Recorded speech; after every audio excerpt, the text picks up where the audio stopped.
2001 മുതൽ 2019 വരെ and 18 വർഷം I was the managing director of that company and still the main shareholder of the company. That is a company started from scratch and I was the founding managing director and the chairman of the company. 2 വർഷമായിട്ട് ഇവിടെ ഈ evergreen energy technologies സ്ഥാപനത്തിൽ അതിൻ്റെ CEO ആയിട്ട് work ചെയ്യുന്നു. This A family owned company. ഇത് basically solar project ചെയ്യുന്നു, innovative ആയിട്ട് പ്രൊജക്റ്റ് ചെയ്യുന്നു. അതിലുപരി it is A accredited and affiliated training unit in solar power system, accreditation and affiliation to the NSDC, Skill Council of Green Jobs and affiliation ഉള്ള സ്ഥാപനമാണ്. ഇവിടെ നമ്മൾ കൂടുതലും അനേറത്തിന് വേണ്ടിയിട്ടുള്ള സോളാർ ഗ്രിഡ് എഞ്ചിനീയർ കോഴ്സുകൾ, സോളാർ ഇൻസ്റ്റാളർ കോഴ്സുകളൊക്കെ സർട്ടിഫൈഡ് കോഴ്സുകളിലൂടെ ചെയ്യും. അതിൻ്റെ assessment ഒക്കെ ചെയ്തുകൊണ്ടിരുന്നത് നമ്മുടെ NSDC. സോ അതാണ് ഞങ്ങളുടെ ഒരു ബാക്ക്ഗ്രൗണ്ട്. അപ്പം ഞാൻ ഈ പറയുന്ന കാര്യങ്ങൾ കുറച്ച് ചിലപ്പോൾ നിങ്ങൾക്ക് ബുദ്ധിമുട്ട് തോന്നാം, ബിക്കോസ് ഞാൻ എൻ്റെ ഒരു സ്റ്റൈലിലും എൻ്റെ ഒരു എക്സ്പീരിയൻസ് ആയിരിക്കും പറയുന്നത്. അപ്പം ഡൗട്ടുകളൊക്കെ നോട്ട് ചെയ്ത് വെക്കുക. At the end of the session we can go in details. ഞാൻ നിങ്ങൾക്ക് ഇൻവേർട്ടറിനെ പറ്റി അത്യാവശ്യം അറിയാം എന്നുള്ള ഒരു കൺസെപ്റ്റിലാണ് ഞാൻ മൂവ് ചെയ്യാൻ പോകുന്നത്. ഇതാണ് നമ്മുടെ ഒരു സോളാർ ഹൈബ്രിഡ് ഇൻവേർട്ടറിന്റെ ബ്ലോക്ക് ഡയഗ്രം എന്ന് പറയുന്നത്. നമുക്ക് എന്തൊക്കെയുണ്ട്? Solar panel, then you have the MPPT charge controller and inverter, battery. ഞാൻ ഈ ഒരു ഭാഗം മാറ്റി വെക്കുകയാണെങ്കിൽ, അതായത് താഴത്തെ ഗ്രിഡ്, ബയോഡയറക്ഷണൽ ഇൻവേർട്ടർ, അവിടെ കണ്ടല്ലോ you have a bidirectional arrow, export import arrow, ആ ഒരു ഇത്രയും ഭാഗം മാറ്റി വെക്കുകയാണെങ്കിൽ this is our standalone inverter. നമ്മളെല്ലാം ഉപയോഗിക്കുന്ന ഓഫ് ഗ്രിഡ് ഇൻവേർട്ടറിന്റെ മെയിൻസ് അത്യാവശ്യം ഉണ്ട്, കൊടുക്കാം, വേണ്ടെങ്കിൽ കൊടുക്കണ്ട. ഇതിനകത്തെ പ്രത്യേകത എന്തോ, U have A solar PV, എന്നിട്ട് ബാറ്ററിക്ക് ഉതകുന്ന രീതിയിൽ വോൾട്ടേജിനെ മാനേജ് ചെയ്യാൻ വേണ്ടിയിട്ട് you have MPPT charge controller. Then you have a inverter, DC to AC inverter, and this is of course sinusoidal inverter ആണ്. ഇപ്പോൾ ആരും sinusoidal അല്ലാത്ത ഇൻവെർട്ടർ മാർക്കറ്റിൽ ഇല്ല. അപ്പം ഇമ്പോർട്ട് എക്സ്പോർട്ട് എന്ന് പറയുമ്പോൾ നമുക്കറിയാം, അതായത് നമ്മുടെ ഇൻവെർട്ടറിന്റെ ഔട്ട്പുട്ട് നമ്മുടെ മെയിൻസുമായിട്ട് പാരലായിട്ട് വർക്ക് ചെയ്യണം. ഇവിടെ എക്സസ് എനർജി ഉണ്ടെങ്കിൽ അങ്ങോട്ട് പോകാൻ പറ്റണം. ലോഡിന് നമുക്ക് സഫീഷ്യൻ്റ് ആയിട്ട് സോളാറിന് കപ്പാസിറ്റി ഇല്ലെങ്കിൽ അത് ഗ്രിഡിൽ നിന്ന് വരാൻ പറ്റണം. ആ സമയത്താണ് അത് ഇമ്പോർട്ട്. എക്സസ് ഉണ്ടെങ്കിൽ എക്സ്പോർട്ട് ചെയ്യും. ഈ ഒരു ഫീച്ചർ ഉള്ള ഇൻവെർട്ടർ, ബേസിക്കലി ഒരു സോളാർ ഹൈബ്രിഡ് ഇൻവെർട്ടർ എന്ന് പറഞ്ഞു കഴിഞ്ഞാൽ, സോളാർ എന്ന പ്രത്യേകത ഉപരി this inverter should be a hybrid inverter. അതായിരിക്കും exactly the correct meaning of that. ഈ പറഞ്ഞ ഭാഗങ്ങൾ ചാർജ് കൺട്രോളിന് പ്രത്യേകത, ബാറ്ററിക്ക് പ്രത്യേകത ഒന്നും അഡീഷണൽ ആയിട്ടില്ല. ഒരു സ്റ്റാൻഡ് അലോൺ സാധാരണ സിസ്റ്റമായിട്ട് കമ്പയർ ചെയ്യുമ്പോഴത്തേക്ക്. So this inverter has to be hybrid inverter. എന്താണ് ഹൈബ്രിഡ് ഇൻവെർട്ടർ, എന്തൊക്കെയാണ് ഇതിന്റെ പ്രത്യേകത, how does it work?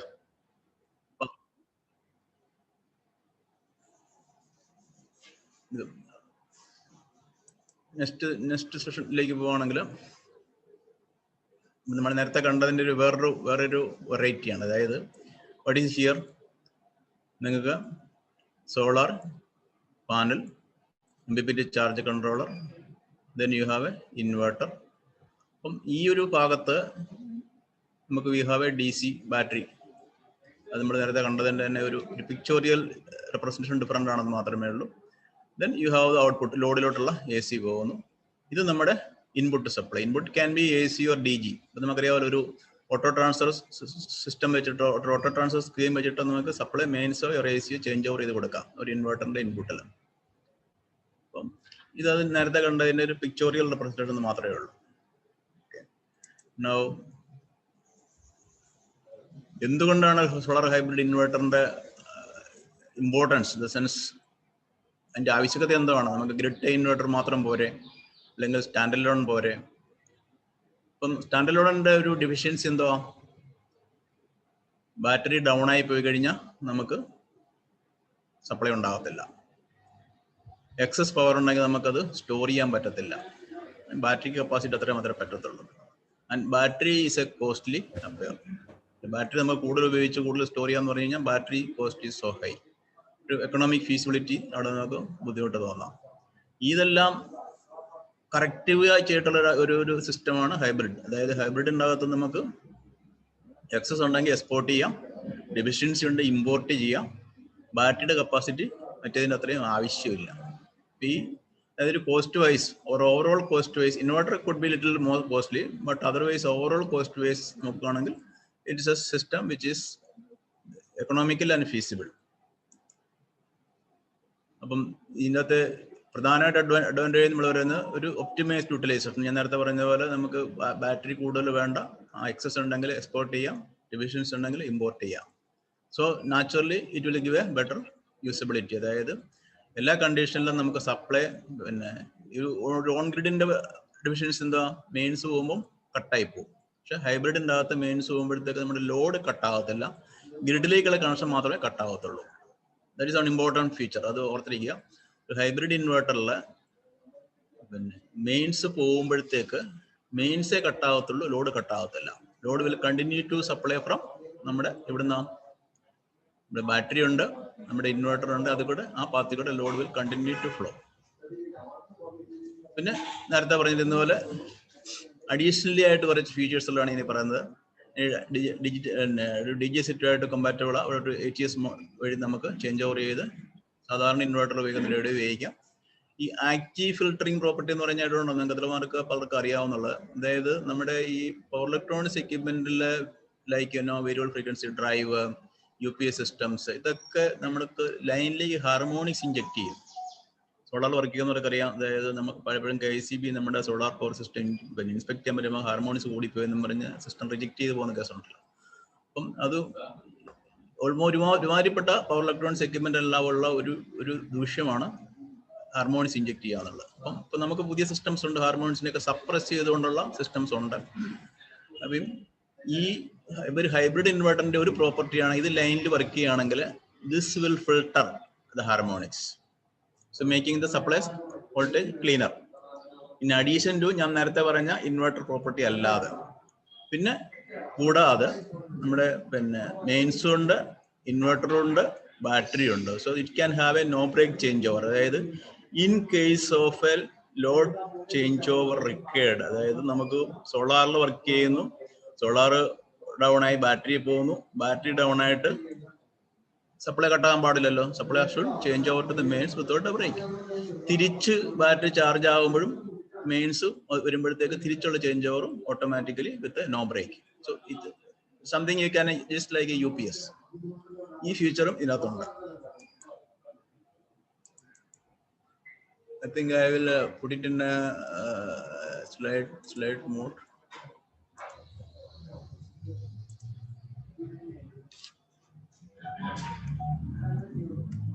So ഇനി പറഞ്ഞതിൽ എന്തെങ്കിലും പുറകോട്ട് പോകണോ,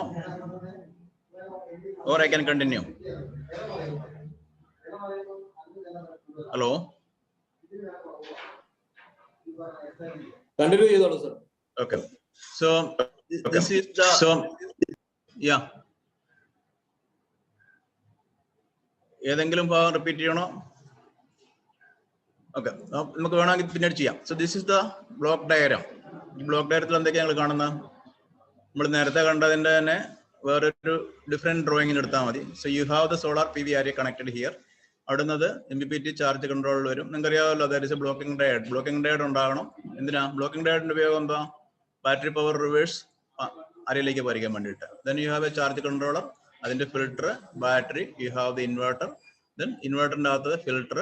ദെൻ ഈ transformer is not a mandatory, but certain manufacturers have this transformer. എല്ലാവർക്കും കമ്പൽസറി അല്ല. ദെൻ ഇവിടെ നമുക്ക് ഗ്രിഡ് ഉണ്ട്, അതായത് മെയിൻസ് ഉണ്ട്. അപ്പം അതായത് ഒരു ഗ്രിഡ് കണക്റ്റഡ് ഇൻവേർട്ടറിൽ എന്തുണ്ടാവും? ബാറ്ററി ഉണ്ടാവത്തില്ല, അല്ലെ? ഗ്രിഡ് കണക്റ്റഡ് ഇൻവേർട്ടറിൽ ബാറ്ററി ഉണ്ടാവത്തില്ല. സ്റ്റാൻഡ് അലോൺ ഇൻവേർട്ടറിൽ ഈ ഗ്രിഡും ഉണ്ടാവത്തില്ല. പക്ഷെ സ്റ്റാൻഡ് അലോൺ ഇൻവേർട്ടർ എന്ന് പറഞ്ഞാൽ തന്നെ ഇപ്പം വരുന്ന ഇൻവേർട്ടറുകളിലൊക്കെ മെയിൻസ് കൊടുക്കാൻ ഒരു പോസിബിലിറ്റി ഉണ്ടാവും. അതായത് it will not have an importer export, but it can have an auto change over facility. അതിൽ നിന്നും വിഭിന്നമായിട്ട് ഇവിടെ ഈ പറഞ്ഞ മെയിൻസിന്റെ പ്രത്യേകത എന്ന് പറഞ്ഞാൽ this can have import export facility. അതായത് നമുക്ക് പവർ എക്സസ് ഉണ്ടെങ്കിൽ തിരിച്ച് ഇങ്ങോട്ട് പോകും, പവർ കുറവാണെങ്കിൽ തിരിച്ച് ഇങ്ങോട്ട് വരും.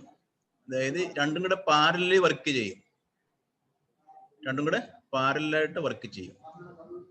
ഇതാണ് നമ്മുടെ ഒരു ഹൈബ്രിഡ് ഇൻവേർട്ടറിന്റെ ബ്ലോക്ക് ഡയഗ്രാം. ഇവിടെയാണ് നമ്മൾ ലോഡ് കണക്ട് ചെയ്യുന്നത്. This is going to dedicated load, or sometimes നമ്മൾ പറയും ബാക്കപ്പ് ലോഡ് എന്ന് പറയും. അതായത് ബാക്കപ്പ് ആവശ്യമുള്ള ലോഡ്. ബാക്കി ലോഡുകളൊക്കെ നമുക്ക് ഇതിന് മുമ്പ് കണക്ട് ചെയ്യാം. അതായത് നമുക്ക് ഗ്രിഡ് വന്നു കഴിഞ്ഞു കഴിഞ്ഞാൽ സാധാരണഗതിയിൽ ആ ഗ്രിഡിന്റെ പോയിന്റ് കണക്ട് ചെയ്യാം. അവിടെ കണക്ട് ചെയ്യാം.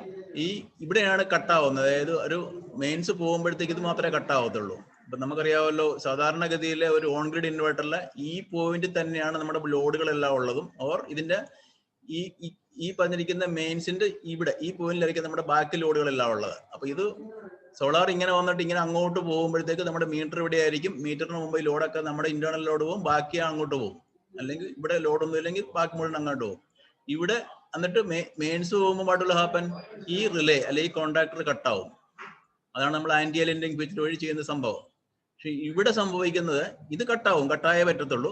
ബട്ട് അവർ ലോഡ് വിൽ ബി ഇവിടെ പിന്നെ ഡിസ്കണക്റ്റഡ് ആകാതെ കണ്ടിന്യൂ ടു ഫീഡ്.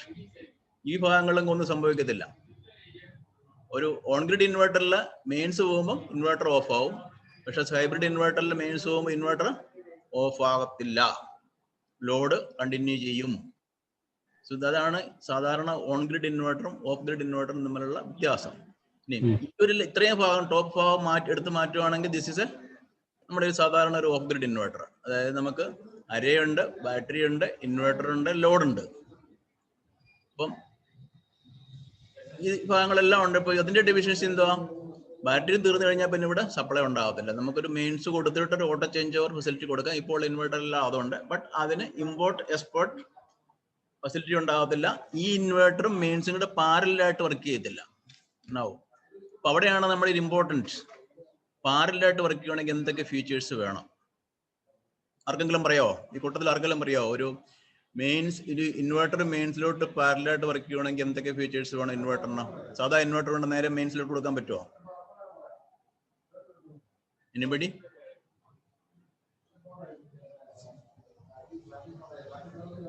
നിങ്ങൾക്ക് അറിയാവുന്ന പറഞ്ഞാൽ മതി. ഐ മീൻ ഒരു മിസ്റ്റേക്ക് ആവുന്നതുകൊണ്ട് കുഴപ്പമൊന്നുമില്ല. നമ്മളൊരു അറിയാൻ മേത്ത കാര്യങ്ങൾ മനസ്സിലാക്കാൻ വേണ്ടിയാണല്ലോ ഇവിടെ വന്നിരിക്കുന്നത്. സൈക്കിൾസ് കറക്റ്റ് ആണ്. ഓക്കെ, പിന്നെ വേറെന്തെങ്കിലും? സ്റ്റാർട്ടിംഗ് ടൈം കറക്റ്റ് ആണ്. രണ്ടും കൂടെ പാരലായിട്ട് കിടക്കണം, പാരലായിട്ട് വർക്ക് ചെയ്യണം.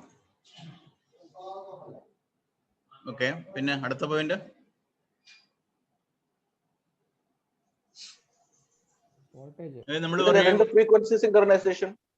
സിങ്ക്രണൈസേഷൻ ഉണ്ടാവണം. അതിന് നമ്മൾ ബേസിക്കലി പറയുന്ന സിങ്ക്രണൈസേഷൻ എന്ന് പറയും. സിങ്ക്രണൈസേഷൻ ഫ്രീക്വൻസി മാത്രമല്ല, സിങ്ക്രണൈസേഷൻ എന്ന് പറയുന്നത് ഫ്രീക്വൻസി, ഫേസ് ആംഗിൾ, വോൾട്ടേജ്, ഈ മൂന്ന് കാര്യങ്ങളും മാച്ച് ചെയ്യണം.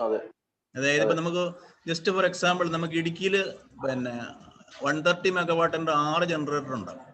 ഈ 6 ജനറേറ്റർ കൂടെ പാരലായിട്ട് വർക്ക് ചെയ്യുന്നു അല്ലേ? എല്ലാം വർക്ക് ചെയ്യുമ്പോൾ 6 കൂടെ പാരലായിട്ട് വർക്ക് ചെയ്യുന്നത്. അപ്പൊ ഒരു ഇൻവേർട്ടർ ഒരു ജനറേറ്റർ സ്റ്റാർട്ടായി അവര് നമ്മുടെ ഗ്രിഡുമായിട്ട് സിങ്ക്രണൈസ് ചെയ്ത് കണക്ട് ചെയ്ത് കഴിഞ്ഞാൽ അടുത്ത ജനറേറ്റർ സ്റ്റാർട്ടായി ഇതേപോലെ സിങ്ക്രണൈസ് ചെയ്ത് അങ്ങനെ എല്ലാം സിങ്ക്രണൈസ് ചെയ്ത് കണക്ട് ചെയ്യാണ് ചെയ്യുന്നത്. അപ്പൊ ഒന്ന് ആലോചിച്ച് നോക്കിയാൽ ഏതെങ്കിലും ജനറേറ്റർ കൂടുതൽ പവർ എടുത്താൽ ഒന്ന് കൂടുതൽ എടുക്കുന്നു, ഒന്ന് കുറവ് എടുക്കുന്നു. ഇറ്റ് ക്യാൻ സോ ഹാപ്പൻ അല്ലേ? അപ്പൊ എന്ത് സംഭവിക്കാം? അതേപോലെ ഗ്രിഡ് എന്ന് പറയുന്ന ഒരു ഇൻഫിനിറ്റ് സോഴ്സ് ആണ് അല്ലേ? ഗ്രിഡ് എന്ന് പറയുന്നത് നമുക്ക് മെഗാവാട്ടം കിടക്കുകയാണ്. അതിലേക്ക് നമ്മളൊരു ചെറിയ ഇൻവേർട്ടറാണ് കണക്ട് ചെയ്യുന്നത്. 3 കിലോ വാട്ട് ആകാം, 5 കിലോ വാട്ട് ആകാം, 1 കിലോ വാട്ട് ആകാം. ജസ്റ്റ് ലൈക്ക് നമ്മുടെ ഒരു ചെറിയ സ്ട്രീം ഒരു വലിയ സീയിലേക്ക് പോയി മീറ്റ് ചെയ്യുമ്പം ആ മീറ്റിംഗ് പോയിന്റിൽ ഉണ്ടാകാവുന്ന ആ ഒരു ഫീച്ചേഴ്സ് ഒന്ന് ആലോചിച്ച്, കടലിന്റെ തിരമാലകൾ ഇങ്ങനെ പൊങ്ങി താന്ന് വരുമ്പോഴത്തേക്ക് ഇതെല്ലാം നമ്മുടെ ഈ ചെറിയ അരുവിയിലേക്ക് തള്ളിക്കയറാം അല്ലേ? അപ്പൊ എന്ത് സംഭവിക്കും? ആ ചെറിയ അരുവിയിലുള്ള മത്സ്യങ്ങൾക്ക് എന്ത് പറ്റും? അത് ഇങ്ങോട്ട് അകത്തോട്ട് തള്ളിക്ക് പോകും. ചിലപ്പോൾ അതിന്റെ ഭയങ്കര ശക്തിയാണെങ്കിൽ ചിലപ്പോൾ അതിനൊരു പ്രായോഗികമായി ജീവിച്ചു നിൽക്കാനുള്ള ബുദ്ധിമുട്ടുകൾ ഉണ്ടാകാം. അങ്ങനെ ജസ്റ്റ് ലൈക്ക് ദാറ്റ്. അതായത് ഈ മത്സ്യങ്ങൾക്ക് തുല്യമാണ് നമ്മുടെ ഈ ചെറിയ സോഴ്സ് കിടക്കുന്ന ലോഡ്. ഈ ലോഡ് ഒരു സോഴ്സിൽ നിന്ന് മറ്റൊരു സോഴ്സിലേക്ക് ചേഞ്ച് ഓവർ ചെയ്യുമ്പോഴത്തേക്ക് സിങ്ക്രണൈസ്ഡ് അല്ലെങ്കിൽ വാട്ട് വിൽ ഹാപ്പൻ? ആർക്കെല്ലാം പറയാമോ? അതായത് ഇപ്പൊ എല്ലാവർക്കും പിന്നെ വീട്ടിൽ ഇൻവേർട്ടർ ഉണ്ടാവും. ആ ഇൻവേർട്ടറെല്ലാം സൈനസോയിഡൽ ഇൻവേർട്ടറാണ്. ആ ഇൻവേർട്ടർ പിന്നെ മെയിൻസിലാണ് സാധാരണ ഓടുന്നത് അല്ലേ? മെയിൻസ് പോകുമ്പോഴാണ് നമ്മുടെ ബാറ്ററി മോഡിലോട്ട് വരുന്നത്. ഇപ്പൊ ചില ഇൻവേർട്ടറൊക്കെ ചിലപ്പോൾ ശ്രദ്ധിച്ചിട്ടുണ്ടാകും, ഒരു ബ്രേക്ക് കഴിഞ്ഞിട്ടാണ് വരുന്നത്. ചിലത് ബ്രേക്ക് ഇല്ലാതെ വരും. തിരിച്ച് മെയിൻസ് വരുമ്പോൾ എന്ത് സംഭവിക്കും? ഈ ലോഡെന്ന് പറഞ്ഞാൽ നമ്മുടെ വീട്ടിലെ ലൈറ്റ്, ഫാന്, TV ഇതെല്ലാം കൂടെ തിരിച്ച് മെയിൻസിലോട്ടും പോകും. ഇപ്പൊ ഒന്ന് ആലോചിച്ച് നോക്കി, രണ്ടും കൂടെ പിന്നെ സിങ്ക്രണൈസ്ഡ് അല്ലെങ്കിൽ എന്താ വേണ്ടേ? ആരെങ്കിലും പറയോ? സിംഗ്രണൈസ്ഡ് അല്ലെങ്കിൽ എന്ത് പ്രിക്കോഷൻ എടുക്കണം അവിടെ? ഇൻവെർട്ടർ ഡിസൈൻ ലോഡ് ഷെയറിംഗ് ഉണ്ടാവത്തില്ല. ഓക്കെ, പിന്നെ വേറെന്തുണ്ട്? ഔട്ട്പുട്ടിൽ ചിലപ്പോൾ ബ്രേക്കർ സ്ട്രിപ്പ് ആയെന്ന് വരും. ഓക്കെ, പിന്നെ റിവേഴ്സ് ഫ്ലോക്ക് ചാൻസ് ഇല്ലേ? എങ്ങനെ? എന്ത് ബ്ലോക്ക് എന്ന് പറഞ്ഞ? Reverse flow. Reverse flow. Okay, good. Yeah, പിന്നെ ഓക്കെ, നമ്മളിന്ന് ആലോചിച്ച് നോക്കിയാൽ 2 ട്രെയിന്, ഇപ്പം നിങ്ങളൊക്കെ ബോംബെ പോയിട്ടുള്ളവർ കാണാം, നമ്മുടെ ബോംബെ സബർബനിലെ പാളങ്ങൾ ഇങ്ങനെ പാരലായിട്ട് കിടക്കുകയാണ് അല്ലെ? ഇഷ്ടംപോലെ rail Palangal പാരലായിട്ടുണ്ട്. At A time നിങ്ങൾക്ക് കാണാൻ പറ്റും പാരലായിട്ട് ട്രെയിൻ ഇങ്ങനെ മൂവ് ചെയ്യുന്നത്. കുറെ കഴിയുമ്പോഴായിരിക്കും അതിന്റെ ഡയറക്ഷൻ ഇങ്ങനെ പല പല ഡയറക്ഷനിലോട്ട് പോകുന്നത്. അതർവൈസ് പല പല പല ട്രെയിനുകൾ പാരലായിട്ട് ഇങ്ങനെ കുറെ സമയം മൂവ് ചെയ്തിട്ടാണ് പിന്നെ ഡയറക്ഷൻ മാറുന്നത് പല ഏരിയയിലേക്ക് പോകുമ്പോഴത്തേക്ക്. ജസ്റ്റ് ഇമാജിൻ 2 ട്രെയിൻ ഇങ്ങനെ ഒരേ ഡയറക്ഷനിൽ ഒരേ സ്പീഡ് പോകുന്നു, രണ്ടും ചേർന്ന് പോകുന്നു. അതിനുണ്ടായ മിനിമം ഗ്യാപ്പ് ഉണ്ട്. മനസ്സിൽ കാണാൻ പറ്റുന്നുണ്ടല്ലോ? 2 ട്രെയിന് ഒരേ സ്പീഡിൽ ഒരേ ഡയറക്ഷനിൽ പോകുമ്പോഴത്തേക്ക് ഇറ്റ് ഈസ് പോസിബിൾ ദാറ്റ് ഒരു ബോഗിയിൽ നിന്നും ആദ്യത്തെ ട്രെയിനിന്റെ ഒരു ബോഗിയിൽ നിന്നും മറ്റേ ട്രെയിനിന്റെ ഒരു ബോഗിയിലേക്ക് ഒരു പാസഞ്ചർക്ക് വേണമെങ്കിൽ ഒരു ആക്സിഡന്റ് ഫ്രീ ആയിട്ട് ചേഞ്ച് ഓവർ ചെയ്യാം. പറ്റില്ലേ? പറ്റുമോ? 2 ട്രെയിനും ഡയറക്ഷനിൽ അടുത്തടുത്ത പാരലായിട്ട് ഒരേ സ്പീഡ് പോവുകയാണെങ്കിൽ ഒരു അതായത് ചേർന്നുള്ള ഒരു ബോഗിയിൽ നിന്ന് മറ്റേ ബോഗിയിലേക്ക് ഒരാളിന് വേണമെങ്കിൽ ചേഞ്ച് ഓവർ ചെയ്യാം ബുദ്ധിമുട്ടില്ലാതെ, അല്ലേ? പോസിബിൾ ആണ്. പക്ഷെ ഒരു ട്രെയിനിന്റെ സ്പീഡ് കൂടിയാൽ എന്ത് പറ്റും? ഇച്ചിരി റിസ്കി അല്ലേ? 2 ട്രെയിനിലും തമ്മിൽ ഭയങ്കര സ്പീഡ് വ്യത്യാസം ഉണ്ടെങ്കിലോ ഇറ്റ് ഈസ് ഹെവി റിസ്കി. തിരിച്ചൊന്ന് ആലോചിക്കുക, ഒരു ട്രെയിൻ ഓപ്പോസിറ്റ് ഡയറക്ഷനിലാണെങ്കിലോ ആള് തട്ടിപ്പോയത് തന്നെ, അല്ലേ? ഇത് തന്നെയാണ് നമ്മുടെ അൺസിൻക്രണൈസ്ഡ് ചേഞ്ച് ഓവർ എന്ന് പറയുന്നത്. അതായത് എൻ്റെ ലോഡ് ഒരു സോഴ്സിൽ റൺ ചെയ്തുകൊണ്ടിരിക്കുന്നു, അപ്പം വേറൊരു സോഴ്സിലേക്ക് എൻ്റെ ലോഡിനെ ചേഞ്ച് ഓവർ ചെയ്യുമ്പോഴത്തേക്ക് 2 സോഴ്സും ഒരേ സ്പീഡിൽ, അതായത് ഒരേ ഫ്രീക്വൻസിയിൽ, ഒരേ ഫേസ് ആംഗിളിൽ, ഒരേ വോൾട്ടേജിൽ അല്ലെങ്കിൽ there is A risk involve. അപ്പം ഈ പറയുന്ന ആള് ഒരു ബോഗിയിൽ നിന്ന് മറ്റേ ബോഗിയിലോട്ട് ചേഞ്ച് ഓവർ ചെയ്യുമ്പം 2 ഒരേ സ്പീഡിലാണ്, അല്ലേ? അപ്പൊ അയാള് ഫേസ് ചെയ്യുന്ന സ്പീഡ് ഡിഫറൻസ് എന്ന് പറഞ്ഞാൽ കഴിഞ്ഞോ?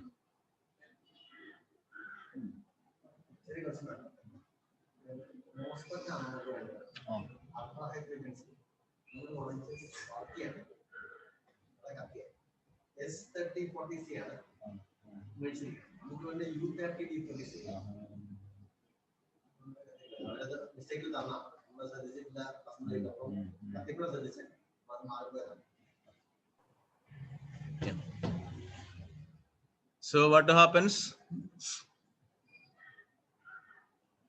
രണ്ട് സ്പീഡും തമ്മിലുള്ള ഒരാളിന്റെ മൂവ്മെന്റ് 2 ട്രെയിനും തമ്മിൽ ചേഞ്ച് ഓവർ ചെയ്യുമ്പോൾ it is A zero difference. ഒരേ സ്പീഡിൽ സീറോ ഡിഫറൻസ് ആണ്. അപ്പൊ ഓപ്പോസിറ്റ് പോകാൻ എന്ത് പറ്റിയേനെ? സ്പീഡിന്റെ ഡബിൾ ആയേനെ, അല്ലേ? അപ്പൊ ഒരാൾ ഒരു ബോഗിയിൽ നിന്ന് മറ്റേ ബോഗിയിലൂടെ ചേഞ്ച് ഓവർ ചെയ്യുമ്പോൾ അയാളുടെ ആ മൂവ്മെന്റിന്റെ സ്പീഡ് എന്ന് പറയുന്നത് ഡബിൾ ദ സ്പീഡാ. ഒരേ ഡയറക്ഷനിൽ ഒരേ സ്പീഡിൽ പോയി കഴിഞ്ഞാൽ ഡിഫറൻസ് ഇസ് സീറോ. ഒരു ട്രെയിൻ ഓപ്പോസിറ്റ് ഒരേ സെയിം സ്പീഡ് ഓപ്പോസിറ്റ് പോവുകയാണെങ്കിൽ it is double the speed. 50 kilometre സ്പീഡിൽ പോകുന്ന ട്രെയിൻ ആണെങ്കിൽ ഒരേ ഡയറക്ഷനിലാണെങ്കിൽ ഒരു ബോഗിയിൽ മറ്റേ ബോഗിയിലിട്ട് മാറുമ്പോൾ ആ ആളിന്റെ change over speed is only 0. But opposite direction ആണെങ്കിൽ ഇറ്റ് ഈസ് 100 കിലോമീറ്റർ, 50 + 50. അതായത് ജസ്റ്റ് ഇമാജിൻ നിങ്ങളുടെ ഒരു sinusoidal wave form, 2 sinusoidal wave form ആണല്ലോ. നമ്മുടെ മെയിൻസും സൈനസോയ്ഡൽ വേവ് ഫോം ആണ്, ഇൻവേർട്ടറും സൈനസോയ്ഡൽ വേവ് ഫോം ആണ്. അപ്പൊ രണ്ടും ഇൻ ഫേസ് എന്ന് പറഞ്ഞു കഴിഞ്ഞാൽ ഒന്നൊന്നിന് പാരലായിട്ട്, അതായത് ആ ചേഞ്ച് ഓവർ ഒരു പോയിന്റിൽ നിന്ന് മറ്റേ പോയിന്റിലോട്ട് ചേഞ്ച് ഓവർ ചെയ്യുമ്പോൾ ദിസ് ഡിഫറൻസ് വോൾട്ടേജ് ഇസ് 0. അതായത് നമ്മൾ വളരെ സിംഗ്രണൈസ്ഡ് കണ്ടീഷനിൽ നമ്മളൊരു വോൾട്ട്മീറ്റർ വെച്ചിട്ട് ലൈൻ ടു ന്യൂട്രൽ സൈൽ ഇൻവെർട്ടർ ഇസ് 230, ലൈൻ ടു പിന്നെ ന്യൂട്രൽ കോമൺ ആണല്ലോ, neutral to inverter voltage is 230, neutral to line voltage is 220. So difference എന്തായിരിക്കണം? അതായത് ഇൻവെർട്ടറിന്റെ ലൈനും ഗ്രിഡിന്റെ ലൈനും തമ്മിലുള്ള മീറ്റർ വെച്ച് നോക്കി കഴിഞ്ഞാൽ ഡിഫറൻസ് 10 വോൾട്ട് ആയിരിക്കും സിംഗ്രണൈസ്ഡ് ആണെങ്കിൽ. 10 എന്ന് പറയുന്ന അല്പങ്ങളുടെ വ്യത്യാസം ഉണ്ടാകും, ഈ ഹാർമോണിക്സ് ഒക്കെ ഉള്ളതുകൊണ്ട്. അൺസിംഗ്രണൈസ്ഡ് ആണ് എന്ത് സംഭവിക്കാം? ദിസ് കുഡ് ബി ഡബിൾ ആണോ നിർബന്ധമില്ല. എനിവേർ ബിറ്റ്വീൻ ദിസ് 10 വോൾട്ടിനും 440 അല്ല 220 + 230 = 450 ഇടയ്ക്കായിരിക്കും. ഒരു അൺസിൻക്രണസ്ഡ് മോഡിൽ ലോഡ് ചേഞ്ച് ഓവർ ചെയ്യുമ്പം ലോഡിൽ ഉണ്ടാകാവുന്ന വോൾട്ടേജ് എന്ന് പറയുന്നത് ഈ പറയുന്ന 10 വോൾട്ടേജിനും 450 ഏത് വോൾട്ടേജും ആകാം. ഇമാജിൻ ഒരു 230 വോൾട്ട് താങ്ങാവുന്ന ഒരു ലോഡിലോട്ട് 450 വോൾട്ടേജ് വന്നു കഴിഞ്ഞാൽ ലോഡ് എന്ത് പറ്റും? എന്ത് പറ്റും ലോഡിന്? ക്രാഷിംഗ്. എസ്പെഷ്യലി നമുക്കൊരു കമ്പ്യൂട്ടറോ അല്ലെങ്കിൽ നമ്മുടെ ഒരു ട്രാൻസ്ഫോമറിലോടോ ഒക്കെ ആണെങ്കിൽ അവൻ തട്ടിപ്പോയിരിക്കും അല്ലേ? അപ്പൊ അങ്ങനെ അൺസിൻക്രണസ്ഡ് ട്രാൻസ്ഫറിൽ പലപ്പോഴും ആൾക്കാർ ബ്രേക്ക് കൊടുക്കും. ബ്രേക്ക് കൊടുത്ത് കഴിഞ്ഞാൽ പിന്നെ ബ്രേക്കിന്റെ എഫക്റ്റേ ഉള്ളൂ, ഈ പറഞ്ഞിരിക്കുന്ന ഡബിൾ വോൾട്ടേജ് വരത്തില്ല. ഞാൻ ഈ പറഞ്ഞത് ക്ലിയർ ആയോ? അൺസിൻക്രണൈസേഷൻ ആൻഡ് അൺസിൻക്രണൈസേഷൻ വീണ്ടും എക്സ്പ്ലെയിൻ ചെയ്യണം, because that is little difficult to understand. Okay, അപ്പം ഇവിടെ നമുക്ക് ഒരു രണ്ട് സിസ്റ്റം തമ്മിൽ പാരൽ ചെയ്യണമെങ്കിൽ, ഈവൻ രണ്ട് ജനറേറ്റർ തമ്മിൽ പാരൽ ചെയ്യണമെങ്കിൽ, രണ്ട് ഇൻവേർട്ടർ തമ്മിൽ പാരൽ ചെയ്യണമെങ്കിൽ രണ്ടും തമ്മിൽ പെർഫെക്റ്റ്ലി സിൻക്രണൈസ്ഡ് ആയിരിക്കണം. അതായത് രണ്ടിനും same frequency, same voltage, same phase angle, ഇത്രയും മാത്രം ഉണ്ടെങ്കിലും പോരാ. അപ്പം നമുക്ക് നിങ്ങളെല്ലാവരും UPS കണ്ടിട്ടുണ്ടല്ലോ അല്ലേ? ഓൺലൈൻ UPS പ്രത്യേകത എന്താ? Normally Lord is supplied from the inverter അല്ലേ?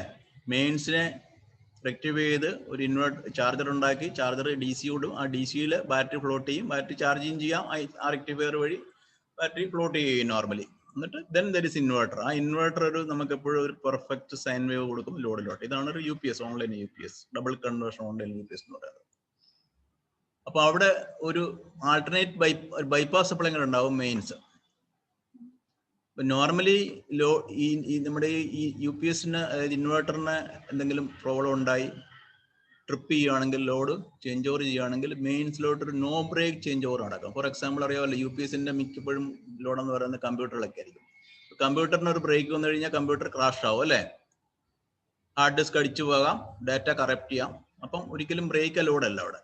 അപ്പോൾ ഒരു നോ ബ്രേക്ക് ട്രാൻസ്ഫർ ആവശ്യമാണ്. തിരിച്ച് നമ്മൾ UPS ഒക്കെ റെഡിയാക്കി തിരിച്ച് എല്ലാം റെക്ടിഫൈ ചെയ്ത് തിരിച്ച് മെയിൻസിൽ നിന്ന് ലോഡ് ഇങ്ങോട്ട് വരുമ്പോഴും ഒരു നോ ബ്രേക്ക് ട്രാൻസ്ഫർ ആവശ്യമാണ് എന്ന് പറഞ്ഞ കണ്ടീഷനിൽ തന്നെയാണ്. അപ്പം രണ്ടും കൂടെ അവിടെ അറ്റ് എ ടൈം രണ്ടും കൂടെ പാരൽ ചെയ്യുന്നില്ല. ദിസ് ചേഞ്ച് ഓവർ ഇല്ല. This is A contactor or ഇല്ലേ, ഈ ലോഡ് സൈഡിലും ഒരു കോൺടാക്ടർ എല്ലാം ഉണ്ട്. അവിടെ സംഭവിക്കുന്ന ഇതും കൂടെ അറ്റ് എ ടൈം ഏതെങ്കിലും ഒന്നേ ഓൺ ആയിരിക്കത്തുള്ളൂ. ആക്ച്വലി അതിന്റെ പോയിന്റ് ഇവിടെ അല്ല, ആ പോയിന്റ് ഇവിടെ ആയിരിക്കും, ഈ ലൈൻ ഇവിടെ ആയിരിക്കും കണക്ട് ചെയ്യുന്നത് ലോഡ് പോയിന്റിൽ. ഈ കോൺട്രാക്ടറോ ഏതെങ്കിലും ഒന്നേ അറ്റ് എ ടൈം ഓൺ ആയിരിക്കും, രണ്ടും കൂടെ ഓൺ ആകത്തില്ല. അതായത് നിങ്ങൾ നേരത്തെ ഒരാൾ പറഞ്ഞല്ലോ റിവേഴ്സ് ഫ്ലോ, രണ്ടും കൂടെ പാരലേക്ക് കിടക്കുകയാണെങ്കിൽ റിവേഴ്സ് ഫ്ലോ ഉണ്ടാവും. ഇപ്പം നമുക്കൊരു സിൻക്രണൈസേഷൻ മാത്രം പോരാ, ഈ റിവേഴ്സ് ഫ്ലോയും ബ്ലോക്ക് ചെയ്യാനുള്ള ഒരു സംവിധാനം കൂടെ ഇതിനകത്ത് ഉണ്ടാകാം. രണ്ടും കൂടെ പാരലായിട്ട് വർക്ക് ചെയ്യുമ്പോഴത്തേക്ക് ഫ്രീക്വൻസി സെയിം ആയിരിക്കണം, വോൾട്ടേജ് സെയിം ആയിരിക്കണം, ഫേസ് ആംഗിൾ സെയിം ആയിരിക്കണം. ഒരു സോഴ്സിൽ നിന്ന് മറ്റേ സോഴ്സിലേക്ക് കറണ്ട് റിവേഴ്സ് ഫ്ലോ ഉണ്ടാകാൻ പാടില്ല. Export is different from reverse flow. എക്സ്പോർട്ടും ഇമ്പോർട്ടും പറഞ്ഞാൽ നമ്മുടെ ലോഡിന്റെ ഡിമാൻഡ് അനുസരിച്ചിട്ടോ അല്ലെങ്കിൽ എക്സസ് ജനറേഷൻ അനുസരിച്ചിട്ടോ പോകുന്നതാണ്. റിവേഴ്സ് ഫ്ലോ എന്ന് പറയുന്നത് അതല്ല. സിംപ്ലി രണ്ട് സോഴ്സ് ഈ പറഞ്ഞ അതിന്റെ load limiting or the load controlling feature ഇല്ലെങ്കിൽ ഓട്ടോമാറ്റിക്കലി റിവേഴ്സ് ഫ്ലോ വരും, സിസ്റ്റം തട്ടിപ്പോകും. പ്രത്യേകിച്ച് ഇൻവേർട്ടർ എന്നൊക്കെ പറഞ്ഞു കഴിഞ്ഞാൽ അതിന്റെ കപ്പബിലിറ്റി ഈസ് വെരി ലിറ്റിൽ. ഇപ്പൊ നമുക്കറിയാമല്ലോ, ഒരു 1 kV ഇൻവേർട്ടർ എന്ന് പറഞ്ഞു കഴിഞ്ഞാൽ നമ്മൾ generally 3.5 ampere or 800 what 3.5 ampere ആണ് ലോഡ് കൊടുക്കുന്നത്. അതൊരു 50% വരെയൊക്കെ ഓവർലോഡ് താങ്ങി കഴിഞ്ഞാൽ അപ്പുറത്തോട്ട് സർജ് വന്നാൽ തന്നെ ഇൻവേർട്ടറും മോസ്ഫെറ്റ് അടിച്ചു പോവാം, അല്ലെങ്കിൽ IGBT അടിച്ചു പോകാം. വലിയ ഇൻവേർട്ടറൊക്കെ ആണെങ്കിൽ അത് അത്രയും കപ്പബിലിറ്റി ഉള്ളൂ. അപ്പൊ അതൊന്നും സംഭവിക്കാതെ പെർഫെക്റ്റ് ആയിട്ട് വർക്ക് ചെയ്യണമെന്നുണ്ടെങ്കിൽ ഈ paralleling operation should be so perfect. എനിക്ക് ഓർമ്മയുണ്ട്, ഞാനൊക്കെ ഒരു 80s വർക്ക് ഈ പറഞ്ഞ അന്നൊക്കെ തൈറിസ്ട്രേസ് UPS ആണ് നമ്മളെ ഈ പറഞ്ഞിരിക്കുന്ന ഇപ്പോഴത്തെ ടൈപ്പ് മോസ്ഫെറ്റ് IGBT ഒന്നും ഇല്ല. 80s I have been to Switzerland in 1986 ABB ആയിട്ട് കളട്രോണിന്റെ ടെക്നിക്കൽ കൊളാബറേഷനിൽ ഐ ഹാവ് ബീൻ 3 months ട്രെയിനിങ്ങിന് വേണ്ടിയിട്ട്. ആ technology was for thyristors UPS. അതാണ് ഞങ്ങളൊക്കെ 500 kV UPS നേരത്തെ പറഞ്ഞല്ലോ, ന്യൂക്ലിയർ പവർ കോർപ്പറേഷന് വേണ്ടി 1992-93 ഡിസൈൻ ചെയ്ത് പറഞ്ഞ തൈറിസ്ട്രേസ് UPS ആണ്. Then we had a transistor UPS. 90s we had a transistor UPS. 2000 ഒക്കെ ആകുമ്പോഴാണ് IGBT UPS. നിങ്ങൾ ഇപ്പൊ കാണുന്നതിൽ IGBT UPS ആണ്. വലിയ UPS അല്ല, IGBT UPS ആണ്. ഈ UPSും ഇൻവേർട്ടറും തമ്മിൽ വ്യത്യാസം എന്താ? ഒരു UPSന്റെ പ്രധാന ഘടകമാണ് ഇൻവേർട്ടർ. അത് ഗ്രിഡ് കണക്റ്റഡ് ഇൻവേർട്ടർ ആയാലും ഓഫ് ഗ്രിഡ് ഇൻവേർട്ടർ ആയാലും ഹൈബ്രിഡ് ഇൻവേർട്ടർ ആയാലും UPSും ഇൻവേർട്ടറും തമ്മിൽ കാര്യമായ വ്യത്യാസങ്ങളൊന്നുമില്ല. ഐ മീൻ ഫംഗ്ഷനിൽ ചെറിയ വ്യത്യാസം ഉണ്ടെന്നുള്ളൂ. ബട്ട് കോമ്പണന്റ് സർക്യൂട്ട് എല്ലാം മോർ ഓർ ലെസ് സെയിം ആണ്. ഈ IGBT UPS എന്ന് പറഞ്ഞാൽ 2000 മുതൽ തുടങ്ങിയതാണ്. പണ്ടൊക്കെ ഈ UPS എന്ന് പറഞ്ഞാൽ വലിയ പെട്ടികളാണ്. അതിൻ്റെ അകത്ത് ഇഷ്ടംപോലെ കോമ്പണൻസ് ഉണ്ടാവും. ഫിൽട്ടർ തന്നെ it is so large. You need a transformer എടുത്ത rectifier side, you need a transformer എടുത്ത ഔട്ട്പുട്ട് സൈഡ്. പിന്നെ ഈ തൈറിസ്ട്രേസ് UPS എന്ന് പറഞ്ഞു കഴിഞ്ഞാൽ പിന്നെ ഒരിക്കൽ പൾസ് കൊടുത്ത് ഓണായി കഴിഞ്ഞാൽ ഓഫ് ആക്കണമെങ്കിൽ കമ്മ്യൂട്ടേഷൻ വേണം, അതിനുവേണ്ടി വേറെ സർക്യൂട്ട് വേണം. ഇപ്പം നമുക്കൊരു IGBT അല്ലെങ്കിൽ മോസ്ഫെറ്റിലൊക്കെ പൾസ് കൊടുത്ത് ഓണായി, പൾസ് മാറ്റി ഓഫായി. അതേപോലെ അല്ല മറ്റേത്. അപ്പം ഇറ്റ് വാസ് എ വളരെ ബൾക്കി യൂണിറ്റ്. ഇപ്പം ടെക്നോളജി ഒത്തിരി അഡ്വാൻസ് ചെയ്തതിന്റെ ഫലമാണ് നമ്മളിപ്പോൾ കാണുന്ന ഈ യൂണിറ്റുകളൊക്കെ. അന്നൊക്കെ നമ്മൾ പാരൽ ചെയ്യാന്ന് പറഞ്ഞാൽ തന്നെ it is technically very very difficult. Lot of issues are there. Parallel ചെയ്ത് കണ്ടിന്യൂസ് ആയിട്ട് വർക്ക് ചെയ്യണമെങ്കിൽ in fact we had it after our ABB collaboration. അതുവരെ we could not make a paralleling system. But ഈ പറഞ്ഞ synchronised change ഓവറൊക്കെ it was standard feature. പാരലിങ്ങിന്റെ അകത്ത് നടക്കുന്ന കാര്യം ഐ ഡോണ്ട് നോ, ഞാൻ പറഞ്ഞത് നിങ്ങൾക്ക് എത്രമാത്രം മനസ്സിലാവും എന്നുള്ളത്. ഫോർ എക്സാമ്പിൾ, നമ്മൾ 2 ഇൻവെർട്ടർ പാരൽ ചെയ്തു. ഈ പറഞ്ഞ ഗ്രിഡിന് പകരം ലേറ്റസ്റ്റ് ടേക്ക് 2 ഇൻവെർട്ടേഴ്സ് പാരൽ ചെയ്തു. 2 ഇൻവെർട്ടർ പാരൽ ചെയ്ത് കഴിയുമ്പോഴത്തേക്ക് ഇത് 1 kVA പ്ലസ് 1 kV ഞാൻ പാരൽ കഴിഞ്ഞാൽ എത്ര kV ലോഡ് സപ്ലൈ ചെയ്യാൻ പറ്റണം? 2 kV അല്ലേ? Let say I have only 1.5 kVA. അപ്പം എന്റെ ലോഡ് പോയിന്റിൽ 1.5 kVA ഉള്ളൂ. ഇപ്പൊ ഈ 1.5 kVA 2 ഇൻവെർട്ടറിന് ഷെയർ ചെയ്യണ്ടേ? ആണല്ലോ. അപ്പൊ ഞാൻ എന്ത് ചെയ്യും? ഈ ലോഡും ഞാൻ പിന്നെ മോണിറ്റർ ചെയ്യും, ഈ ഓരോ ഇൻവെർട്ടറിന്റെ കറണ്ടും മോണിറ്റർ ചെയ്യും. എന്നിട്ട് ഇതിന്റെ തമ്മിലുള്ള ഡിഫറൻസ്, അതായത് ലോഡ് ബൈ ഹാഫ്, 2 ഇൻവെർട്ടർ ഉള്ളെങ്കിൽ load by half is compared with one of the inverter. രണ്ടും സെയിം ആണെങ്കിൽ എനിക്ക് വേറൊന്നും ചെയ്യണ്ട, ഇറ്റ് ക്യാൻ കണ്ടിന്യൂ. സെയിം ആകത്തില്ല, there will be some difference. ആ ഡിഫറൻസ് കറണ്ടിനെ ആക്റ്റീവ് റിയാക്റ്റീവ് ആയിട്ട് സെഗ്രിഗേറ്റ് ചെയ്തിട്ട് active will influence the frequency, reactive will influence the phase angle. അതായത് ഞാൻ ഇന്റേണലി എൻ്റെ ആ ഇൻവെർട്ടറിന്റെ ഫ്രീക്വൻസിക്ക് പകരം ഫേസ് ആംഗിൾ എന്ന് പറയാം. ഫേസ് ആംഗിളിനെ അല്ലെങ്കിൽ പിന്നെ വോൾട്ടേജിനും ചെറുതായിട്ട് ഷിഫ്റ്റ് ചെയ്ത് കൊടുക്കും, സോ ദാറ്റ് എൻ്റെ കറണ്ട് രണ്ടും തമ്മിൽ മാച്ച് ചെയ്യാനായിട്ട്. ഇത് തന്നെയാണ് നമ്മുടെ ഒരു മെയിൻസുമായിട്ട് ഞാനൊരു ഇൻവെർട്ടറിനെ പാരൽ ചെയ്യുമ്പോൾ ചെയ്യുന്ന ഈ പറഞ്ഞിരിക്കുന്ന ലിമിറ്റിംഗ്. അതായത് എൻ്റെ ഇത് ജനറേറ്റ് ചെയ്യുന്ന കറണ്ട് ലോഡ് കറണ്ടും തമ്മിൽ ഞാൻ കമ്പയർ ചെയ്തിട്ട് റിവേഴ്സ് ഫ്ലോ ഉണ്ടെങ്കിൽ I can understand from measurement. Reverse flow 0 ആകുന്ന രീതിയിൽ I will adjust the phase angle and voltage of the inverter. എനിക്ക് മെയിൻസിനെ കയറി ഒന്നും ചെയ്യാൻ പറ്റത്തില്ല, മെയിൻസ് എനിക്ക് കൺട്രോൾ ചെയ്യാൻ പറ്റത്തില്ലല്ലോ. I can control only my inverter. But ഇൻവെർട്ടറിന്റെ ഫേസ് ആംഗിളും എനിക്ക് കൺട്രോൾ ചെയ്യാം, ഇൻവെർട്ടറിന്റെ വോൾട്ടേജ് എനിക്ക് കൺട്രോൾ ചെയ്യാം. അപ്പം റിയാക്റ്റീവ് കമ്പണന്റിനെ കൺട്രോൾ ചെയ്യുന്ന വോൾട്ടേജ് വെച്ചും ആക്റ്റീവ് കമ്പണന്റിനെ കൺട്രോൾ ചെയ്യുന്ന ഫേസ് ആംഗിൾ വെച്ചും ഈ ഫീച്ചറാണ് ചെയ്യുന്നത്. ഇപ്പം പണ്ടൊക്കെയെന്ന് പറഞ്ഞാൽ അനലോഗ് സർക്യൂട്ട്, ഇപ്പം അനലോഗ് സർക്യൂട്ട് അല്ല, ഇപ്പം എല്ലാം completely DSP digital signal processor ഉപയോഗിക്കും. അതിൻ്റെ അകത്തെല്ലാം എംബഡഡ് സോഫ്റ്റ്വെയർ ആണ്. അത് വെച്ചിട്ട് ചെയ്യാൻ കുറെ കൂടെ എളുപ്പമാണ് കാര്യങ്ങൾ. ഓക്കെ, അപ്പം അതിൻ്റെ ഇന്റേണൽ കാര്യങ്ങളാണ്. അപ്പം ഞാൻ പറഞ്ഞു വന്നത് നമ്മുടെ ഹൈബ്രിഡ് ഇൻവേർട്ടറിൽ ഉള്ള മറ്റ് ഇൻവേർട്ടറിൽ നിന്നുള്ള വ്യത്യാസമാണ് ഞാൻ പറഞ്ഞത്. അപ്പം ഈ ഗ്രിഡും നമ്മുടെ ഈ ഇൻവേർട്ടറും കൂടെ പാരലായിട്ട് കിടക്കുകയാണ്. ഒന്ന് ഓഫും ഒന്ന് ഓണും അല്ല, രണ്ടും. ഒരു ഓഫ് ഗ്രിഡ് ഇൻവേർട്ടർ ആണെങ്കിൽ ഗ്രിഡ് കൊടുത്തിട്ടുണ്ടെങ്കിൽ ഇത് ഓഫ് ആയിരിക്കും. ഇതാണ് ലോഡ് ചെയ്യുന്നെങ്കിൽ, നമ്മുടെ സോളാർ ലോഡ് കൊടുക്കുന്നെങ്കിൽ ഗ്രിഡ് ഇവിടെ ഓഫ് ആയിരിക്കും. അതല്ല സോളാർ ഡൗൺ ആയി ബാറ്ററി ഡൗൺ ആയെങ്കിൽ ലോഡ് കൊടുക്കുന്നത് നമ്മുടെ ഓഫ് ഗ്രിഡ് ആയിരിക്കും, ഐ മീൻ ഗ്രിഡ് ആയിരിക്കും, ഇൻവേർട്ടർ ഇവിടെ ഓഫ് ആയിരിക്കും. രണ്ടും കൂടെ ഓൺ ആയിരിക്കത്തില്ല. പക്ഷെ ഹൈബ്രിഡിന്റെ അകത്ത് രണ്ടും അറ്റ് എ ടൈം ഓൺ ആയി കിടക്കണം. അതുപോലെ ഗ്രിഡ് കട്ട് ആകുമ്പോഴത്തേക്ക് ഇത് ഒരു പിന്നെ it is having the feature of on grid inverter, off grid inverter both. On grid ഇൻവേർട്ടറിൽ ഗ്രിഡ് കട്ട് ആകുമ്പോൾ ആന്റി അലൈനിങ് ഫീച്ചർ പ്രകാരം എന്ത് സംഭവിക്കും? ഇൻവേർട്ടർ ഓഫ് ആകണം. ഹൈബ്രിഡ് ഇൻവേർട്ടർ ഓഫ് ആകത്തില്ല, ലോഡ് കണ്ടിന്യൂ ചെയ്യും. ലോഡെന്ന് പറഞ്ഞു കഴിഞ്ഞാൽ നമ്മുടെ മെയിൻ സൈഡിലുള്ള ലോഡല്ല, നമ്മുടെ ക്രിട്ടിക്കൽ ലോഡിന് സെപ്പറേറ്റ് പോയിന്റ് ആണ്, ദാറ്റ് വിൽ കണ്ടിന്യൂ. അതിന്റെ ഒരു പിന്നെ സീക്വൻസ് ഉണ്ടായിരുന്നു, ഞാൻ പുറകെ കാണിക്കാം. ഇതിപ്പോൾ അത്യാവശ്യം നിങ്ങൾക്ക് കാര്യങ്ങൾ മനസ്സിലാകുക, ഒരു സ്റ്റെപ്പ് ബൈ സ്റ്റെപ്പ് മനസ്സിലാക്കുക എന്നുള്ളതാണ് ഉദ്ദേശം. നമുക്ക് മനസ്സിലാകാത്ത കാര്യങ്ങൾ നമുക്ക് കുറച്ചുകൂടെ ഡീറ്റെയിൽ ആയിട്ട് പിന്നെ ഡിസ്കസ് ചെയ്യാം. ഓക്കെ, അപ്പൊ ഇതാണ് ഡിഫറെന്റ് മോഡ്സ്. ഡിഫറെന്റ് മോഡ്സ് എന്ന് പറയുമ്പോഴത്തേക്ക് ഐ വിൽ കം ഓരോ മോഡ് സെപ്പറേറ്റ് വരാം. അപ്പൊ നമുക്ക് പിന്നെ MPPT ചാർജ് കൺട്രോളറിന്റെ ആവശ്യം എന്താ? മാക്സിമം പവർ പോയിന്റ് ട്രാക്ക് ചെയ്യാൻ വേണ്ടിട്ട് സാർ. എങ്ങനെയാ ചെയ്യുന്നത്? അത് നമ്മുടെ വോൾട്ടേജ് കറന്റും വെച്ച് നോക്കുമ്പോൾ വോൾട്ടേജ് കുറച്ച് കറന്റ് മാക്സിമം ആക്കും. ഒരു തിയറം ടോട്ടൽ ഇന്റർണൽ റെസിസ്റ്റൻസ് നമ്മുടെ സോഴ്സിന്റെ റെസിസ്റ്റൻസ് ആയിട്ട് വരുമ്പോൾ ലോഡ് റെസിസ്റ്റൻസ് ഈക്വൽ ആകുമ്പോൾ മാക്സിമം ഔട്ട്പുട്ട് കിട്ടും സിസ്റ്റത്തിന്. ആ തിയറി വെച്ചിട്ടാണ് വർക്ക് ചെയ്യണമെന്ന് അറിയാം. യാ, അതായത് നമ്മളൊരു ഒരു ഏതൊരു പവർ സോഴ്സിന് ഒരു VI കർവ് ഉണ്ട്, വോൾട്ടേജ് വേഴ്സസ് കറണ്ട് കർവ് ഉണ്ട്. അതായത് നമ്മൾ ലോഡ് കൂട്ടും തോറും വോൾട്ടേജ് കുറഞ്ഞു വരും. അപ്പം അതിന് അഗേൻസ്റ്റ് ആയിട്ട് നമുക്കൊരു പവർ കർവും മാർക്ക് ചെയ്യാം. അതായത് സോഴ്സിനൊരു VOC ഉണ്ട്, അതായത് ഓപ്പൺ സർക്യൂട്ട് വോൾട്ടേജ്, സോഴ്സിനൊരു ഷോർട്ട് സർക്യൂട്ട് കറണ്ട് ISC ഉണ്ട്. ഇത് രണ്ടും കൂടെ വെച്ചിട്ടാണ് നമുക്കൊരു IV കർവ് വരയ്ക്കുന്നത്. അപ്പോൾ IV കർവ് വരച്ചിട്ട് നമ്മൾ ഫർദർ നമ്മൾ ലോഡ് കൂട്ടി വരുമ്പോഴത്തേക്ക് എന്ത് സംഭവിക്കും? വോൾട്ടേജ് ഡ്രോപ്പ് വരും. ഇതിന് അഗേൻസ്റ്റ് ആയിട്ട് നമുക്കൊരു പവർ കർവും വരയ്ക്കാം. അപ്പോൾ പവർ കർവ് ഒരു സ്റ്റാർട്ട് ഫ്രം 0, അതായത് കറണ്ട് 0 ആണെങ്കിൽ പവർ 0, കറണ്ട് കൂടി പവർ കൂടി വരും. അങ്ങനെ പവർ പീക്ക് എത്തും, പിന്നെയും ലോഡ് ചെയ്ത് കഴിഞ്ഞാൽ പവർ താഴോട്ട് വരും. അങ്ങനെ വന്ന് വോൾട്ടേജ് 0 ആവുന്ന പോയിന്റ് നമുക്ക് ലോഡ് ചെയ്യാം. അപ്പോൾ പവർ വീണ്ടും 0 ആവും. ഈ കർവിൻ്റെ അത് ഇടയ്ക്ക് നോക്കി കഴിഞ്ഞാൽ you will find a peak point. So that is the point where you get a maximum power. അതിന് കറസ്പോണ്ടിങ് ആയിട്ടുള്ള വോൾട്ടേജും കറണ്ടും കീപ്പപ്പ് ചെയ്തുകൊണ്ടിരിക്കണം. അതിന് നമ്മൾ സോളാറിനാണ് നമ്മൾ പറയുന്നത് VMB IMB എന്നാണ് പറയുന്നത്. അപ്പോൾ VMBയും കറസ്പോണ്ടിങ് ആയിട്ട് IMB നമ്മുടെ കൺട്രോളിലല്ല, IMB ഡിപ്പെൻഡിങ് അപ്പോൾ നമ്മുടെ ലോഡ്. അപ്പം എക്സ്പോർട്ടിൻ്റെ അകത്താണ് നമുക്ക് എക്സ്പോർട്ടിനകത്ത് മാനേജ് ചെയ്യാം. പക്ഷെ ഒരു ബാറ്ററിയുടെ കണ്ടീഷനിലാണെങ്കിൽ ബാറ്ററിക്ക് എന്തും വേണം കറണ്ട് ബാറ്ററി എടുക്കുന്ന ഡിപ്പെൻഡിങ് അപ്പോൾ ബാറ്ററിയുടെ ചാർജിങ് വോൾട്ടേജ്. അപ്പോൾ നമ്മുടെ ബാറ്ററിയുടെ ചാർജിങ് വോൾട്ടേജിനെ നമ്മൾ കൺട്രോൾ ചെയ്തുകൊണ്ട് ബാറ്ററിയുടെ സോളാറിന്റെ കറണ്ട് നമ്മൾ മാനേജ് ചെയ്യും. So that VMB IMB is maximum. അപ്പോൾ അതിന് ഡിഫറെന്റ് അൽഗോരിതം ഒക്കെ ഉണ്ട്, അതൊക്കെ നമ്മുടെ എംബഡഡ് സോഫ്റ്റ്വെയർ ഇരുന്ന കാര്യങ്ങളാണ്. അപ്പോൾ അതിനകത്തേക്ക് ഞാൻ ഡീറ്റെയിൽ ആയിട്ട് പോകുന്നില്ല. ഈ ഒരു ഭാഗങ്ങളെല്ലാം ഒന്ന് ഓർത്തേക്ക്, അടുത്ത മോഡുകളിൽ അതെല്ലാം ഇതിനെപ്പറ്റി നമ്മൾ കൂടുതൽ ഡിസ്കസ് ചെയ്യുന്നതാണ്, ഡിഫറെന്റ് മോഡ്സ്. ഇപ്പം ഞാനിതിപ്പം മോഡ്സ് പറയാം, ഓരോന്നെടുക്കാം. ഇതാണ് നമ്മുടെ stand alone mode. Stand alone mode എന്ന് പറഞ്ഞാൽ എന്തുവാ? നമ്മൾ നേരത്തെ പറയുന്നത് നമ്മുടെ ഒരു ഓഫ് ഗ്രിഡ് ഇൻവേർട്ടറിന് തുല്യ. അതായത് V have A solar, we have MPPT charge controller. അപ്പോൾ MPPT നിങ്ങളുടെ ഒരു ഓഫ് ഗ്രിഡ് ഇൻവേർട്ടറിൽ MPPT വർക്ക് ചെയ്യുമെന്ന് നമുക്ക് എങ്ങനെ മനസ്സിലാക്കാൻ പറ്റാവുന്ന?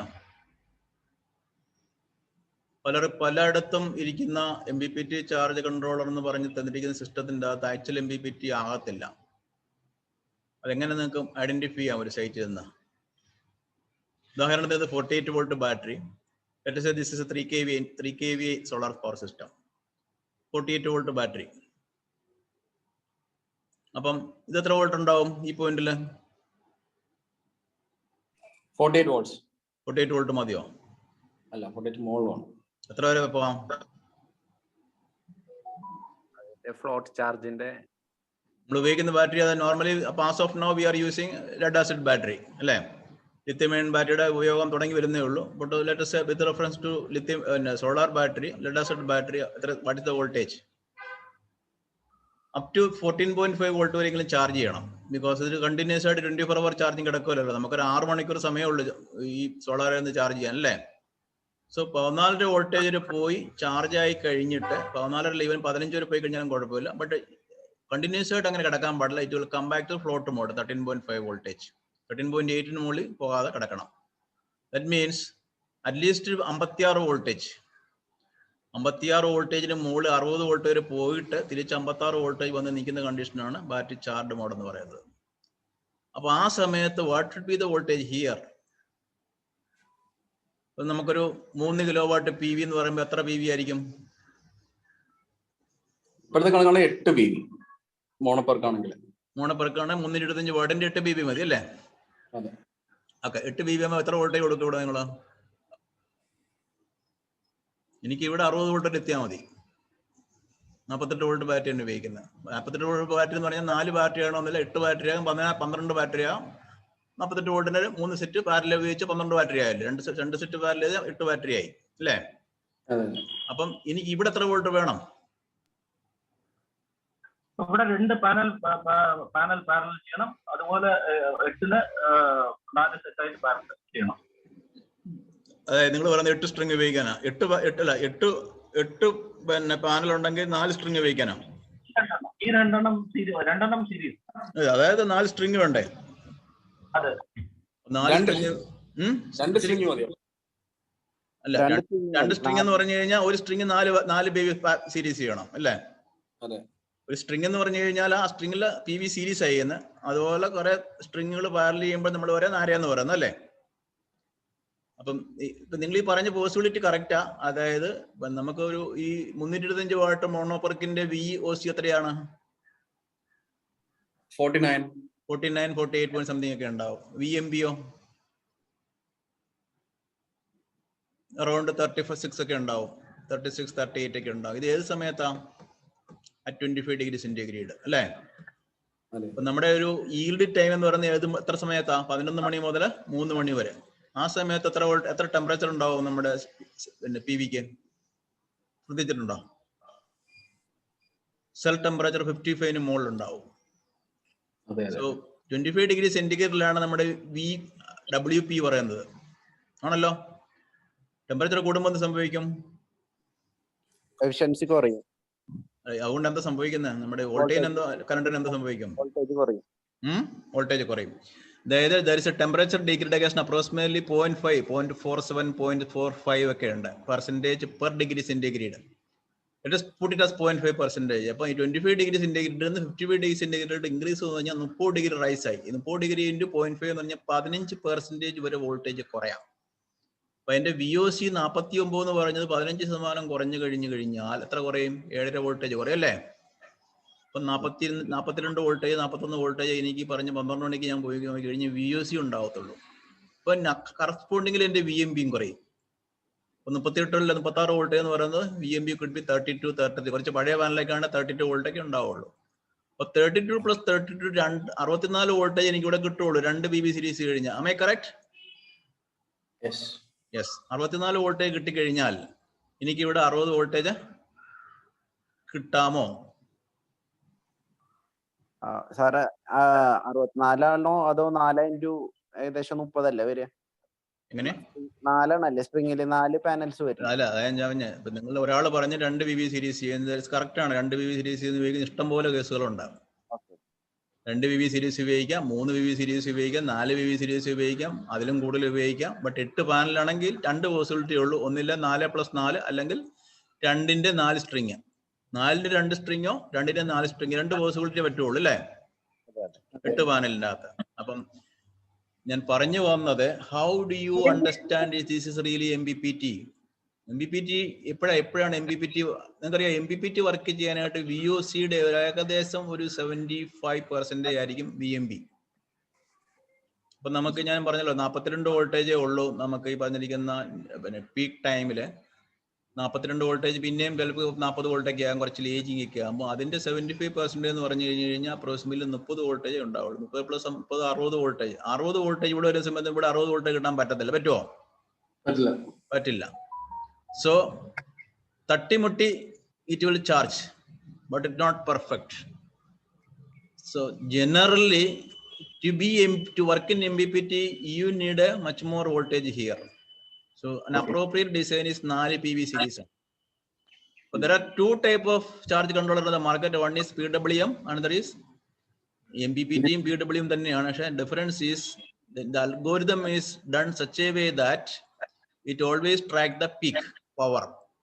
But generally MPPT voltage വരികയാണെങ്കിൽ ഇവിടെ 4 അതായത് 200 വോൾട്ടേജ് വരെ അലൗഡ് ആയിരിക്കും. 4 PV നിങ്ങൾക്ക് സീരീസ് ചെയ്യാം. അപ്പൊ അതിന്റെ ഒരു പിന്നെ VMB വോൾട്ടേജ് എന്ന് പറഞ്ഞു കഴിഞ്ഞാൽ അപ്രോക്സിമേറ്റ്ലി ഒരു 120 to 130 വോൾട്ടേജ് ഉണ്ടാവും. ഇവിടെ എത്രയുണ്ടാവും? 11 മണി 12 മണിക്ക് പോയി മിസ് കഴിഞ്ഞാൽ എത്ര വോൾട്ടേജ് കാണണം?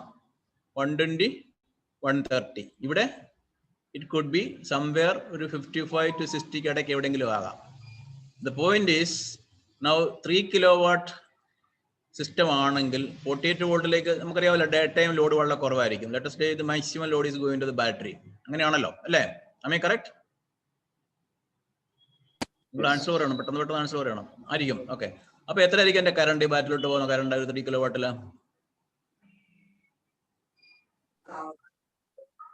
ആരെങ്കിലും ഒരാൾ ആൻസർ പെട്ടെന്ന് പറ. 1 amps. 1 amps പോകുള്ളൂ. 10 amps ആയി കഴിഞ്ഞാൽ 455 വോൾട്ടേജ് 10 ആമ്പിയർ എന്ന് പറഞ്ഞാൽ 550 വാട്ടല്ലായുള്ളോ? ഞാൻ പറഞ്ഞ ലോഡ് 0 ആണ്, അല്ലെ ലോഡ് വരിൽ മിനിമൽ. 3 കിലോവാട്ട് ഇല്ലേ? 3 കിലോവാട്ട് PV എത്ര കിലോവാട്ട് ഔട്ട്പുട്ട് കിട്ടാം ഒരു നൂൺ സമയത്ത്? എത്ര കിട്ടും? 2.7 കിട്ടുമോ? അതാണ് നമ്മൾ ഇപ്പൊ ഇത്ര നേരം പറഞ്ഞത്. അതായത് നമുക്ക് 15% നമ്മുടെ ടെമ്പറേച്ചർ ഡിഗ്രേറ്റിംഗ് പോയി. ഓക്കെ. പിന്നെ ഇൻവെർട്ടറിന്റെ എഫിഷ്യൻസിലോട്ട് നമ്മൾ ഇവിടെ എത്തിയിട്ടില്ല, ഇവിടെ കിടക്കുന്നേ ഉള്ളൂ. ഇവിടെ നമ്മൾ ഇവിടെ ഇരിക്കുന്നേ ഉള്ളൂ. പിന്നെ നമ്മുടെ ചാർജ് കൺട്രോളിന്റെ എഫിഷ്യൻസി ലെറ്റസ് 95%, പിന്നെ കേബിൾ ഡ്രോപ്പ്. സോ എല്ലാം കൂടെ ലെറ്റസ് ഒരു 15, 20, 22% വരെയൊക്കെ ഡ്രോപ്പ് ഉണ്ടാകാം അല്ലേ? അതെ. ഇപ്പൊ 3 കിലോ വാട്ടിൽ നിന്ന് 20% ഡ്രോപ്പ് എന്ന് പറഞ്ഞു കഴിഞ്ഞാൽ 2400, 2500 വാട്ടൊക്കെ കിട്ടാം ഈ 48 വോൾട്ട്, അല്ലെങ്കിൽ വോൾട്ടേജ് ലെവൽ കൂടുതലായിരിക്കണം. ഇപ്പൊ 2400 വാട്ട് ഉണ്ടെങ്കിൽ 2400 അല്ലെ 2500, ഫോർ എക്സാമ്പിൾ നമ്മൾ കാൽക്കുലേഷൻ പർപ്പസിന് ലെറ്റസ്റ്റ് ടേക്ക് 2500 വാട്ട് ഈൽഡ് ഉണ്ട്. എനിക്ക് 50 വോൾട്ട് ആണെങ്കിൽ എത്ര കറണ്ട് ഉണ്ടാകണം? 50 ആമ്പയർ വേണ്ടേ അല്ലേ? 50 ആമ്പയർ ഇൻറ്റു 50 വാട്ട് 2500 വാട്ട്. അപ്പൊ 50 ആമ്പയർ കറണ്ട് എന്റെ 3 ബാങ്ക് അല്ലെ 2 ബാങ്ക് ബാറ്ററികൾ ഇങ്ങനെ ഫ്ലോ ചെയ്തുകൊണ്ടിരിക്കണം. അപ്പം എനിക്കിവിടെ 50 ആമ്പയർ ആണെങ്കിൽ ഇവിടെ സിംഗിൾ ബാറ്ററി തന്നെ അതായത് 3 കിലോ വാട്ടാണ്. 3 കിലോ വാട്ട് സിംഗിൾ ബാറ്ററി. എന്ത് ബാറ്ററി കൊടുക്കും നിങ്ങള്? 4 ബാറ്ററിക്കും കൂടി 50 ആംപിയർ. അപ്പൊ സിംഗിൾ 10 ആംസ് അല്ലേ പോവാ? ഒരു ബാറ്ററിക്ക് 10 ആവുമ്പോ 4 കൂടി 40 ആംപിയർ ആയില്ലേ? ഇത് 48 വോൾട്ട് സിസ്റ്റം ആണ്. 3 സെറ്റ് ബാറ്ററി പാരലൽ ഇരിക്കുകയാണ്. അതെ, അപ്പൊ 48 50 ആംസ് ആയി. 50 ആംപിയർ ഓരോ സെറ്റ് ബാറ്ററിൽ എത്ര വെച്ച് പോകണം? 10 അല്ല, 50 ഡിവൈഡഡ് ബൈ 3. 3 സെറ്റല്ലേ പാരലൽ ഇരിക്കുന്നത്. 10 48 ബാറ്ററി, 4 ബാറ്ററി സീരീസ് ചെയ്തില്ല 48 വോൾട്ട് ഉണ്ടാക്കുന്നത്. ആ 48 വോൾട്ട് ഉണ്ടാക്കുന്ന സീരീസ് ബാറ്ററി കറണ്ട് സെയിം ആയിരിക്കണ്ടേ? നിങ്ങൾക്ക് 10 ആമ്പയർ ആണ് ഒരു ബാറ്ററി കൂടെ പോകുന്നെങ്കിൽ 4 ബാറ്ററി കൂടെയും 10 ആമ്പയർ പോയിട്ട് 3 സെറ്റ് കൂടെ 30 ആമ്പയറിലെ പറ്റുള്ളൂ. ഇവിടെ 50 ആമ്പയർ കറണ്ട് ഇവിടെ ഈ ചാർജ് കൺട്രോളർ തരുന്നുണ്ട്. അത് 3 സെറ്റ് ബാറ്ററിയിലോട്ടാണ് പോകുന്നത്. ഇതുപോലെ ഒരു സെറ്റ് അല്ല, 3 സെറ്റ് ഉണ്ട്. അപ്പൊ 50 ഡിവൈഡഡ് ബൈ 3 17 ആമ്പയർ ഉണ്ടാവും. 17 ആമ്പയർ ഓരോ സെറ്റ് കൂടെ പോകണം. ഓരോ ബാറ്ററി കൂടെയും 17 ആമ്പയർ ഉണ്ടാവും. 12 ബാറ്ററി ആണോ സാർ അവിടെ ഇരിക്കുന്നത്? Generally what is the battery? നിങ്ങളിപ്പോ ഒരു 3 കിലോ വാട്ടിന് എത്ര ബാറ്ററി കൊടുക്കാറുള്ളത്? 4 ബാറ്ററി. 4 ബാറ്ററിയോ? അതിന്റെ കണക്കെന്തോ? 48 വോൾട്ട്. 48 വോൾട്ട് 4 ബാറ്ററി സീരീസ് കഴിഞ്ഞാകും. നമുക്ക് ബാറ്ററിക്ക് വോൾട്ടേജ് മാത്രം മാറിയോ? പോരല്ലോ. അതെ, ആംപിയർ പാനൽ നിന്നാണ് ആംപിയർ വരുന്നത്. ഐ തിങ്ക് ഞാനത് അതിലേക്ക് തിരിച്ച് ഈ സെഷൻ കഴിഞ്ഞിട്ടല്ല, പിന്നെ ഇതിന്റെ കണ്ടിന്യൂറ്റി കിട്ടില്ല. അതൊരു വലിയ സബ്ജക്റ്റ് ആണ്. നിങ്ങളെല്ലാവരും ചെയ്യുന്നത് മെയിൻ മിസ്റ്റേക്സ് ആണ്. അറിഞ്ഞോ അറിയാതെ ചെയ്യുന്നതാണ്. അത് അഡ്രസ് ചെയ്യേണ്ട ഒരു മെയിൻ ടോപ്പിക് ആണ് ബാറ്ററി സൈസിങ്. അല്ല, ഇൻവെർട്ടറിൽ 70 to 165 എന്ന് എഴുതിയിട്ടുണ്ട്. ഇൻവെർട്ടറിന്റെ back side DC input voltage 70 to 165 എന്ന് എഴുതിയിട്ടുണ്ട്. അപ്പൊ മാക്സിമം 4 പാനൽ വരെ സീരീസ് ചെയ്യാന്നാണ് കമ്പനി പറഞ്ഞത്, ലൂമിനസിന്റെ. അതെ, അത് 172 പോരല്ലോ. അതിൽ നമ്മളിപ്പോ പറഞ്ഞ മോണോപെർക്കിനാണെങ്കിൽ 49 വോൾട്ടേജ് ഉണ്ട്, 50 വോൾട്ടേജ് ഉണ്ട്, 200 വോൾട്ടേജ് വരെ വേണം. ഇവിടെ 4 BV സീരീസ് ചെയ്യണമെങ്കിൽ 200 വോൾട്ടേജ് വേണം. 170 പോരാ. എല്ലാ ടൈമിലും കിട്ടില്ലല്ലോ. എല്ലാ ടൈമിലും കിട്ടില്ലല്ലോ. എല്ലാ ടൈമിലും കിട്ടുകയോ കിട്ടാതിരിക്കുകയോ ചെയ്യാം. ഫോർ എക്സാമ്പിൾ നമ്മളൊന്നിവിടെ ലോഡ് ഡിസ്കണക്ട് ചെയ്തു എന്തെങ്കിലും കാരണവശാൽ, എന്നിട്ട് തിരിച്ച് കണക്ട് ചെയ്യുമ്പോൾ 200 വോൾട്ടേജ് കയറി വരുമല്ലോ. അതുകൊണ്ടാണ് വോൾട്ടേജ് മാത്രം ഉണ്ടാവില്ല. അല്ല, voltage range is always VOC. നമ്മുടെ ഒരു PCUവിന്റെ ഇൻപുട്ട് വോൾട്ടേജ് റേഞ്ച് VOC ആണ്, VMP അല്ല. പക്ഷെ നമ്മൾ വർക്കിംഗ് കണ്ടീഷനിൽ അത് VMP-യിലെ നിൽക്കത്തുള്ളൂ. നേരത്തെ ഞാൻ ചോദിച്ചു വന്ന ഇതായിരുന്നു, ഇവിടെ 50 വോൾട്ട് 50 ആമ്പയർ ഉണ്ടെങ്കിൽ ഇവിടെ അത്ര കറണ്ട് കാണുമോ? അതാണ് എന്റെ ക്വസ്റ്റ്യൻ. അത് നോക്കി പറയാം ഇത് MPPT വർക്ക് ചെയ്യുന്നുണ്ടോ ഇല്ലയോ എന്നുള്ളത്. ഇപ്പൊ 4 PV സീരീസ് ചെയ്ത് 120-130 വോൾട്ടേജ് ഉണ്ട്. Latest 130 volt. ഇവിടെ 50 വോൾട്ടേജ് ഉള്ളൂ. ഇവിടുത്തെ കറണ്ട് ഉണ്ടാവും. ഇവിടെ നമുക്ക് 50 ആമ്പയർ ഉണ്ട്. ചാർജ് കൺട്രോളിൽ ഉൾപ്പെട്ട 50 ആമ്പയർ ഉണ്ട്. What will be the current here? ആരെങ്കിലും ഒരാൾ പറ. 16 ആംസ് ആണത്. 2500 വാട്ട് ഇവിടെ കിട്ടിയല്ലോ. അവിടെ ഇവിടെ 2500 വാട്ട് വേണ്ടേ? വേണമല്ലോ, സംശയമില്ലല്ലോ. അതെ അതെ, അല്പം കൂടുതൽ ഉണ്ടാകത്തുള്ളൂ എഫിഷ്യൻസിന്റെ ഫാക്ടർ എടുക്കുമ്പോൾ. 2500 ഡിവൈഡ് ബൈ 130 അപ്രോക്സിമേറ്റ്ലി 18 ആമ്പയർ ഉണ്ടാവും. 18-19 ആമ്പയർ ഉണ്ടാവണം ഇവിടെ. അത്രയും കറണ്ട് ഉണ്ടെങ്കിൽ system is MPPT working. Suppose MPPT-ൽ PWM-ലെ വർക്ക് ചെയ്യുന്നെങ്കിൽ ഈ കറണ്ട് സെയിം ആയിരിക്കും. പല സിസ്റ്റത്തിലും നിങ്ങൾക്ക് അങ്ങനെ കാണാം. സോളാറിൽ നിന്ന് വരുന്ന സെയിം കറണ്ട് തന്നെ ആയിരിക്കും ബാറ്ററിലോട്ട് പോകുന്നെങ്കിൽ it is not MPPT, it is PWM. മനസ്സിലായി sir. So you are losing so much of voltage. അതാണ് നമ്മുടെ IV കർവിൽ ഇവിടെ വേണമെന്ന് വർക്ക് ചെയ്യാം. ഓക്കെ അങ്ങനെ വർക്ക് ചെയ്ത് കഴിഞ്ഞാൽ നിങ്ങൾക്ക് 130 വോൾട്ടേജ് നേരെ ഡ്രോപ്പ് ചെയ്ത് 55 വോൾട്ട് കഴിഞ്ഞാൽ U are losing 60 volt drop ചെയ്ത്. അപ്പൊ ആ കണ്ടീഷൻ പലരും അങ്ങനെ ചെയ്യത്തില്ല. അവർ ചെയ്യാൻ പോകുന്നത് 3 VV 2 VV സീരീസ് ചെയ്യും. അവരുടെ ചാർജ് കൺട്രോളർ MPPT അല്ലെങ്കിൽ പലപ്പോഴും ചെയ്യുന്നത് 2 VV സീരീസ് ചെയ്ത് നിർത്താൻ നോക്കും. 3 VV സീരീസ് കഴിഞ്ഞാലും പിന്നെ 1 VV വോൾട്ടേജ് നഷ്ടമാണ്. So this is a one way to understand the MPPT working. സാറേ ഇപ്പൊ ഒരു ഡൗട്ട് നമുക്ക് ബെസ്റ്റ് ആയിട്ടുള്ള 3 കിലോവാട്ട് മോണോപാർക്ക് ആണെങ്കിൽ നമുക്ക് 4 ഇങ്ങനെ തന്നെ ചെയ്യുന്നതല്ലേ നല്ലത്? അത് ഞാൻ പറഞ്ഞു. ഞാൻ ഈ ഒരു സിസ്റ്റം കംപ്ലീറ്റ് ചെയ്തിട്ട് I will come back to that. Battery sizing is ഒരു വളരെ സീരിയസ് ആയിട്ടുള്ള ഒരു ടോപ്പിക്കാണ്. പലരും മിസ്റ്റേക്ക് ചെയ്യുന്ന ഒരു ഏരിയയാണ്. അതെ സാർ, അതെ. Discussed and addressed. I will come back to that. ഇത് let us finish this one. Okay. സോ നമ്മളിവിടെ പറഞ്ഞത് ഹൈബ്രിഡ് ഇൻവെർട്ടറിന്റെ സ്റ്റാൻഡ് അലോൺ മോഡലാണ് നിൽക്കുന്നത്. അപ്പൊ ഇവിടെ ഗ്രിഡ് ഇവിടെ ഉണ്ടെങ്കിലും ഗ്രിഡ് ഇവിടെ ഒന്നും ചെയ്യുന്നില്ല. ഗ്രിഡ് പാരലൽ നിൽക്കുന്നേ ഉള്ളൂ. But Lord is supplied from this point. ഇനി അടുത്ത മോഡ് വരികയാണെങ്കിൽ ഇതെന്താ കാണുന്നത്? എന്തോ ഇത് ആദ്യം ഫസ്റ്റ് സംഭവിക്കേണ്ടത് എന്തോ ബാറ്ററി ചാർജ് ആകണം അല്ലേ? ഒരു സിസ്റ്റത്തിലേക്ക് സാധാരണഗതിയിൽ ഒരു ഹൈബ്രിഡ് ആയാലും ഓഫ് ഗ്രിഡ് ആയാലും ബാറ്ററി ഉണ്ടെങ്കിൽ ഈ ബാറ്ററി രാത്രിയിൽ ഏതെങ്കിലും സമയങ്ങളിൽ നമ്മൾ ഉപയോഗിച്ചിട്ടുണ്ടാവും. That means first thing in the morning battery should get charge. Battery ഒരു പർട്ടിക്കുലർ ലെവൽ എത്തിക്കഴിഞ്ഞാൽ മാത്രമേ ഇൻവെർട്ടർ ഓൺ ആവത്തുള്ളൂ. ഓക്കെ. ബാറ്ററി വോൾട്ടേജ് ജനറലി ഇപ്പം നമ്മൾ സാധാരണ നമ്മുടെ ഈ ഓഫ് ഗ്രിഡിലൊക്കെയാണ് നമ്മൾ പറയുക അപ്രോക്സിമേറ്റ്ലി 50 വോൾട്ട് 52 വോൾട്ടേജ് പലരും പല വാല്യൂ പറയും. But in my point 80% of battery charge ആയി കഴിഞ്ഞാൽ മാത്രമേ ഇൻവെർട്ടർ ഓൺ ആകാവുള്ളൂ ഓഫ് ഗ്രിഡിലാണെങ്കിൽ. അപ്പോൾ പർട്ടിക്കുലർ വോൾട്ടേജ് 2.05 എത്തിക്കഴിയുമ്പോഴത്തേക്ക് ഇറ്റ് ഈസ് ഓൺ ആവും, ലോഡ് കൊടുക്കാൻ തുടങ്ങും. ഓക്കെ. സോ ആരോ കാണുന്നുണ്ടല്ലോ അല്ലേ? അപ്പൊ ഈ സമയത്ത് ഓൾറെഡി ഗ്രിഡ് ലോഡ് കൊടുത്തുകൊണ്ടിരിക്കുകയായിരുന്നു. ഇപ്പൊ രണ്ടും കൂടെ പാരലായിട്ടാണ് വർക്ക് ചെയ്യുന്നത്. അപ്പം ഇവിടെ ഇപ്പൊ മോർണിംഗ് ആകുമ്പോൾ നമുക്കറിയാമല്ലോ, മോർണിംഗിലാണെങ്കിൽ എന്ത് സംഭവിക്കാം? മോർണിംഗ് ആണെങ്കിൽ ഈ ലോഡിന് സഫീഷ്യന്റ് ആയിട്ടുള്ള ജനറേഷൻ ഉണ്ടാകണമെന്നില്ല. അപ്പം രണ്ടും കൂടെ പാരലായിട്ട് കൊടുക്കും. എനിക്കിവിടെ 10 ആംപിയർ വേണം, ഇവിടെ 5 ആംപിയർ ജനറേറ്റ് ചെയ്താൽ 5 ആംപിയർ ഇവിടുന്ന് കൊടുക്കും. അതാണ് ഹൈബ്രിഡ് ഇൻവെർട്ടറിന്റെ പ്രത്യേകത. ഓഫ് ഗ്രിഡിൽ ഒരിക്കലും അങ്ങനെ ചെയ്യാൻ പറ്റത്തില്ല, രണ്ടും കൂടെ പാരലായിട്ട് വർക്ക് ചെയ്യാൻ പറ്റത്തില്ല. എനിക്കിവിടെ 15 ആംപിയർ ജനറേറ്റ് ചെയ്തുകൊണ്ട് ലോഡ് 10 ആംപിയർ ഉള്ളെങ്കിൽ 5 ആംപിയർ തിരിച്ചു പോകും. അത് നമ്മൾ അടുത്ത വേറൊരു സ്ലൈഡിൽ കാണും.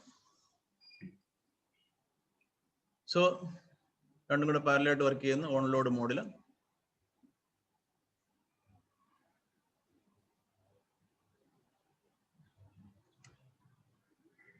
ഇനിയും എൻ്റെ PVയുടെ സ്ട്രെങ്ത് കുറഞ്ഞു. അപ്പൊ എന്ത് സംഭവിക്കും? എൻ്റെ ബാറ്ററി തിരിച്ച് ഇടയ്ക്ക് ഒരു ക്ലൗഡ് വന്നു. അപ്പൊ എന്ത് സംഭവിക്കും?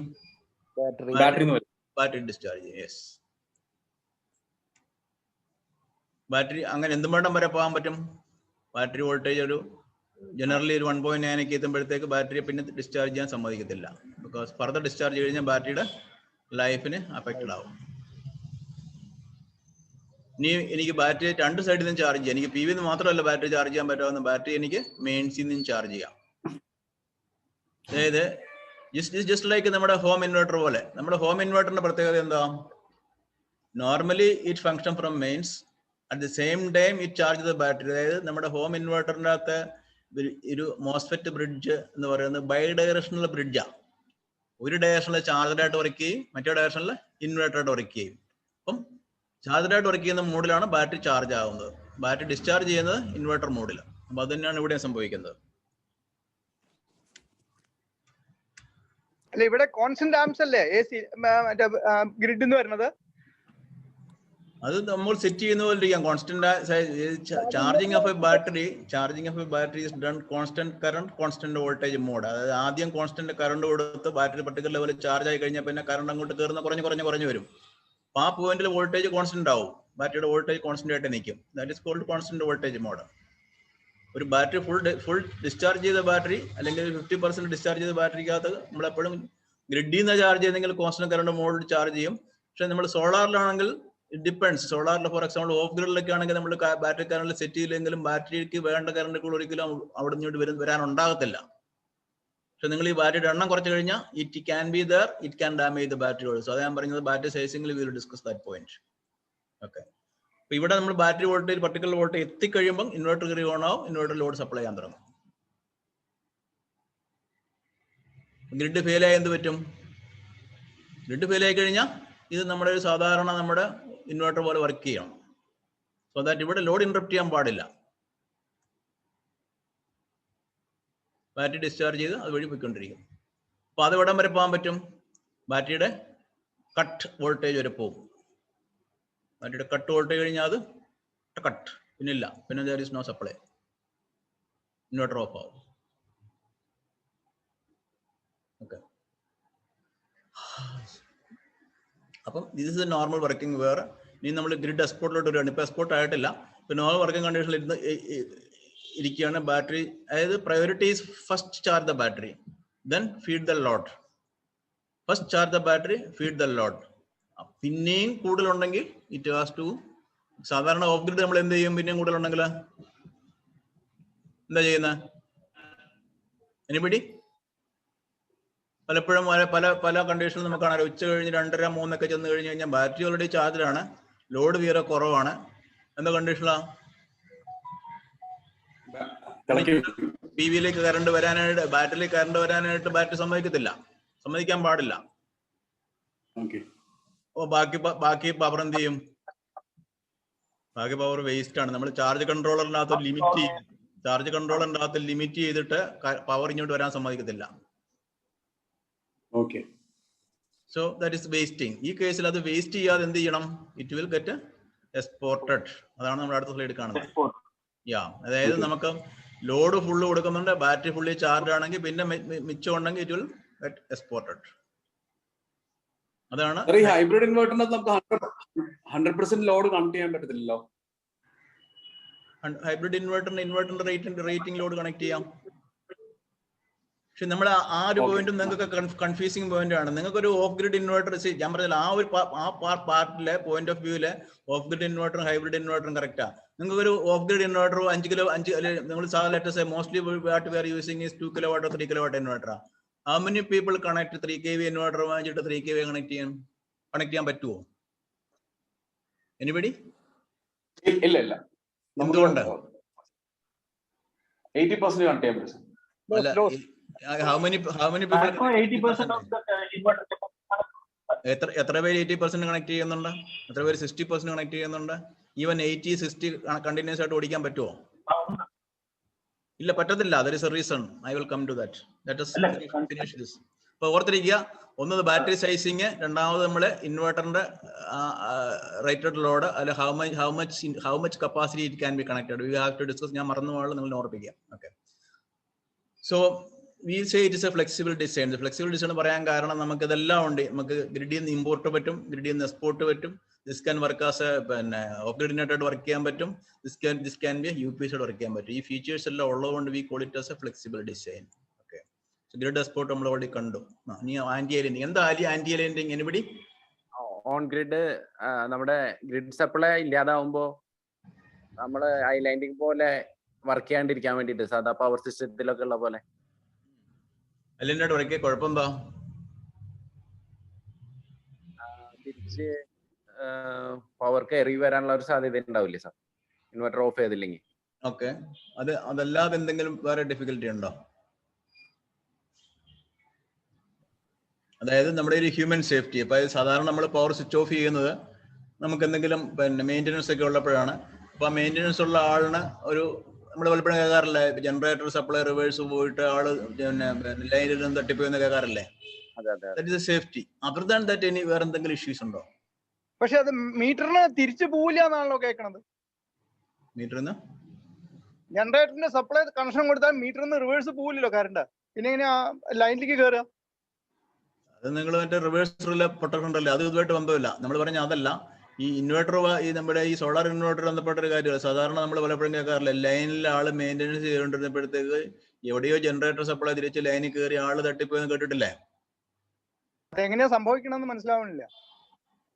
കാരണം എന്താ വെച്ചാൽ മീറ്ററിന്റെ ഇൻസൈഡ് 2 ഭാഗം ഉണ്ടല്ലോ, ഒരു തിരിച്ചു കയറില്ല എന്നാണ് ഞാൻ ധരിച്ചത്. എനിക്കറിയില്ല അതിനെ പറ്റിയിട്ട്.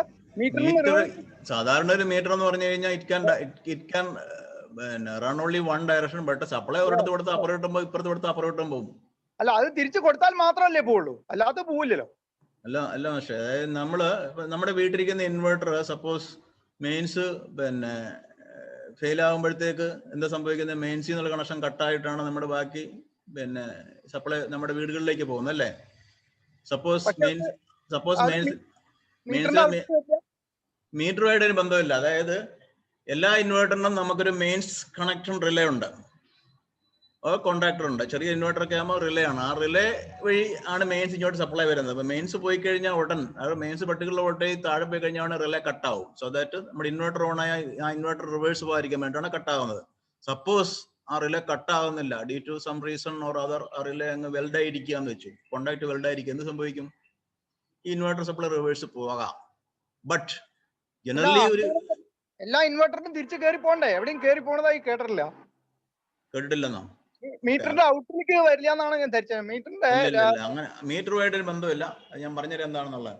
അതായത് സാധാരണഗതിയിൽ അങ്ങനെ ഒരു ഇൻവേർട്ടർ, നമ്മൾ ഈ പറയുന്ന ഇൻവേർട്ടർ ചെറിയ ഇൻവേർട്ടറുകളാണല്ലോ, അങ്ങനെ ഒരു ഇൻവേർട്ടർ ഗ്രിഡിലോട്ട് വന്നു കഴിഞ്ഞു കഴിഞ്ഞാൽ, ഗ്രിഡ് എന്ന് പറഞ്ഞാൽ ഇൻഫിനിറ്റാ. അപ്പൊ അതിന്റെ അകത്തോട്ടുള്ള ലോഡൊന്നും ഇപ്പൊ അങ്ങനെ പറ്റത്തില്ല, അവൻ എപ്പോഴേ തട്ടിപ്പോയിരിക്കും. ഇനിയിപ്പൊ അതല്ല, ഒരു സാധാരണഗതിയില് ഈ ഒരു പകലൊക്കെ ഈ ഏതെങ്കിലും പർട്ടിക്കുലർ ഐസൊലേറ്റഡ് ഏരിയയിൽ ലൈൻ ഓഫ് ചെയ്തിട്ട് ആൾക്കാർ അതിന്റെ മുകളിൽ കയറി വർക്ക് ചെയ്യാൻ ഇരിക്കുന്ന സമയത്ത് ജനറേറ്റർ ഒക്കെ എന്ന് പറഞ്ഞാൽ കുറച്ചുകൂടി വലിയ കപ്പാസിറ്റി ആണല്ലോ. ജനറേറ്റർ സപ്ലൈ ഏതെങ്കിലും കാരണവശാൽ ഇതിലേക്ക് തിരിച്ചു കയറി വന്നു കഴിഞ്ഞു കഴിഞ്ഞാൽ ലൈനിൽ സപ്ലൈ എത്താം, ആളിന് ആക്സിഡന്റ് ഉണ്ടാകാം. ഇഷ്ടംപോലെ കേസ് ഉണ്ടായിട്ടുണ്ട്. ഈ ആന്റി ഐലൻഡിങ്ങും അതുമായി ബന്ധപ്പെട്ട ഒരു കാര്യമാണ്. അതായത് നമ്മുടെ ഗ്രിഡ് ഇൻവേർട്ടറിൽ നിന്ന് സപ്ലൈ തിരിച്ച് ലൈനിലോട്ട് വന്ന് ആക്സിഡന്റ് ഉണ്ടാകുന്നത് അവോയ്ഡ് ചെയ്യുക എന്നുള്ള പർപ്പസ് ആണ് ഒന്ന്. ബട്ട് ഞാൻ പറഞ്ഞത് അതിലല്ലാതെ എന്തെങ്കിലും പർപ്പസ് ഉണ്ടോ എന്നാണ് ഇവിടെ ഞാൻ ചോദിച്ചത്. ഓവർലോഡിംഗ് ആയിട്ട് ഇൻവെർട്ടറിന് പ്രശ്നം വരാൻ സാധ്യത. ഓവർലോഡിങ് ഒന്നതിനെക്കാട്ടിൽ അതിനെല്ലാം പ്രൊട്ടക്ഷൻ നമ്മുടെ ഇൻവെർട്ടറിന്റെ അകത്തുണ്ട്. അതായത് ഇൻവെർട്ടറിന്റെ അകത്ത് lot of protections are there. Two type of protections are there for anti islanding. അതിന് രണ്ട് ടൈപ്പ് ആയിട്ടുണ്ട്, active protection and passive protection. Under voltage, over voltage, under frequency, over frequency, rate of change of voltage, rate of change of frequency, അങ്ങനെ so many protections are there. Even distortion കൂടി കഴിഞ്ഞാൽ അങ്ങനെ പല കണ്ടീഷനിലെല്ലാം sense ചെയ്തതിനെല്ലാം protections ഉണ്ട്. അതൊക്കെ വന്നു കഴിഞ്ഞാൽ കട്ടാവും. അതിനപ്പുറത്തുള്ള പ്രൊട്ടക്ഷനാണ് active protection എന്ന് പറയുന്നത്. അതിപ്പോൾ ഞാൻ ഇവിടെ ഡിസ്കസ് ചെയ്യുന്നില്ല. അതെല്ലാം കഴിഞ്ഞിട്ട് ആണ്, കാരണം ആന്റി ഐലൻഡിങ് അത്ര പെർഫെക്റ്റ് അല്ലെങ്കിൽ റിയലബിൾ അല്ലെങ്കിൽ ഇറ്റ് ഈസ് ഹൈലി ഡേഞ്ചറസ് ആണ്. ഞാൻ ചോദിച്ച ക്വസ്റ്റ്യൻ ഒന്നും വരുന്നില്ല. ആന്റി ഐലൻഡിങ് എന്ന് പറയുന്നത് കൊടുക്കാനുള്ള പ്രധാന കാരണം ഒന്ന് നമ്മുടെ സേഫ്റ്റി. അതിനപ്പുറത്ത് ഈ സേഫ്റ്റി എന്ന് പറഞ്ഞു കഴിഞ്ഞാൽ ഹ്യൂമൻ കാഷ്വാലിറ്റി മാത്രമല്ല, അതിനപ്പുറത്ത് വേറെ സംതിങ് സോ ഹെവി. നിങ്ങൾ നേരത്തെ പറഞ്ഞല്ലോ ഡബിൾ വോൾട്ടേജ് വരാമെന്ന് പറഞ്ഞില്ലേ? Yes sir. എങ്ങനെ സംഭവിക്കാം? ജസ്റ്റ് ഇമാജിൻ, എനിക്കിപ്പോൾ ലെറ്റസ് എന്റെ കൊച്ചി എന്ന് പറയുന്ന ഐലൻഡ് ആണ് അല്ലേ? ഈ ഐലൻഡിലെല്ലാം അങ്ങോട്ട് നിറച്ച് സോളാറായി. It can happen. 10 വർഷം കഴിഞ്ഞാൽ അവിടെ എല്ലാം സോളാറായി. അപ്പൊ സോളാറെല്ലാം കൂടെ ചേർന്ന് കഴിഞ്ഞാൽ അവിടുത്തെ ഒരു ഉച്ചയ്ക്ക് പീക്കൊക്കെ ആകുമ്പോഴത്തേക്ക് അവിടുത്തെ ഫുൾ ലോഡ് കൊടുക്കാനുള്ള സോളാർ അവിടെ സഫീഷ്യന്റ് ആണെന്ന് വെച്ചു. അപ്പൊ മെയിൻ ഗ്രിഡുമായിട്ട് കണക്ടറായി കിടക്കുകയാണ്. മെയിൻ ഗ്രിഡ് രാവിലെ എനിക്ക് സോളാർ ഒന്നും ആകാത്തതുകൊണ്ട് മെയിൻ ഗ്രിഡ് അവിടെ പവർ കൊടുത്തുകൊണ്ടിരിക്കുകയാണ്. ഒരു 11 മണിയായപ്പോൾ സോ ഹാപ്പൻ അങ്ങോട്ട് പോകുന്ന ഗ്രിഡും കട്ടായി, HV കേബിളിലൂടെ കട്ടായി പോയി. അങ്ങനെ സംഭവിക്കാമല്ലോ ഇല്ലേ? ദാറ്റ് മീൻസ് ഐലൻഡിലേക്കുള്ള സപ്ലൈ ഗ്രിഡിൽ നിന്ന് കട്ടായി. പക്ഷേ സോളാറിലുള്ള അവിടെ എല്ലാം പാരലായിട്ട് നിന്ന് വർക്ക് ചെയ്ത് എല്ലാ വീടുകളിലും എല്ലാ ഓഫീസുകളും ഇൻഡസ്ട്രി എല്ലാം പവർ കൊടുത്തോണ്ടിരിക്കുക. അപ്പം ഇത് പ്രധാനമായിട്ട് ഈ ഗ്രിഡ് ഈ പറഞ്ഞ ആന്റി ഐലൻഡിങ് വർക്ക് ചെയ്യുന്നത് നമ്മുടെ പവർ അങ്ങോട്ടോ ഇങ്ങോട്ടോ പൊയ്ക്കൊണ്ടിരിക്കുന്ന സമയത്ത് ഏതെങ്കിലും ഒന്ന് കട്ടായി കഴിഞ്ഞാൽ അതൊരു വലിയ ഡിസ്റ്റർബൻസ് ഉണ്ടാവും ഇല്ലേ? ആണല്ലോ. ഇപ്പൊ പവർ അങ്ങോട്ടും ഇങ്ങോട്ടും പോകുന്നു, രണ്ടും ഈക്വലാ. എനിക്ക് അവിടെ വേണ്ട പവർ ഞാൻ അവിടെ ജനറേറ്റ് ചെയ്യുന്നുണ്ട്, എന്റെ ഗ്രിഡുമായിട്ട് പാരലിൽ കിടക്കുന്നുണ്ട്. പക്ഷെ എന്റെ ഗ്രിഡ് അങ്ങോട്ടൊന്നും കൊടുക്കുന്നില്ല, വെർച്വലി ഇൻ ദ സെൻസ് കാര്യമായ ഷെയർ കൊടുക്കുന്നില്ല. കാരണം അവിടെ സഫീഷ്യന്റ് ആവശ്യമുണ്ട്. പക്ഷെ അവിടെ ഇങ്ങോട്ടും വരുന്നില്ല, കാരണം അവിടുത്തെ ആവശ്യത്തിന് അവിടെ ജനറേറ്റ് ചെയ്ത് ഉപയോഗിച്ചുകൊണ്ടിരിക്കുക. പക്ഷെ രണ്ടും കൂടെ പാരലായി കിടക്കുന്നു. എന്നുവെച്ചാൽ രണ്ട് സ്ട്രീമും കൂടെ പാരലായി കിടക്കുന്നു. പക്ഷെ ഒന്നിൽ നിന്ന് മറ്റേലേക്ക് ഒഴുക്കില്ല. കാരണം അവിടെ സെൽഫ് സഫീഷ്യന്റ് ആയി നിൽക്കുന്ന ഒരു സമയമാണ്, ഒരു 11-12 മണി ആകുമ്പോഴത്തേക്ക്. അപ്പൊ ആ സമയത്ത് ഞാൻ കട്ട് ചെയ്ത് കഴിഞ്ഞാൽ അത് ഇൻഡിപെൻഡന്റ് ആയിട്ട് വർക്ക് ചെയ്ത് കൂടെ വർക്ക് ചെയ്യാം അല്ലേ? ടെക്നിക്കലി ആലോചിച്ച് കഴിഞ്ഞാൽ വർക്ക് ചെയ്യാം. നോർമലി ഈ ആന്റി ഐലൻഡിങ് ആദ്യം പാസീവ് പ്രൊട്ടക്ഷൻ എന്ന് പറഞ്ഞു കഴിഞ്ഞാൽ എന്റെ വോൾട്ടേജ് ഞാൻ പെട്ടെന്നൊരു പവർ സപ്ലൈ അറിയാമല്ലോ, ജനറേറ്റർ അങ്ങോട്ട് ഓൺ ആയി വന്നു കഴിഞ്ഞാൽ ജനറേറ്ററോട്ട് പെട്ടെന്ന് ലോഡ് ഇടുമ്പോൾ താഴും അല്ലേ? അല്പസമയം കഴിഞ്ഞാണ് അവൻ കറക്റ്റ് ചെയ്ത് വരുന്നത്. അതുപോലെ ലോഡ് എടുത്ത് മാറ്റുമ്പോൾ വോൾട്ടേജ് പെട്ടെന്ന് ഇച്ചിരി കൂടും, അല്പസമയം കഴിയുമ്പോഴാണ് കറക്റ്റായി വരുന്നത്. അപ്പൊ ആ ഇൻക്രീസ് ഇൻ വോൾട്ടേജ് ഒരു ഡിക്രീസ് ഇൻ വോൾട്ടേജ് സെൻസ് ചെയ്തിട്ടാണ് എന്റെ ആന്റി ഐലൻഡിങ്ങിന്റെ ഒരു ഭാഗം വർക്ക് ചെയ്യുന്നത്. അപ്പൊ എനിക്കിവിടെ വോൾട്ടേജ് ചേഞ്ച് ഇല്ല, കാരണം എന്റെ ലോഡ് അവിടെ അങ്ങോട്ടും ഇങ്ങോട്ടും വരാതെ അവിടെ ജനറേറ്റ് ചെയ്യുന്നുണ്ട്, അവിടെ ഉപയോഗിച്ചുകൊണ്ടിരിക്കുകയാണ്. അപ്പൊ എന്റെ കേബിൾ കട്ട് കഴിഞ്ഞാലും വോൾട്ടേജ് ഡിഫറൻസ് അവിടെ വരുന്നില്ല. കട്ടാകാതിരിക്കുകയാണ് എന്ന് വെച്ചു, കട്ടായിട്ടില്ല. അപ്പം സാധാരണ കേബിൾ കട്ടായി കഴിഞ്ഞാൽ നാച്ചുറലി ഇവിടെ എന്റെ HV ബ്രേക്കറും കട്ടാവും. ഇനിയും അല്പസമയം കഴിഞ്ഞപ്പോൾ ഞാൻ ഇതെല്ലാം കറക്റ്റ് ചെയ്തു, ബ്രേക്കറൊക്കെ കേബിളൊക്കെ ശരിയാക്കി, ബ്രേക്കർ തിരിച്ച് ഓണായി അങ്ങോട്ട് വരിക. അപ്പൊ അവിടെ എനിക്ക് വേറെ പ്രൊട്ടക്ഷൻസ് ഒന്നും ഇല്ല. സപ്ലൈ കട്ടായി, കുറെ കഴിയുമ്പോൾ സപ്ലൈ അല്ലേ അതിലെ KCB സപ്ലൈ കട്ടായി, കുറച്ച് കഴിഞ്ഞാൽ തന്നെ ഓണായി വരികയല്ലേ ചെയ്യുന്നത്. നമ്മളല്ലാതെ വേറെ സെറ്റിംഗ് ഇവിടെ ഇൻവെർട്ടർ വർക്ക് ചെയ്യുന്നുണ്ട്, ഇൻവെർട്ടറുമായിട്ട് സിംഗർണൈസ് ചെയ്തിട്ടൊന്നും അല്ല വരുന്നത് അല്ല. അപ്പോൾ സപ്ലൈ അങ്ങോട്ട് രണ്ടാമത് നമ്മുടെ ഐലൻഡിലോട്ട് കയറി വരികയാണ്. ഐലൻഡിലെ സോളാർ ഇൻവേർട്ടറിൽ അവിടെ അങ്ങ് നിൽക്കുകയാണ്. എന്ത് സംഭവിക്കും? ഇൻവേർട്ടറെല്ലാം വർക്ക് ചെയ്യായിരുന്നു. അപ്പൊ എന്ത് സംഭവിക്കും? ഈ സപ്ലൈ അങ്ങോട്ട് ക്ലോസ് ചെയ്യുന്ന സിങ്ക്രണൈസ്ഡ് മോഡിലായിരിക്കുമോ? അല്ല സാർ, ആയിരിക്കത്തില്ല. So it can so happen double voltage അവിടെ ഉണ്ടാകാം. ഡബിൾ വോൾട്ടേജ് എല്ലാം ഐലൻഡിലെ കംപ്ലീറ്റ് ലോഡിന് കയറി വന്ന് എന്ത് സംഭവിക്കും? നല്ലൊരു ഭാഗം തട്ടിപ്പോകും അല്ലേ?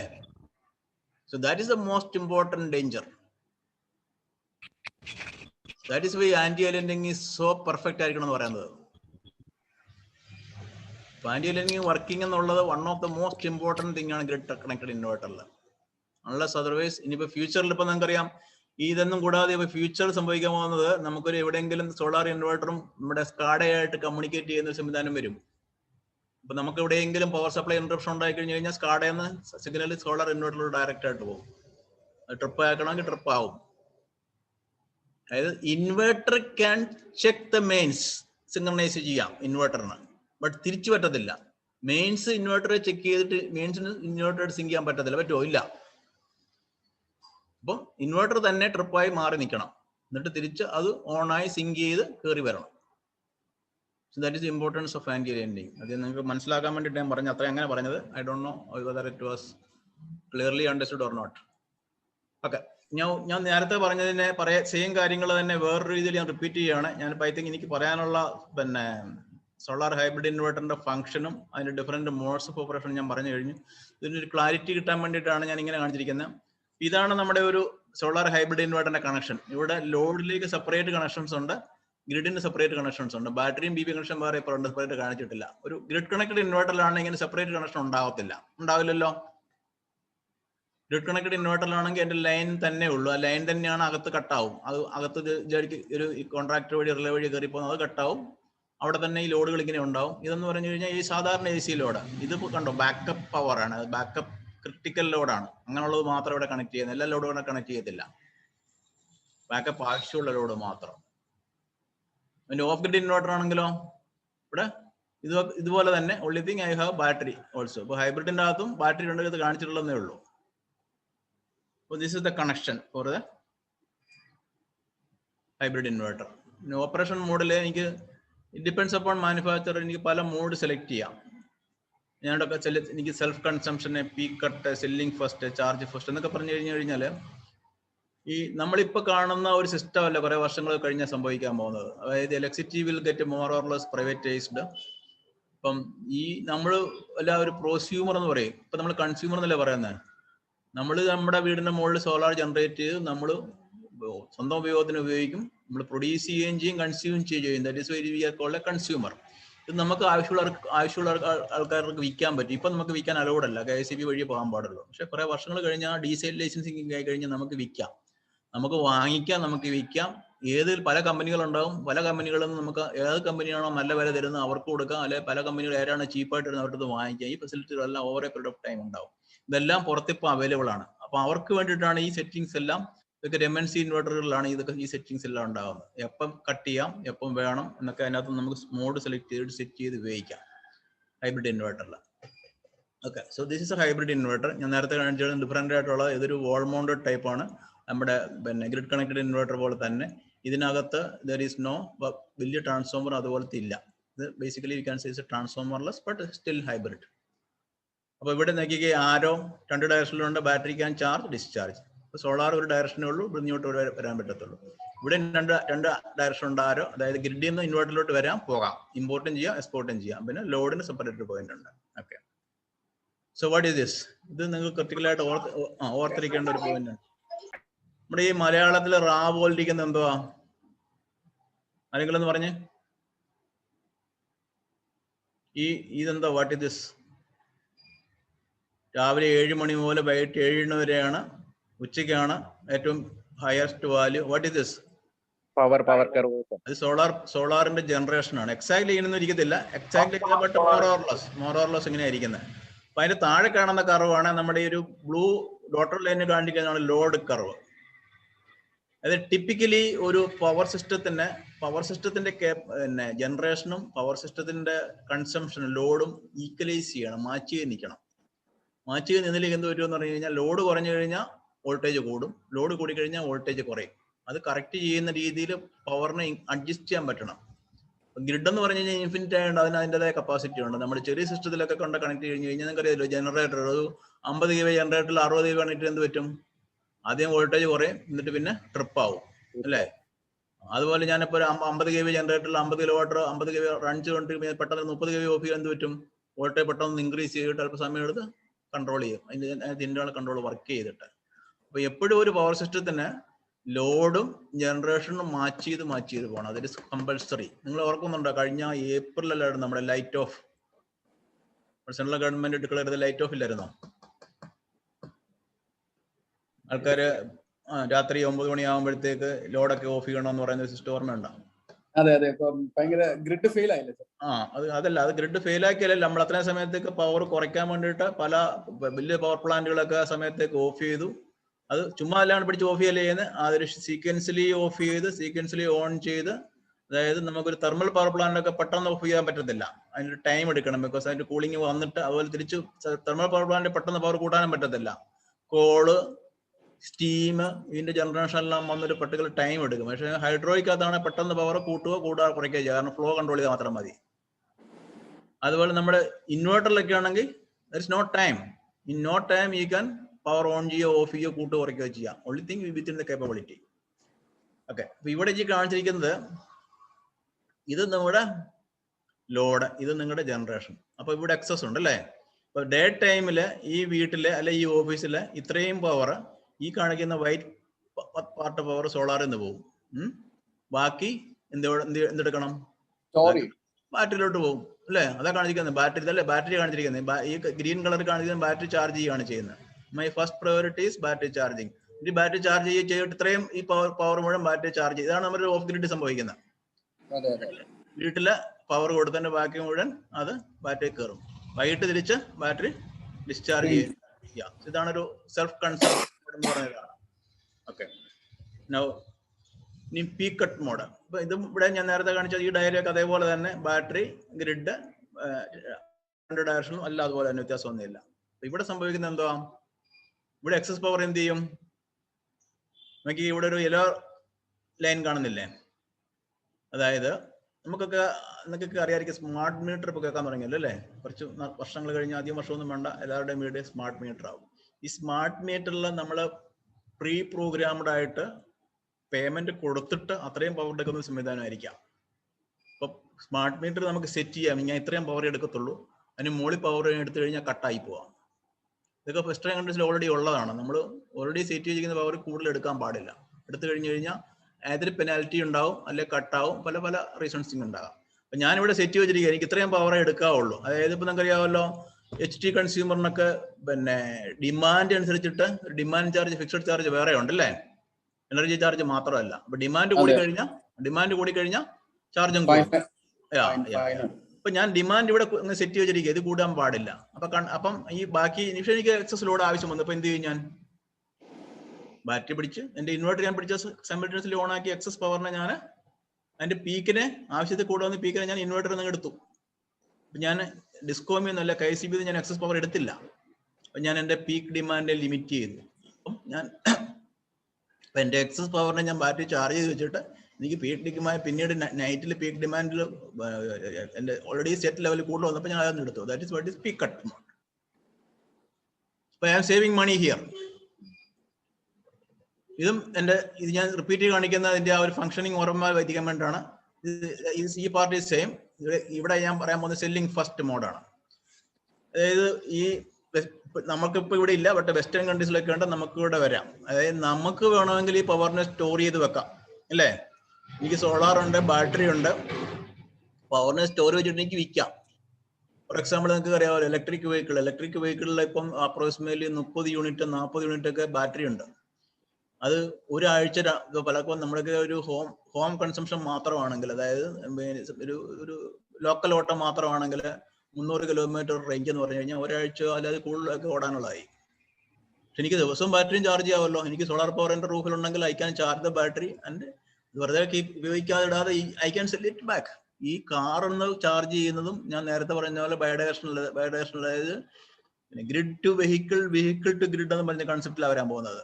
അതായത് എൻ്റെ EV charger will charge the battery from the grid and from the battery it can give back to the grid. എപ്പോഴാണ് ഞാൻ കൊടുക്കുന്നത്? എനിക്ക് വിറ്റ കൂടുതൽ കാശ് കിട്ടും, എനിക്ക് വിറ്റുകൂടെ? So that is what it is selling first mode എന്ന് പറയുന്നത്. ഞാൻ വിറ്റാൽ എനിക്ക് കൂടുതൽ കാശ് കിട്ടുമെങ്കിൽ, ഫോർ എക്സാമ്പിൾ സന്ധ്യക്ക് 6 മുതൽ 10 വരെ നമുക്ക് 1.5 ഇരട്ടിയാണ് ചാർജ് അല്ലേ TOD ഉള്ളവർക്ക്. അപ്പൊ എനിക്ക് വിൽക്കുന്നതിന് പകരം എനിക്ക് അവിടെ അങ്ങനെ ആ കണ്ടീഷനിൽ ഉപയോഗിക്കാം, അല്ലെങ്കിൽ ആർക്കെങ്കിലും അങ്ങനെ നമുക്ക് കൊടുത്താൽ കാശ് വാങ്ങിക്കാവുന്ന ഒരു സിസ്റ്റം വരികയാണെങ്കിൽ കൊടുത്തിട്ട് കാശ് വാങ്ങിക്കാം അല്ലേ? I don't know, ഇവിടെ സം ലൈൻ വന്ന് എവിടുത്തെ വന്നോ എനിക്ക് അറിയത്തില്ല. സംതിങ് ഒന്നുകൂടെ അത് ഒന്നുകൂടെ ഓപ്പൺ ചെയ്ത് ക്ലോസ് ചെയ്തിട്ട്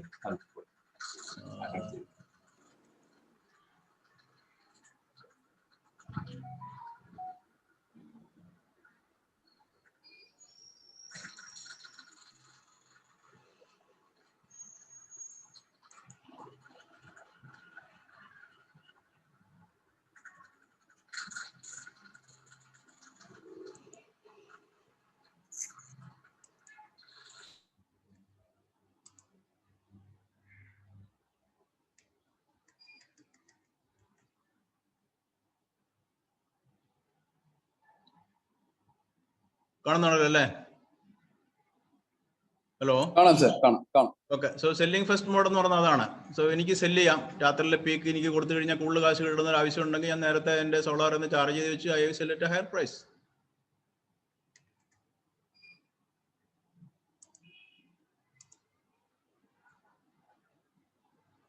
So then another mode is charge first.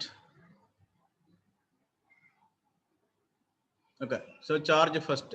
Charge first എന്ന് പറഞ്ഞു കഴിഞ്ഞാൽ priority is ആദ്യം ചാർജ് കീപ്പ് ചെയ്യുക. ചാർജ് കീപ്പ് ചെയ്യുക എന്ന് പറഞ്ഞു കഴിഞ്ഞാൽ എല്ലാ കണ്ടീഷനിലും ആവശ്യമാണോന്നില്ല. So there can be cases where large battery bank has kept a charge that may not be used because it is for a critical load. വളരെ critical load ഉണ്ട്, ഒരു കാരണവശാലും പവർ കട്ടാകാൻ പാടില്ല. അങ്ങനെയൊക്കെ ഉള്ളിടത്ത് നമ്മളുള്ളത് ബാറ്ററി അങ്ങനെ ചാർജ് ചെയ്ത് വെക്കും, പക്ഷെ ഇമ്മീഡിയറ്റ്ലി യൂസ് ചെയ്യണമെന്നില്ല. ഇവിടെയൊക്കെ നമ്മൾ പവർ തിരിച്ചു ബാറ്ററി ഡിസ്ചാർജ് ചെയ്യാതെ നമ്മൾ ഗ്രിഡിൽ നിന്ന് എടുക്കുകയാണ്, എന്നിട്ട് ഈ ബാറ്ററിയെ നമ്മൾ സൂക്ഷിച്ചു വെക്കും. ഒരു കാരണവശാലും നമുക്ക് പവർ ആകാൻ പറ്റാത്ത ക്രിട്ടിക്കൽ ലോഡിന് ഉപയോഗിക്കാനാണ് അങ്ങനത്തുള്ള condition. So without battery mode എന്ന് പറഞ്ഞാൽ എന്താ? ഒരു ഹൈബ്രിഡ് ഇൻവേർട്ടറിൽ വിത്തൗട്ട് ബാറ്ററി മോഡ് എന്ന് പറഞ്ഞാൽ നമ്മുടെ ഏത് മോഡാ? ആരെങ്കിലും പറഞ്ഞേ? ഹൈബ്രിഡ് ഇൻവേർട്ടറിൽ ഓൺ ഗ്രിഡ് ആണ്. So it can work as on grid ചെയ്യാം. അതായത് തിരിച്ച് ഗ്രിഡിലോട്ട് എക്സ്പോർട്ട് ചെയ്യാണ് ഇവിടെ. അതിന്റെ സ്റ്റാൻഡ് അലോൺ മോഡ് നമ്മൾ ആദ്യം കണ്ട, അതായത് ഓഫ് ഗ്രിഡ് ആയിട്ട് വർക്ക് ചെയ്യാം. ഹൈബ്രിഡ് ഇൻവേർട്ടറിനെ രണ്ടായിട്ടും വർക്ക് ചെയ്യിക്കാം. ഹൈബ്രിഡ് ഇൻവേർട്ടറിനെ 3 മോഡിൽ വർക്ക് ചെയ്യാം. ഓഫ് ഗ്രിഡ് ആയിട്ട് വർക്ക് ചെയ്യാം, ഓൺ ഗ്രിഡ് ആയിട്ട് വർക്ക് ചെയ്യാം, ഹൈബ്രിഡ് ആയിട്ട് വർക്ക് ചെയ്യാം. ബാറ്ററി വേണമെന്നില്ല. ബാറ്ററി ഇല്ലാത്ത കണ്ടീഷനിൽ ഇങ്ങനെ വർക്ക് ചെയ്യാം ഓൺ ഗ്രിഡ് ആയിട്ട്.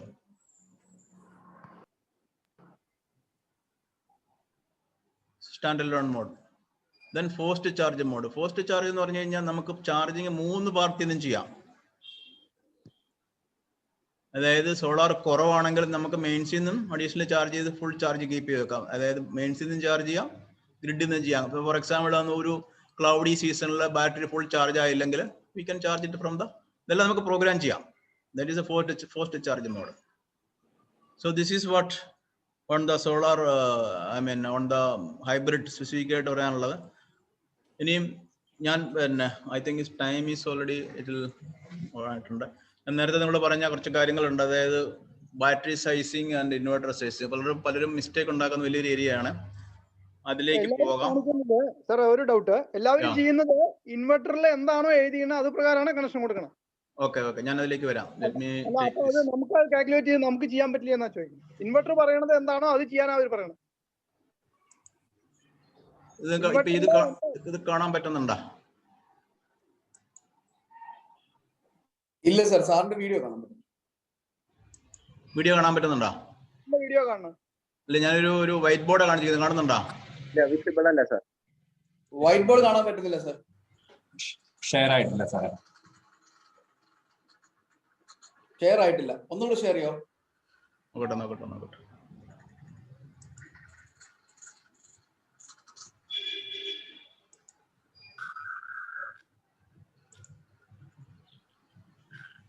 സാർ അതുപോലെ തന്നെ സാർ ഉപയോഗിക്കുന്ന ബ്രാൻഡ്സ് ഏതൊക്കെയാണെന്ന് പറയൂ ഹൈബ്രിഡ് ഇൻവെർട്ടേഴ്സിന്റെ?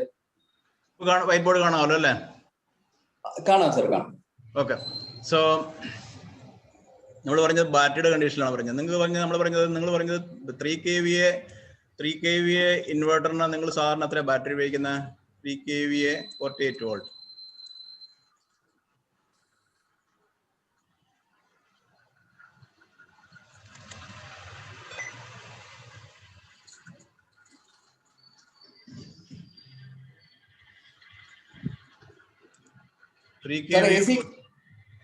ത്രീ kVA 48 വോൾട്ടിന് നിങ്ങളുടെ കൺഫ്യൂഷൻ എന്തായിരുന്നു? 48 വോൾട്ട് 4 ബാറ്ററി മതിയോ? എന്താണ്? അതെ 3 കിലോവാട്ടിന് ഞങ്ങൾ ചോദിച്ചപ്പോൾ സാർ എത്ര കണ്ടിന്യൂ ചോദിച്ചപ്പോഴത്തേക്ക് 48 വോൾട്ടാണ് സാധാരണ വെക്കുന്നത്. അതായത് 1 കിലോവാട്ട് എന്ന് പറഞ്ഞാൽ എത്ര പവർ ജനറേറ്റ് ചെയ്യും? 1 kilowatt will generate approximately 4 unit generate ചെയ്തില്ലേ അല്ലേ? അതെ 4 units produce. 4 unit 1 kilowatt will generate 4 unit. അപ്പൊ എന്തും ബാറ്ററി ഉപയോഗിക്കണം അതിന്?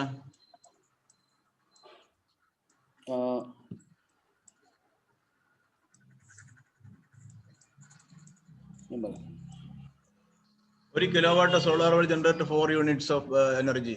അപ്പൊ ഞാൻ ഒരു റെസിഡൻഷ്യൽ ആപ്ലിക്കേഷനിലാണ് എന്താ സംഭവിക്കുന്നത്? പകൽ എന്റെ ഉപയോഗം വളരെ കുറവാണ്, ഞാൻ അതിനെ സ്റ്റോർ ചെയ്തിട്ടാണ് വൈകിട്ടാണ് ഉപയോഗിക്കുന്നത് അല്ലേ? അതെ അതെ അതെ. ഇത് just like filling A water tank. ഞാൻ വാട്ടർ ടാങ്ക് പിന്നെ ഫില്ല് ചെയ്തിട്ട് പകൽ ഞാൻ ഫില്ല് ചെയ്തു, ഞാൻ എൻ്റെ ഉപയോഗം വൈകിട്ടാണ് വാട്ടർ ടാങ്കിനെ തിരിച്ചെടുക്കുന്നത്. എന്നിട്ട് ഞാൻ ആ വാട്ടർ ടാങ്കിനെ പിന്നെ എവാക്യുവേറ്റ് ചെയ്താൽ മാത്രമേ പിറ്റേ ദിവസം അതിനകത്ത് കയറത്തുള്ളൂ അല്ലേ? അതെ അതെ അതെ. അത് തന്നെയാണ് ഈ സോളാറിൽ സംഭവിക്കുന്നത്. എനിക്ക് 1 കിലോവാട്ടിന്റെ അകത്ത് 4 യൂണിറ്റ് ജനറേറ്റ് ചെയ്ത് കഴിഞ്ഞാൽ ഞാൻ 4 യൂണിറ്റ് എടുത്ത് വൈകിട്ട് ഉപയോഗിച്ചിട്ട് നാളെ അത് എവാക്യുവേറ്റ് ചെയ്ത് അത് അതിൻ്റെ അകത്ത് ഒന്നുമില്ലാത്ത കണ്ടീഷനിൽ മാത്രമേ തിരിച്ചു കയറത്തുള്ളൂ ആണല്ലോ? അതെ അതെ അതെ. പക്ഷെ എന്റെ ബാറ്ററിക്ക് ഞാൻ 50% കൂടുതൽ ഡെപ്ത് ഡിസ്ചാർജ് കഴിഞ്ഞാൽ എന്റെ ബാറ്ററി ലൈഫ് കൺസിഡറബിളി കുറഞ്ഞു പോകും. എന്റെ ലെഡാസിന്റെ ബാറ്ററി 50% വരെ, അതായത് വാട്ടർ ടാങ്കിന്റെ പകുതി വരെ ഡിസ്ചാർജ് ചെയ്യാൻ പാടുള്ളൂ. ബാക്കി പകുതി ഞാൻ റിസർവ് ആക്കി കീപ്പ് ചെയ്യണം. എന്നിട്ട് അതായത് ഞാൻ എല്ലാ ദിവസവും ചെയ്യുന്ന വാട്ടർ ടാങ്കിന്റെ 50% ചാർജ് ചെയ്യുന്നു, ആ 50% ഡിസ്ചാർജ് ചെയ്യുന്നു, വീണ്ടും 50% ചാർജ് ചെയ്യുന്നു, 50% ഡിസ്ചാർജ് ചെയ്യുന്നു. അതാണ് ഞാൻ ചെയ്യാൻ പാടുള്ളൂ.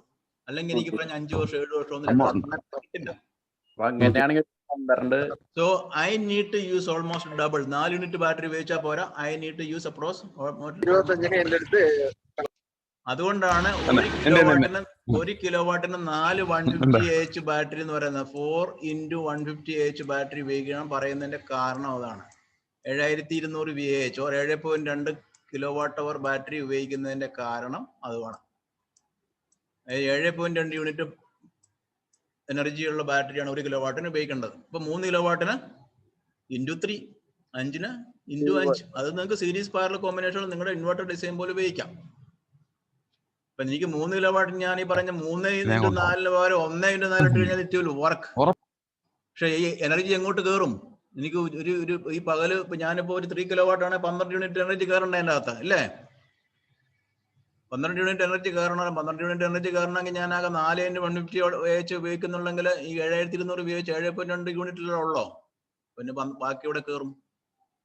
It will not. പിന്നെ ഈ പറഞ്ഞ 50% DOD ഒക്കെ പുറക്കറ്റ് അതൊന്നും ഇല്ല. പിന്നെ അപ്പൊ അതല്ല, എനിക്ക് പകല് കൺസപ്ഷൻ ഉണ്ടെങ്കിൽ പകല് കൺസപ്ഷൻ ഉണ്ടെങ്കിൽ, അതായത് ഇതാണല്ലോ എന്റെ പകൽ ജനറേഷൻ അല്ലേ? ഇതിലാണ് നമ്മളെ കാണിച്ചത്. അപ്പൊ എനിക്കൊരു പകല് കൺസപ്ഷൻ ലെറ്റസ് എന്റെ പകൽ ഒരു സ്കൂളാണെന്ന് വെച്ചു. അപ്പോൾ സ്കൂളിലാണ് ഏതാണ്ട് 10 മണി മുതൽ ഏതാണ്ട് ഒരു 10 മണി മുതൽ 4 മണി വരെ ഇതേ കൺസപ്ഷൻ ഉണ്ട്. അപ്പൊ എനിക്ക് വേണ്ടതെന്ന് പറഞ്ഞു കഴിഞ്ഞാൽ അപ്രോക്സിമേറ്റ്ലി ഈ സമയത്ത് ഇത്രയും സമയത്ത് ബാറ്ററി അങ്ങോട്ട് കയറി ചാർജ് ആവും അല്ലേ? എന്നിട്ട് പിന്നെ ഈ സമയത്ത് ഇത്രയും സമയത്ത് വീണ്ടും ബാറ്ററി ഇത്രയും സമയത്ത് ബാറ്ററി നമുക്ക് സ്കൂൾ തീർന്നു, ഈ സമയത്ത് ബാറ്ററി വീണ്ടും ചാർജ് ചെയ്യും. അപ്പൊ ഇതിനുള്ള ബാറ്ററി മതി എനിക്ക്. പക്ഷെ റെസിഡൻഷ്യലാണെങ്കിൽ ഇത് ഫുള്ള് എനിക്ക് ഇവിടെയെങ്കിലും ലോഡില്ല. റെസിഡൻഷ്യലാണെങ്കിൽ എന്റെ ലോഡ് ഇവിടെ മാത്രമേ ഉള്ളൂ, രാത്രി മാത്രമേ ഉള്ളൂ. That can be more. അപ്പൊ ഞാനിത് ഫുള്ള് ചാർജ് ചെയ്ത് കീപ്പ് ചെയ്യണം. It clear? എന്തുകൊണ്ടാണ് ബാറ്ററി കൂടുതൽ ഉപയോഗിക്കേണ്ടതിന്റെ കാരണം?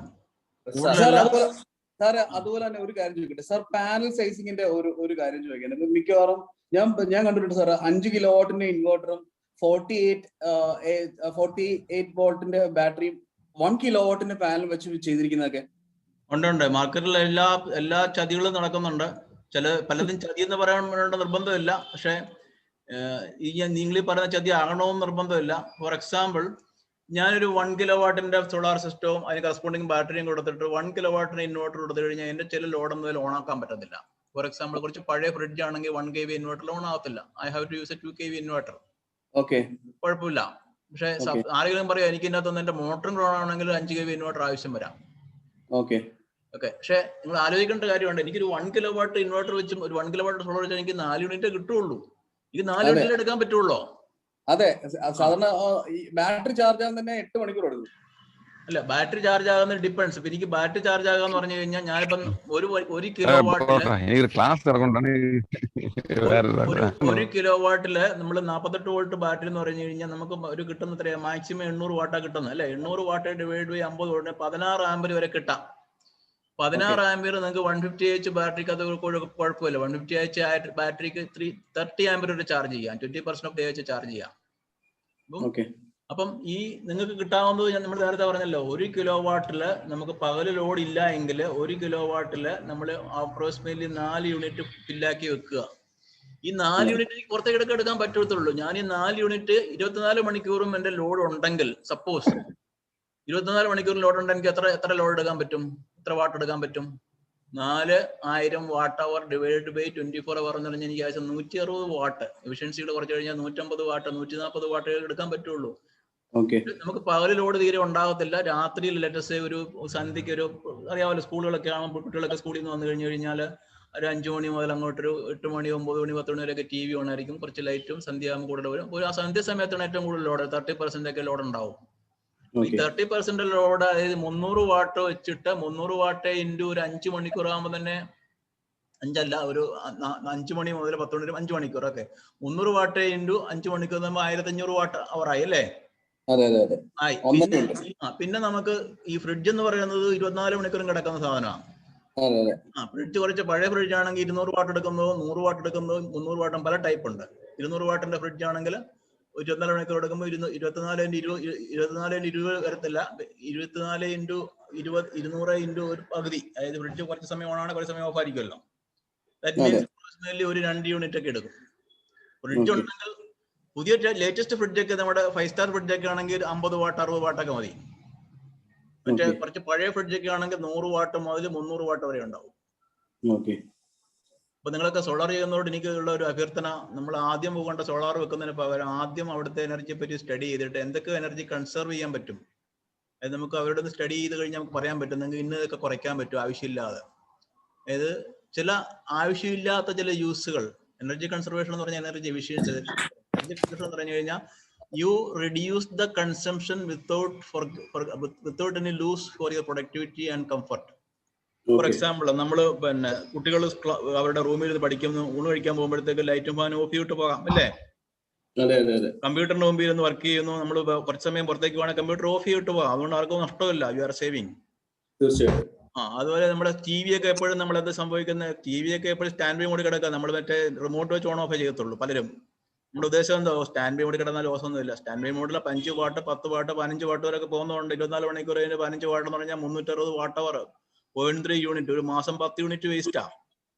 Switch off from the main switch. Main switch വെച്ചാൽ മറ്റേ പ്ലഗ് സ്വിച്ച് ചെയ്യുന്നു. ഇങ്ങനെയൊക്കെ ഉപയോഗിക്കാൻ തന്നെ നമ്മൾ അവർക്കൊക്കെ കസ്റ്റമേഴ്സിനൊക്കെ അഡ്വൈസ് ചെയ്യണം. അതൊക്കെ അതാണ് ആദ്യം ചെയ്യേണ്ടത്. രണ്ടാമത് ചെയ്യേണ്ടത് നമ്മൾ എനർജി എഫിഷ്യൻസി, അതായത് നമ്മുടെ പഴയ ടൈപ്പ് ട്യൂബ് ഒക്കെ ഉണ്ടെങ്കിൽ ഫ്ലോറസെന്റ് ട്യൂബ് ആണെങ്കിൽ LED ട്യൂബായിട്ട് മാറ്റണം. ഫ്ലോറസെന്റ് CFL ആണെങ്കിൽ അതിനെ LED ബൾബായിട്ട് മാറ്റണം. ഓൾഡ് ടൈപ്പ് ഓഫ് AC ഒക്കെ ആണെങ്കിൽ പിന്നെ മറ്റേ 5 സ്റ്റാർ ടൈപ്പ് AC ആയിട്ട് മാറ്റണം. ഫ്രിഡ്ജ് ഇതേപോലെ പഴയ ടൈപ്പ് ആണെങ്കിൽ അതിനെ മാറ്റണം. ഇതൊക്കെ മാറ്റി കഴിഞ്ഞാൽ അവരുടെ വീടുകളിൽ നല്ലൊരു റിഡക്ഷൻ ഉണ്ടാവും. അതിന്റെ ബാക്കിയേ സോളാർ വെക്കാവുള്ളൂ. Energy conservation, energy efficiency, balance only we should go for solar. അത് അങ്ങനെയാണ് നമ്മൾ നെറ്റ് സീറോ ബിൽഡിംഗ് എന്ന കോൺസെപ്റ്റിൽ എത്തേണ്ടത്. അല്ല നേരെ ആദ്യം കൊണ്ട് സോളാർ വെക്കുന്നില്ല, അതൊരു വേസ്റ്റ് ആണ്. കസ്റ്റമർക്ക് ഒരിക്കലും എക്കണോമിക്കലും ആയിരിക്കത്തില്ല. പലരും ആൾക്കാർ ബാറ്ററി കുറച്ചിട്ട് സോളാർ കൂടുതൽ വെച്ചിട്ട് അവർ പറയുക കോസ്റ്റ് കുറയ്ക്കാനാണ്. പക്ഷെ കോസ്റ്റ് കുറയ്ക്കുന്നില്ല. അവർക്ക് 1 വർഷം 2 വർഷം കഴിയുമ്പോൾ ബാറ്ററി അടിച്ചു പോകും. കാരണം ബാറ്ററി കൺസെപ്റ്റ് ഞാൻ നേരത്തെ പറഞ്ഞ ആ ഒരു വാട്ടർ ടാങ്കിന് 50% നമ്മൾ ഫില്ലാകുന്നു, 50% ഡിസ്ചാർജ് ആകുന്നു. 50% ഫില്ല ആ കണ്ടീഷനിൽ മാത്രം ഉപയോഗിച്ചാലേ ബാറ്ററി ഒരു 5 to 7 years നമുക്ക് ഉപയോഗിക്കാൻ പറ്റത്തുള്ളൂ. അപ്പം റെസിഡൻഷ്യൽ കൺസംഷനും അല്ലാത്തുള്ള കൺസംഷനും, അതായത് പകൽ മാത്രം ഉപയോഗമുള്ള ഓഫീസ്, പിന്നെ ചില പിന്നെ ഇൻസ്റ്റിറ്റ്യൂഷൻസ്, ചില കൊമേഴ്ഷ്യൽ സ്ഥാപനങ്ങൾ, ചിലത് ചിലയിടത്തെ കുറച്ച് ടൈം ഉണ്ട്. ആ ടൈം പാറ്റേൺ വെച്ചിട്ട് നമ്മൾ സ്റ്റഡി ചെയ്യണം, എന്തുമാണ്ട് എനർജി സ്റ്റോർ ചെയ്യണം. അതിനുള്ള ബാറ്ററി × 2 ആ ബാറ്ററി ഉപയോഗിക്കുക. ഫോർ എക്സാമ്പിൾ നമ്മൾ സ്കൂളുകൾക്കൊക്കെ ആണെങ്കിൽ ബാറ്ററി പകുതി മതി. നേരത്തെ പറഞ്ഞ പിന്നെ റെസിഡൻഷ്യലിന്റെ അത്ര ആവശ്യമില്ല. ഇതൊക്കെ മനസ്സിലാക്കിയിട്ട് ചെയ്യുകയാണെങ്കിൽ ദാറ്റ് ഈസ് ഗുഡ്. ഹൈബ്രിഡ് പോകുമ്പോൾ ഒരു ഗുണമെന്ന് വെച്ചാൽ ഹൈബ്രിഡിൽ you can reduce the battery. Hybrid ഉപയോഗിക്കുമ്പോഴത്തേക്ക് നമുക്ക് 3 സോഴ്സ് ഉണ്ട്. ഒന്ന് സോളാർ ഉണ്ട്, പിന്നെ ഗ്രിഡ് ഉണ്ട്, ഈ രണ്ടിലും കൂടെ ചാർജ് ചെയ്ത് വെക്കുന്ന ബാറ്ററി ഉണ്ട്. ഒരു ഓഫ് ഗ്രിഡ് എന്ന് പറഞ്ഞു കഴിഞ്ഞാൽ നമ്മൾ ഡിപ്പെൻഡ് ചെയ്യാൻ പോകുന്ന കൂടുതലും നമ്മൾ സോളാറിലെ മാത്രമായിട്ടാണ്. പക്ഷെ ആ കൺസെപ്റ്റ് കുറച്ച് മാറ്റമുണ്ട്. ഇപ്പം നമുക്ക് പണ്ടൊക്കെ ആണെങ്കിൽ എല്ലാം സ്റ്റാൻഡേർഡ് എന്ന് പറഞ്ഞു കഴിഞ്ഞാൽ ഓഫ് ഗ്രിഡ് കൊണ്ട് സോളാർ പിന്നെ മെയിൻസ് കണക്ട് ചെയ്യാൻ പാടില്ല എന്നായിരുന്നു. പണ്ട് ഒരു 7 വർഷം മുമ്പുള്ള അനേർട്ടിന്റെ സിസ്റ്റം ഒക്കെ നോക്കി കഴിഞ്ഞാൽ അത് മെയിൻസ് കണക്ട് ചെയ്യാൻ അലൗഡ് ആയിരുന്നില്ല. പുറത്ത് മാനുവൽ ചേഞ്ച് ഓവർ ആയിരുന്നു വേണ്ടത്. അപ്പൊ അങ്ങനെയല്ല, നിങ്ങൾക്ക് മെയിൻസ് കണക്ട് ചെയ്യാം, ഓട്ടോ ചേഞ്ച് ഓവർ ഉണ്ട്. ഇത് സോളാർ ഡൗൺ ആയി കഴിഞ്ഞ് കഴിഞ്ഞാൽ automatically it will go to the mains. തിരിച്ച് സോളാർ 80% ചാർജ് ആകുമ്പോഴത്തേക്ക് തിരിച്ച് ഇങ്ങോട്ടും വരും. ആ ഒരു കൺസെപ്റ്റിലാണ് ഇപ്പോൾ ഓഫ് ഗ്രിഡ് എല്ലാം കൊടുക്കുന്നത്. ഓഫ് ഗ്രിഡും ഹൈബ്രിഡും തമ്മിലുള്ള ബേസിക് വ്യത്യാസം എന്ന് പറഞ്ഞു കഴിഞ്ഞാൽ ഹൈബ്രിഡിൻ്റെ അകത്ത് എക്സ്പോർട്ടും കൂടെ ചെയ്യാം. ഈ ഹൈബ്രിഡിന് ബാറ്ററിയും ലൈനും എല്ലാം കൂടി കണക്ട് ചെയ്താൽ മാത്രമേ ഓൺ ആവുള്ളൂ. ജനറലി ഇപ്പോൾ ഉള്ള മിക്ക മേക്കും, അതായത് ഇപ്പം ഹൈബ്രിഡിന്റെ ഒരു ഇഷ്യൂ എന്ന് പറഞ്ഞു കഴിഞ്ഞാൽ കമ്പാരിറ്റീവ്ലി ന്യൂ ടെക്നോളജിയാണ്. ഈവൻ നമുക്കിവിടെ MNC ആണെങ്കിൽ തന്നെ ഒരു ലാർജ് സ്കെയിലിൽ ഹൈബ്രിഡ് ഇൻവേർട്ടർ എന്ന് പറഞ്ഞാൽ അവർ അങ്ങനെ നമ്പറായിട്ട് തരുന്നില്ല. ഇവിടെ കുറച്ച് കമ്പനികൾ ചെയ്യുന്നവരൊക്കെ ഒരു ചെറിയ ലെവലുള്ള ഇൻവേർട്ടറാണ്. നമുക്ക് വലിയ ലെവൽ ഇൻവേർട്ടർ ഒന്നും വരുന്നിട്ടില്ല. 5 kVA 10 kVA ആ റേഞ്ചിലൊക്കെ അവൈലബിൾ ആണ്. ബട്ട് നമുക്കൊരു ഓൺ ഗ്രിഡ് പോലെയോ ഓഫ് ഗ്രിഡ് പോലെയോ ഒരു മച്യൂർ ടെക്നോളജി എത്തിയോ എന്ന് ചോദിച്ചു കഴിഞ്ഞാൽ 100% ആയിട്ടില്ല. But it has to be there. കാരണം future of solar is with storage only. Storage ഇല്ലാതെ സോളാറിന് വർക്ക് ചെയ്യാൻ പറ്റത്തില്ല. നമ്മുടെ ടോട്ടൽ സോളാറിന്റെ പെനട്രേഷൻ 30% എത്തിക്കഴിഞ്ഞു കഴിഞ്ഞാൽ സ്റ്റോർ ചെയ്യാതെ ഗ്രിഡ് സ്റ്റേബിൾ ആകത്തില്ല. ഗ്രിഡ് സ്റ്റെബിലിറ്റിക്ക് മസ്റ്റ് ആണ് സോളാർ. ഹൈബ്രിഡിലേക്ക് ഇപ്പൊ വരുന്ന നമ്മുടെ വലിയ ഒരു ലാർജ് പ്രോജക്റ്റ്, സെക്യൂരിറ്റി ഒക്കെ ലാർജ് പ്രോജക്റ്റ് ഒക്കെ വിത്ത് സ്റ്റോറേജ് ആണ് വരുന്നത്. മെഗാവാട്ട് ഓവർ ബാറ്ററി ഉള്ള സിസ്റ്റം ആണ് വരുന്നത്. സോളാർ മസ്റ്റ് ആണ്, കമ്പൽസറി ആണ്. ആൾക്കാർ കോസ്റ്റ് മാത്രം നോക്കി പോകുന്നതുകൊണ്ടാണ് ഇഷ്യൂ. ഇനി ലിത്യം ബാറ്ററി ഒക്കെ ചീപ്പായി വരുമ്പോഴത്തേക്ക് ലിത്യം ബാറ്ററി ഒക്കെ ലൈഫ് കൂടുതലുള്ളപ്പോഴത്തേക്ക് നാച്ചുറലി ആ സ്റ്റോറേജ് ഒരു ഇഷ്യൂ ഇല്ലാതെ വരും. മേ ബി അടുത്ത 3-4-5 ഇയേഴ്സ് കൊണ്ട് നാച്ചുറലി ഹൈബ്രിഡ് ഇൻവേർട്ടർ കാര്യമായിട്ട് മാർക്കറ്റിൽ ഉണ്ടാവും. അപ്പോഴത്തേക്ക് നിലവിലെ ഹൈബ്രിഡ് ഇൻവേർട്ടേഴ്സ് ഏതൊക്കെ ബ്രാൻഡ്സ് സാർ ഉപയോഗിക്കുന്നത്? ഹൈബ്രിഡ് ഇൻവേർട്ടർ ഉപയോഗിക്കാനായിട്ട് ഇപ്പൊ ഞാൻ പറഞ്ഞില്ല, ഇപ്പൊ ഒരു MNC 2 പേര് ഇവിടെ തരുന്നുണ്ട്. ആ 2 പേര് തരുന്നവർക്ക് എന്ന് പറഞ്ഞു കഴിഞ്ഞാൽ 3 കിലോവാട്ട് 6 കിലോവാട്ട് ആ മൾട്ടിപ്പിൾസേ ഉള്ളൂ. അപ്പൊ അവർക്ക് ഒരു 50 കിലോവാട്ട് 25 കിലോവാട്ട് ഒക്കെ തരണമെങ്കിൽ ഒരു കമ്പനിയേ ഉള്ളൂ. അതൊരു ഇന്ത്യൻ കമ്പനി മാത്രമേ ഉള്ളൂ. ഞാൻ പറഞ്ഞ പ്രോബ്ലം എന്ന് വെച്ചാൽ നമുക്ക് MNC ഫോർ എക്സാമ്പിൾ ഇപ്പൊ സ്നേഡർ അല്ലെങ്കിൽ ABB ഇതുപോലുള്ള കമ്പനികളൊക്കെ ഹൈബ്രിഡ് ഇൻവേർട്ടർ എന്ന് പറഞ്ഞിട്ട് മാർക്കറ്റിൽ ഹയർ KV ഇൻവേർട്ടർ അങ്ങോട്ട് റെഡിലി അവൈലബിൾ ആയിട്ട് കൊടുക്കുന്നില്ല, നമ്മുടെ ഓൺ ഗ്രിഡ് കൊടുക്കുന്നത് പോലെ. ഓഫ് ഗ്രിഡ് പിന്നെ ഈ ഹൈബ്രിഡ് ഇൻവേർട്ടറിന് നമുക്കിപ്പോൾ ഉള്ള രണ്ട് കമ്പനിയും രണ്ടും പുറത്തുനിന്ന് വരുന്ന കമ്പനിയാണ്, ലോക്കൽ കമ്പനികളല്ല. 6 കിലോവാട്ട് വരെ ഉള്ളതെന്ന് പറഞ്ഞ സ്റ്റുഡർ എന്ന് പറഞ്ഞ സ്വിറ്റ്സർലൻഡ് കമ്പനിയാണ്. It is very costly. എനിക്ക് സാറ് നാളെ സ്റ്റുഡറിന്റെ ഒരു എക്സ്റ്റൻഡർ 4000 വരും, നാളെ ഡെലിവറി കിട്ടും. അത് ഭയങ്കര കോസ്റ്റ്ലി ആണ്. എനിക്ക് almost 3 times costly two off grid ആയിരിക്കും. അതെ. അപ്പൊ അത് നമ്മൾ നോക്കേണ്ടത് ശരിക്കും ഹൈബ്രിഡ് ആവശ്യമുണ്ടോ? ശരിക്കും ഹൈബ്രിഡ് ആവശ്യമില്ല. ഇപ്പൊ ഹൈബ്രിഡിന് വേണ്ടി ഹൈബ്രിഡ് ചെയ്യേണ്ട കാര്യമില്ല. ഇവിടുത്തെ KSB അത് അംഗീകരിക്കുന്നില്ല. എന്താ KCBക്ക് അംഗീകരിക്കുന്ന ഇപ്പൊ അപ്പൊ തരുമല്ലോ. ഞാൻ ഇവിടെ പാലക്കാട് ചോദിച്ചപ്പോ ഹൈബ്രിഡ് പറയാൻ പറ്റില്ല, ഓൺ ഗ്രിഡ് ചെയ്ത് തരുമോ ചെയ്താൻ പറ്റുമോ? എന്താ കാരണം മനസ്സിലാവില്ല അവര് പറഞ്ഞത്. അത് ഇല്ല അങ്ങനൊക്കെ ഇഷ്യൂ ഉണ്ടെങ്കിൽ you can talk to chief engineer റീസ്. ആയിരുന്നു ഒരു വർഷം മുമ്പൊക്കെ. 1 വർഷം മുമ്പ് അതൊക്കെ അംഗീകരിച്ചു. ഇറ്റ് ഈസ് ഓൾറെഡി പല സ്ഥലത്തും വെച്ചിട്ടുണ്ട്, കൊടുക്കുന്നുണ്ട്. ഇവിടെ എവിടെയും വെച്ചതായി ഞാൻ കണ്ടില്ല. എല്ലാവരും വെച്ചത് ഓൺ ഗ്രിഡ് ആണ്, പക്ഷെ അതിൽ ഹൈബ്രിഡ് എവിടെയും വെച്ചതായിട്ട് എനിക്ക് തോന്നുന്നു. ഹൈബ്രിഡ് തുടങ്ങിയിട്ടേ ഉള്ളൂ. ബട്ട് ഹൈബ്രിഡ് KSB ഓൾറെഡി അംഗീകരിച്ചതാണ്. കുഴപ്പമില്ല. ചില സെക്ഷൻ ഓഫീസുകൾ ചിലപ്പോൾ അറിയില്ലായിരിക്കും. അപ്പൊ നമ്മളവരുടെ പിന്നെ വൈദ്യുതി ഭവനിൽ, ട്രിവാൻഡ്രത്ത് വൈദ്യുതി ഭവനിൽ റിന്യൂവബിൾ എനർജി സർവീസ് എന്ന് പറഞ്ഞിട്ട് സെക്ഷൻ തന്നെയുണ്ട്, റീസ്. അവരാണ് ഇതിന്റെ ആൾക്കാർ. അവിടെ കോൺടാക്ട് ചെയ്ത് കഴിഞ്ഞാൽ അവർ അതിന്റെ ഡയറക്ഷൻ തരും. സാറേ AC കപ്ലിംഗിന്റെ കാര്യം പഠിപ്പിക്കുന്നുണ്ടോ? ഏതാ AC കപ്ലിംഗ്? AC കപ്ലിംഗും DC കപ്ലിംഗും ഉണ്ട്. AC കപ്ലിംഗും DC കപ്ലിംഗ് എന്ന് പറഞ്ഞു കഴിയുമ്പോഴത്തെ നമുക്കൊന്ന് ഈ ഒരു സോഴ്സിനെ കൊണ്ട് നമുക്ക് DC കപ്പിൾ ചെയ്യാം. അതായത് ഫോർ എക്സാമ്പിൾ ഒരു ഓഫ് ഗ്രിഡിന്റെ നമുക്ക് DC-യിലേക്ക് നമുക്കൊരു മെയിൻസ് റെക്ടിഫയറിനെ എടുത്ത് അല്ലെങ്കിൽ വേറെ ഏതെങ്കിലും സോഴ്സ് റെക്ടിഫയറിനെ എടുത്ത് DC കൊണ്ട് കണക്ട് ചെയ്യാം. ഓർ നമ്മുടെ സാധാരണ ഒരു UPS ഉണ്ടല്ലോ, സാധാരണ ഒരു UPS പറഞ്ഞാൽ എങ്ങനെ ഇരിക്കും? സാധാരണ ഒരു UPS എന്ന് പറഞ്ഞു കഴിഞ്ഞാല്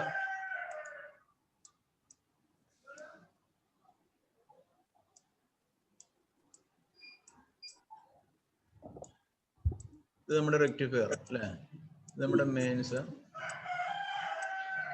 സിംഗിൾ ഫേസ്. ഓക്കെ, ഇവിടെ നമുക്ക് ബാറ്ററി ഉണ്ടാവും. എന്നിട്ട് നമുക്ക് ഇവിടെ നമ്മുടെ ഇൻവേർട്ടർ, ഇതാണല്ലോ ഒരു UPS എന്ന് പറയുന്നത്.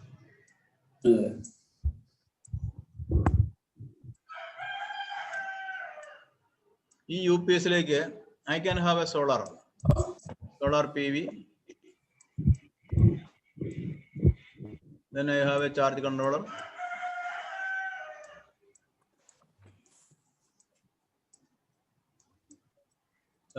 unit, then I have a നേരെ അവിടെ കൊണ്ട് കൊടുത്തു കഴിഞ്ഞാൽ എന്ത് സംഭവിക്കും? It has to work. So I have two sources. One is my DC from the rectifier, another DC is from the PV. So this will continue to work. Okay. So in AC coupling എന്ന് പറഞ്ഞു കഴിഞ്ഞാൽ ഈ സാധനം ഞാൻ ഇവിടെ കൊടുക്കുന്നതിന് പകരം I have my inverter.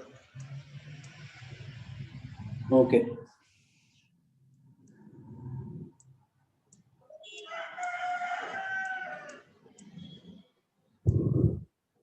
Inverter അവിടെ കൊണ്ട് കപ്പിൾ ചെയ്യുന്നു. Okay.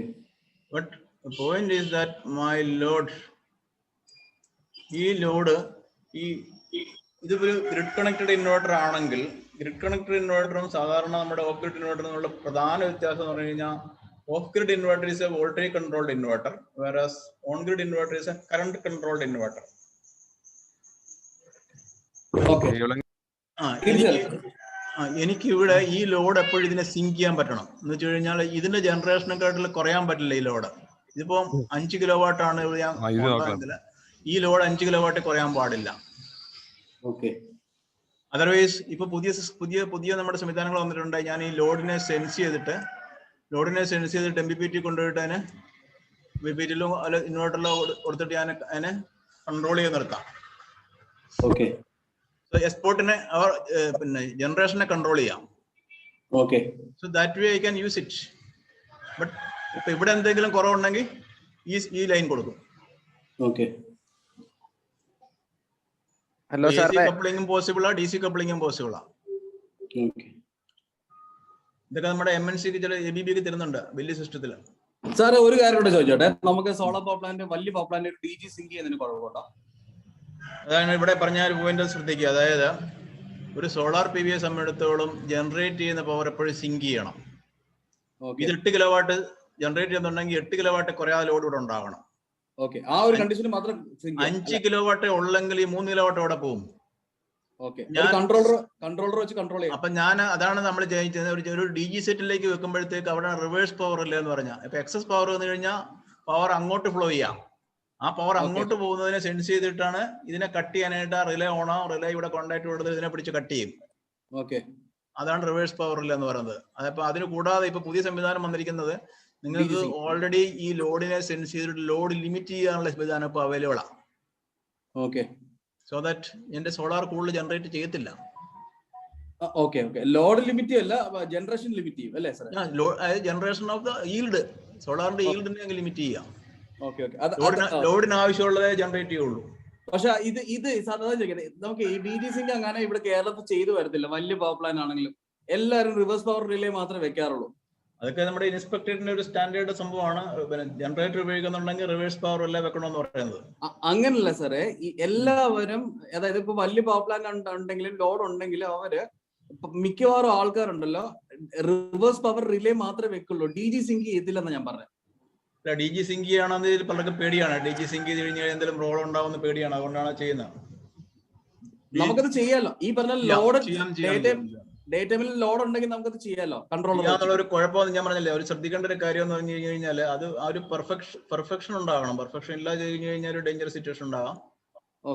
Technically there is no issue. ഇതിന് ഈ DT sync ചെയ്യുന്നതിന് സെപ്പറേറ്റ് ആയിട്ട് നമുക്ക് ഇൻസ്പെക്ടറേറ്റ് അപ്രൂവൽ എടുക്കണം. ഇതിനാ DT sync ചെയ്യുന്നതിന് ഫോർ എക്സാമ്പിൾ ഒരു ഇല്ല. അതായത് നമ്മുടെ സാധാരണഗതിയിൽ നമുക്കൊരു ATS ഉണ്ടാവുമല്ലോ. ATS ഉണ്ടാവും. അതെ. ATSൽ സാധാരണ കൊടുക്കുന്നത് ATSന് മുമ്പാണ് സാധാരണ കൊണ്ട് നമ്മൾ ഈ സോളാർ കൊണ്ട് കൊടുക്കുന്നത്. അതെ. അവിടെ കൊടുക്കുമ്പോഴത്തേക്ക് പിന്നെ അതിന്റെ ഒരു ആവശ്യം വരുന്നില്ല. അതായത് ഇങ്ങനെ കൊടുക്കാൻ കാരണം നേരെ അത് അങ്ങോട്ടാണല്ലോ പോകേണ്ടത്, എക്സ്പോർട്ട് ചെയ്യേണ്ട അങ്ങോട്ടാണല്ലോ. അതെ. അപ്പൊ നമ്മൾ ഇത് വേണമെങ്കിൽ ആൾട്ടർനേറ്റ് ആയിട്ട് സെപ്പറേറ്റ് വേറെ കണക്ഷൻ ചെയ്യണം. അതായത് ATSന്റെ ഔട്ട്പുട്ടിൽ നിന്ന് ഇങ്ങോട്ട് കൊടുക്കണല്ലോ, നല്ലത് അവിടെ കയറത്തുള്ള. അതെ. സാർ ഒരു ഡൗട്ട് ഉണ്ട്. സാറെ പാരലൽ ചെയ്യുമ്പോൾ സാറ് പറഞ്ഞു വോൾട്ടേജ്, ഫ്രീക്വൻസി, അതുപോലെ ഫേസ് ആംഗിൾ സിങ്ക്രണൈസ് ചെയ്തിരിക്കുന്നു. അപ്പൊ എങ്ങനെയാണ് സാറ് ശരിക്കും ഗ്രിഡിലേക്ക് എക്സ്പോർട്ട് ചെയ്യാൻ കഴിയുന്നത്? ഇതെല്ലാം ചെയ്തിട്ട് ഗ്രിഡിലോട്ട് എക്സ്പോർട്ട് ചെയ്യുന്നത്. അത് സാധാരണ ഈ രണ്ട് സിസ്റ്റം പാരലൽ ചെയ്യുമ്പോഴത്തേക്ക് മാൻഡേറ്ററി ആയിട്ടുള്ള കാര്യമാണ് ഈ പറഞ്ഞിരിക്കുന്ന പാരലൽ വോൾട്ടേജ്, ഫ്രീക്വൻസി, പിന്നെ ഫേസ് ആംഗിൾ മാച്ച് ചെയ്യുക. കൂടാതെ റിവേഴ്സ് കറണ്ട് ഉണ്ടാകാൻ പാടില്ല.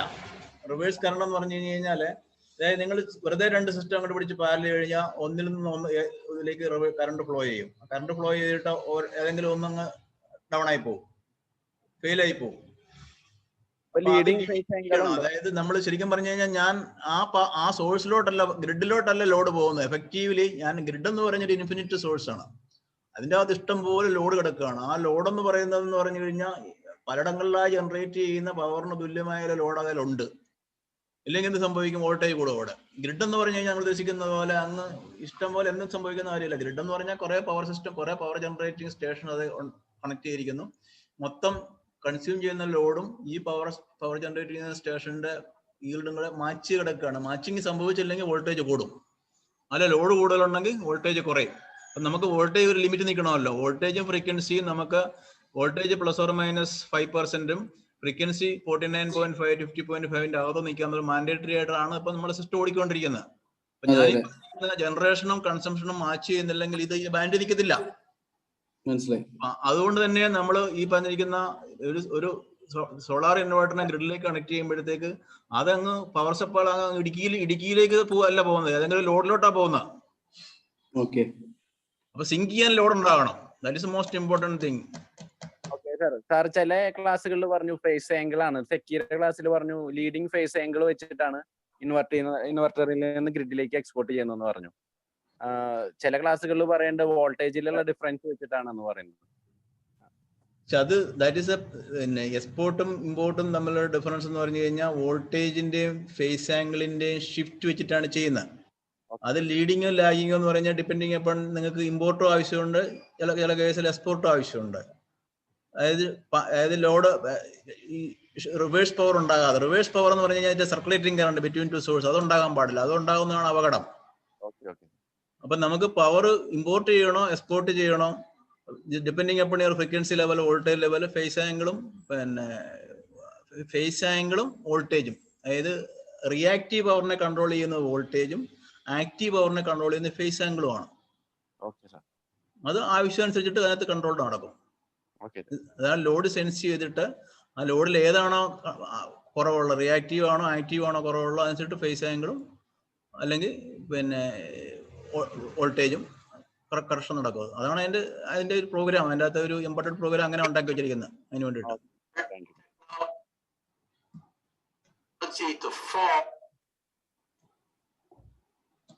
അല്ല സാർ, ഒരു ഇൻവെർട്ടറിൽ നിന്ന് വേറെ ഇൻവെർട്ടർ ചാർജ് ചെയ്യാൻ പറ്റുമെന്ന് പറഞ്ഞത് ശരിയാണോ?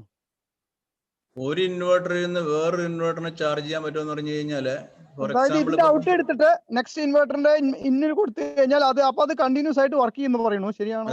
അതായത് ഈ നമ്മള് ഈ പല പിന്നെ ഓഫീസുകളിലും ചെന്ന് നോക്കി കഴിഞ്ഞു കഴിഞ്ഞാൽ കുറച്ചൊരു വലിയ UPS കൊണ്ട് അവിടുത്തെ മൊത്തം സിസ്റ്റത്തിൽ കൊടുക്കും. അങ്ങനെ കൊടുത്തിട്ട് ഓരോ കമ്പ്യൂട്ടറിനും ഓരോ ചെറിയ UPS ഉണ്ടാവും. ഈ ചെറിയ UPS working for that big UPS. ടെക്നിക്കലി കുഴപ്പമൊന്നുമില്ല, പലപ്പോഴും ഒരു അൺനെസസറി കാര്യമാണത്. ടെക്നിക്കലി കുഴപ്പമൊന്നുമില്ല. ഓൺലി തിങ് ഇത് ഈ പിന്നെ നിങ്ങൾക്ക് ഒരു 3 kVA സിസ്റ്റത്തിന്റെ ഔട്ട്പുട്ടിൽ വേറൊരു 3 kVA പിടിച്ച് ഓൺ ആക്കി കഴിഞ്ഞാൽ ഈ 3 kVA ട്രിപ്പ് ആവും. അതെ 3 kV സിസ്റ്റത്തിന്റെ ഔട്ട്പുട്ട് ഒരു 1 kV വിളിച്ച് ഓൺ ആക്കി കഴിഞ്ഞാൽ മിക്കപ്പോഴും ട്രിപ്പ് ആകത്തില്ല. ആ ഒരു പാരാമീറ്റർ ലിമിറ്റ് ചെയ്ത് കഴിഞ്ഞാൽ it can B okay, but it is N unnecessary thing. Because എന്തിനാ ഒരു UPSന്റെ ഔട്ട്പുട്ടിൽ, ഒരു ഇൻവേർട്ടറിന്റെ ഔട്ട്പുട്ടിൽ വേറൊരെണ്ണം സീരീസ് എന്തിനാന്ന് വെച്ച് കഴിഞ്ഞാൽ ആവശ്യമില്ലാത്ത കാര്യം. നിങ്ങൾ പറയുന്നത് വളരെ വളരെ വളരെ വളരെ സ്പെസിഫിക് കേസിൽ ഒന്നിന്റെ അകത്ത് ബാറ്ററി ഡൗൺ ആയി പോയി ബാറ്ററി ഒന്ന് ചാർജ് ചെയ്യണം, വേറെ സോഴ്സ് ഒന്നും ഇല്ലെങ്കിൽ ഇറ്റ് ഈസ് യെസ്, അതാ ഞാൻ ചെയ്യുന്നത്. ഇപ്പൊ സോളാറും ഇല്ല, മറ്റേ KCB ഇല്ലെങ്കിൽ നമുക്ക് ഇത് കൺവേർട്ട് ചെയ്തോടെ ചെയ്യാം പ്രൊവൈഡഡ് അതിൽ അക്സെപ്റ്റ് ചെയ്യുമെങ്കിൽ. ഞാൻ പറഞ്ഞു ഒരു 3 kVയുടെ ഔട്ട്പുട്ടില് വേറൊരു 3 kV കൊണ്ട് കുത്തി കഴിഞ്ഞു കഴിഞ്ഞാൽ അതിന്റെ ചാർജിങ് കറണ്ടിലോ ഈ സാധനം ട്രിപ്പ് ആകാനോ ഫെയിൽ ആകാനോ ചാൻസ് ഉണ്ട്. ആ ഒരു ലിമിറ്റേഷന്റെ അകത്ത് നിന്നിട്ടാണ് പറ്റും. Thank you. Any other question?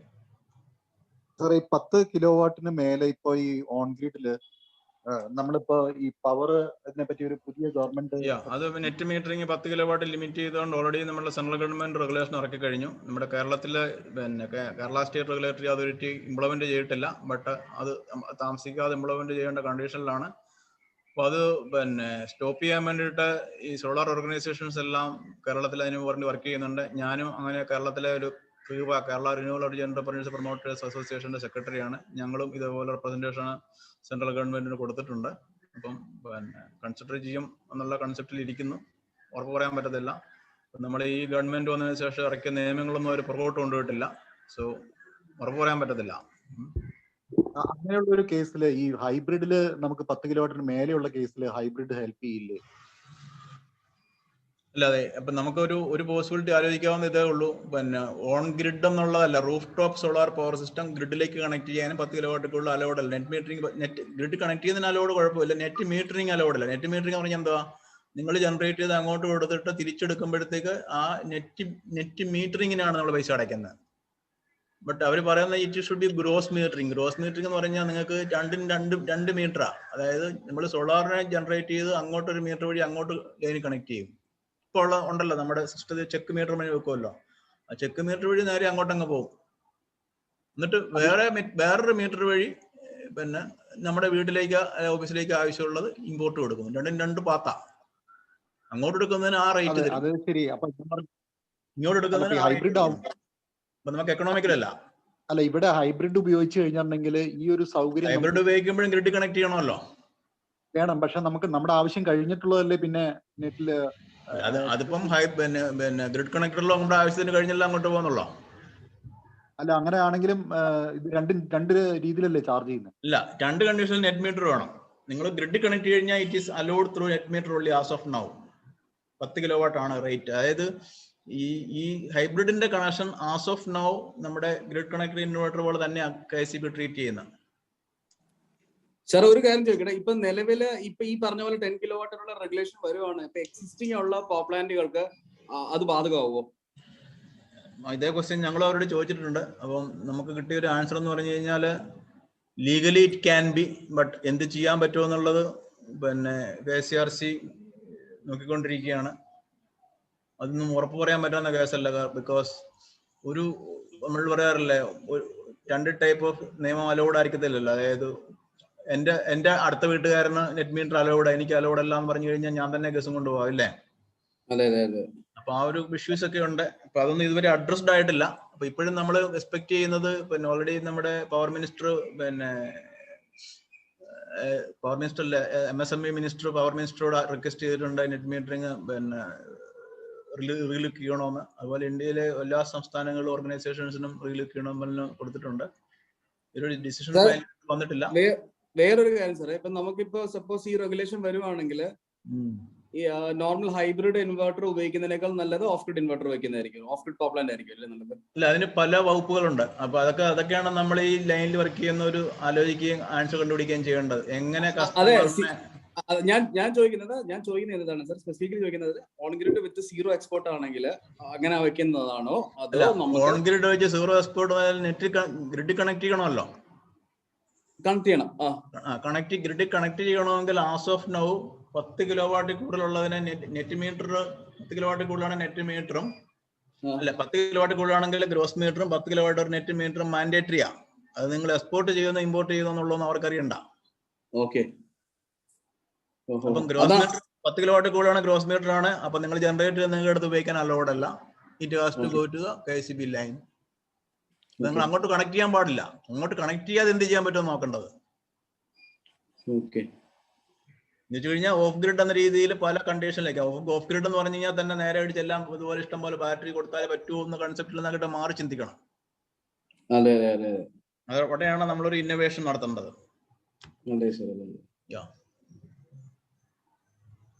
Rate is very high. ഏതിന്റെ ഹൈബ്രിഡ് ഇൻവെർട്ടർ റേറ്റ്? അല്ല, അതാ ഞാൻ പറഞ്ഞ ഇപ്പൊ ഈ MNCയുടെ സാധനങ്ങൾ വാങ്ങിക്കാൻ പോയി കഴിഞ്ഞാൽ always it is very high. അപ്പൊ അതിന്റെ ശരിക്കും പറഞ്ഞാൽ കോസ്റ്റ് നോക്കി കഴിഞ്ഞാൽ അത്രയൊന്നും ഉണ്ടാകേണ്ട യാതൊരു ആവശ്യമില്ല. പക്ഷെ ആ സ്വിറ്റ്സർലൻഡ് എന്ന് പറഞ്ഞാൽ സിസ് ക്വാളിറ്റിയാണ്. സിസ് ക്വാളിറ്റിക്ക് അതുപോലെ പ്രൈസ് ഉണ്ട്. അത് മാത്രമല്ല സാറേ, ഞാൻ ഒരു 10 വർഷം മുമ്പ് എൻ്റെ ഒരു ക്ലയന്റ് 10 വർഷം മുമ്പ് SMA-യുടെ ഇൻവെർട്ടർ ഐലൻഡ് എന്ന് പറഞ്ഞിട്ടൊരു ഇൻവെർട്ടർ ഉണ്ട്. അതൊരു ഹൈബ്രിഡ് ഇൻവെർട്ടറാണ്. മറ്റേ സോളാർ വിൻഡോ എടുക്കും. അതുപോലെ സോളാർ വിൻഡ് ഹൈബ്രിഡ് ആണ്. അല്ല, മറ്റേത് കംപ്ലീറ്റ്ലി ഓഫ് ഗ്രിഡ്. പക്ഷെ ഇപ്പൊ 10 വർഷം കഴിഞ്ഞപ്പോൾ സർവീസ് പോലും കിട്ടത്തില്ലായിരുന്നു. അത് പല കമ്പനിയും ഉണ്ട്. ഇപ്പൊ തന്നെ സൂക്കാമോട് സർവീസ് ഇല്ലല്ലോ. കാരണം സൂക്കാമിന്റെ ഇൻവെർട്ടർ ഒക്കെ പലരും മാറ്റി വെച്ചിട്ട് വേറെ പലരും മാറ്റി വെക്കുന്നുണ്ടല്ലോ. SMA എന്ന് പറഞ്ഞ കമ്പനിയുടെ SMA ആണല്ലോ വളരെ വലിയ നോൺ ബ്രാൻഡ് ആണെങ്കിൽ തന്നെ SMA റീസെന്റ് ഇവിടെ വന്നിട്ടുണ്ടെന്ന് ഇൻവെർട്ടർ എല്ലാം ഫ്രം ചൈന എന്നാണ്. ഇപ്പൊ ചൈന പ്ലാന്റ് ഒരു കൂട്ടി ഓൾറെഡി. ഞാൻ ഇമെയിൽ അയച്ചപ്പോഴത്തേക്ക് അവർ പറഞ്ഞു ഇത് സർവീസ് ചെയ്യാൻ പറ്റത്തില്ല, better U replace new inverter. അതൊക്കെ ഉണ്ടാവും. അതായത് ഈ പ്രൊഡക്റ്റ് ഒക്കെ ഒരു പർട്ടിക്കുലർ പീരീഡ് കഴിഞ്ഞ് കഴിഞ്ഞാൽ അത് നിങ്ങളെല്ലാം നമ്മളെ ഈ സോളാർ ഇൻവെർട്ടറിലെ എല്ലാ പ്രൊഡക്റ്റും അങ്ങനെയാകും. Because technology is fast changing. 10 വർഷം സർവീസ് കിട്ടിക്കഴിഞ്ഞാൽ ഇറ്റ് ഇസ് ഗ്രേറ്റ്. ഇത്രേ ഉള്ളൂ. 5 വർഷം വരെയുള്ള വാറന്റി ഉള്ളല്ലോ. 5 വർഷം കഴിഞ്ഞ് കഴിഞ്ഞാൽ they are not responsible. അത് കാരണം നമ്മൾ കഴിയുന്നത്ര നമ്മൾ ലോക്കൽ സാധനങ്ങളാണെങ്കിൽ നമുക്ക് എന്തെങ്കിലുമൊക്കെ പോസിബിലിറ്റി ഉണ്ടാവും. എന്തെങ്കിലും റീപ്ലേസ്മെന്റോ സർവീസോ. ഈ MNCയുടെ ഒക്കെ ചെയ്യുമ്പോഴും ഇമ്പോർട്ടഡ് സാധനങ്ങൾ ഉപയോഗിക്കുമ്പോൾ ആ ഒരു ലിമിറ്റേഷൻസ് ഉണ്ട്. സാറിന്റെ കമ്പനിയെ കുറിച്ചും സാറ് സർവീസ് പ്രൊവൈഡ് ചെയ്യുന്ന കാര്യങ്ങളെ കുറിച്ചൊക്കെ അവർക്കറിയാൻ ആഗ്രഹമുണ്ട്. പറഞ്ഞേക്കാം. ഞാൻ പറഞ്ഞല്ലോ, ഞാൻ ഇഗാടെക് ഇൻഡ്യൂസ് ഇലക്ട്രോണിക്സിന്റെ ഭാഗമാണെങ്കിലും ഞാനിപ്പം അവിടെ മാനേജ്മെന്റിലില്ല. അപ്പൊ അവിടെ ആ കമ്പനി എന്ന് പറയുന്നത് UPSന്റെ ആണ് മെയിൻ പ്രൊഡക്റ്റ്. UPS ഉണ്ട്, സോളാറും ഉണ്ട്. ഇവിടെ ഞങ്ങൾ എവർഗ്രീൻ്റെ അകത്ത് വി ഹാവ് ടു ഈ പ്രൊജക്റ്റ് ആണ് കുറച്ചുകൂടി ഇന്നോവേറ്റീവ് പ്രൊഡക്റ്റ്. നേരത്തെ സംസാരിക്കുന്നത് പോലെ സാധാരണ പ്രൊജക്റ്റിൽ നിന്നും മാറി ചിന്തിക്കാവുന്ന പ്രൊജക്റ്റുകളൊക്കെ എടുക്കുക എന്നുള്ളതാണ്. നമ്മൾ എല്ലാ പ്രൊജക്റ്റും ചെയ്യുന്നുണ്ട്. സോളാർ, ഓൺ ഗ്രിഡും ഓഫ് ഗ്രിഡ് ഇൻവെർട്ടർ ഞങ്ങൾ ഇവിടെ ചെയ്യുന്നുണ്ട്. അത് കുറച്ചുകൂടെ കോമ്പാക്ട് ആൻഡ് റിലയബിൾ ആയിട്ടുള്ള നല്ല പ്രൊഡക്റ്റ് ആയിരിക്കാം. അതുപോലെ അതിന്റെ ചാർജ് കൺട്രോളർ സെപ്പറേറ്റ് ആയിട്ട് തരാം, ഇൻവെർട്ടർ സെപ്പറേറ്റ് ആയിട്ട് തരാം, രണ്ടും കൂടെ ക്ലബ് ചെയ്തിട്ട് തരാം. സാമാന്യം നല്ല പ്രൈസാണ്. കൂടാതെ ഈ നിങ്ങൾക്ക് എന്തെങ്കിലും ഈ ടെക്നിക്കൽ ഡിഫിക്കൽട്ടീസ് സൈറ്റിലൊക്കെ ഇതുപോലെ ഈ ചില ഇഷ്യൂസ് വരുമ്പോഴത്തേക്ക് നമുക്കതിന് വേണ്ടി കൺസൾട്ടൻസി. അതായത് നമ്മുടെ ഉദ്ദേശം എന്ന് പറഞ്ഞു കഴിഞ്ഞാൽ മാക്സിമം സോളാർ പെനട്രേറ്റ് ചെയ്യാം. നമ്മുടെ കസ്റ്റമർ എപ്പോഴും എഡ്യൂക്കേറ്റ് ചെയ്തിട്ട് ഓർഡർ എടുക്കുക. അതായത് എങ്ങനെ ഓർഡർ എടുത്ത് മുന്നോട്ട് പോകാന്ന് പറഞ്ഞാൽ അത് നിലനിൽക്കത്തില്ല. ഇന്നോവേറ്റീവ് പ്രോജക്റ്റിന്റെ 2-3 എക്സാമ്പിൾ പറയാമോ?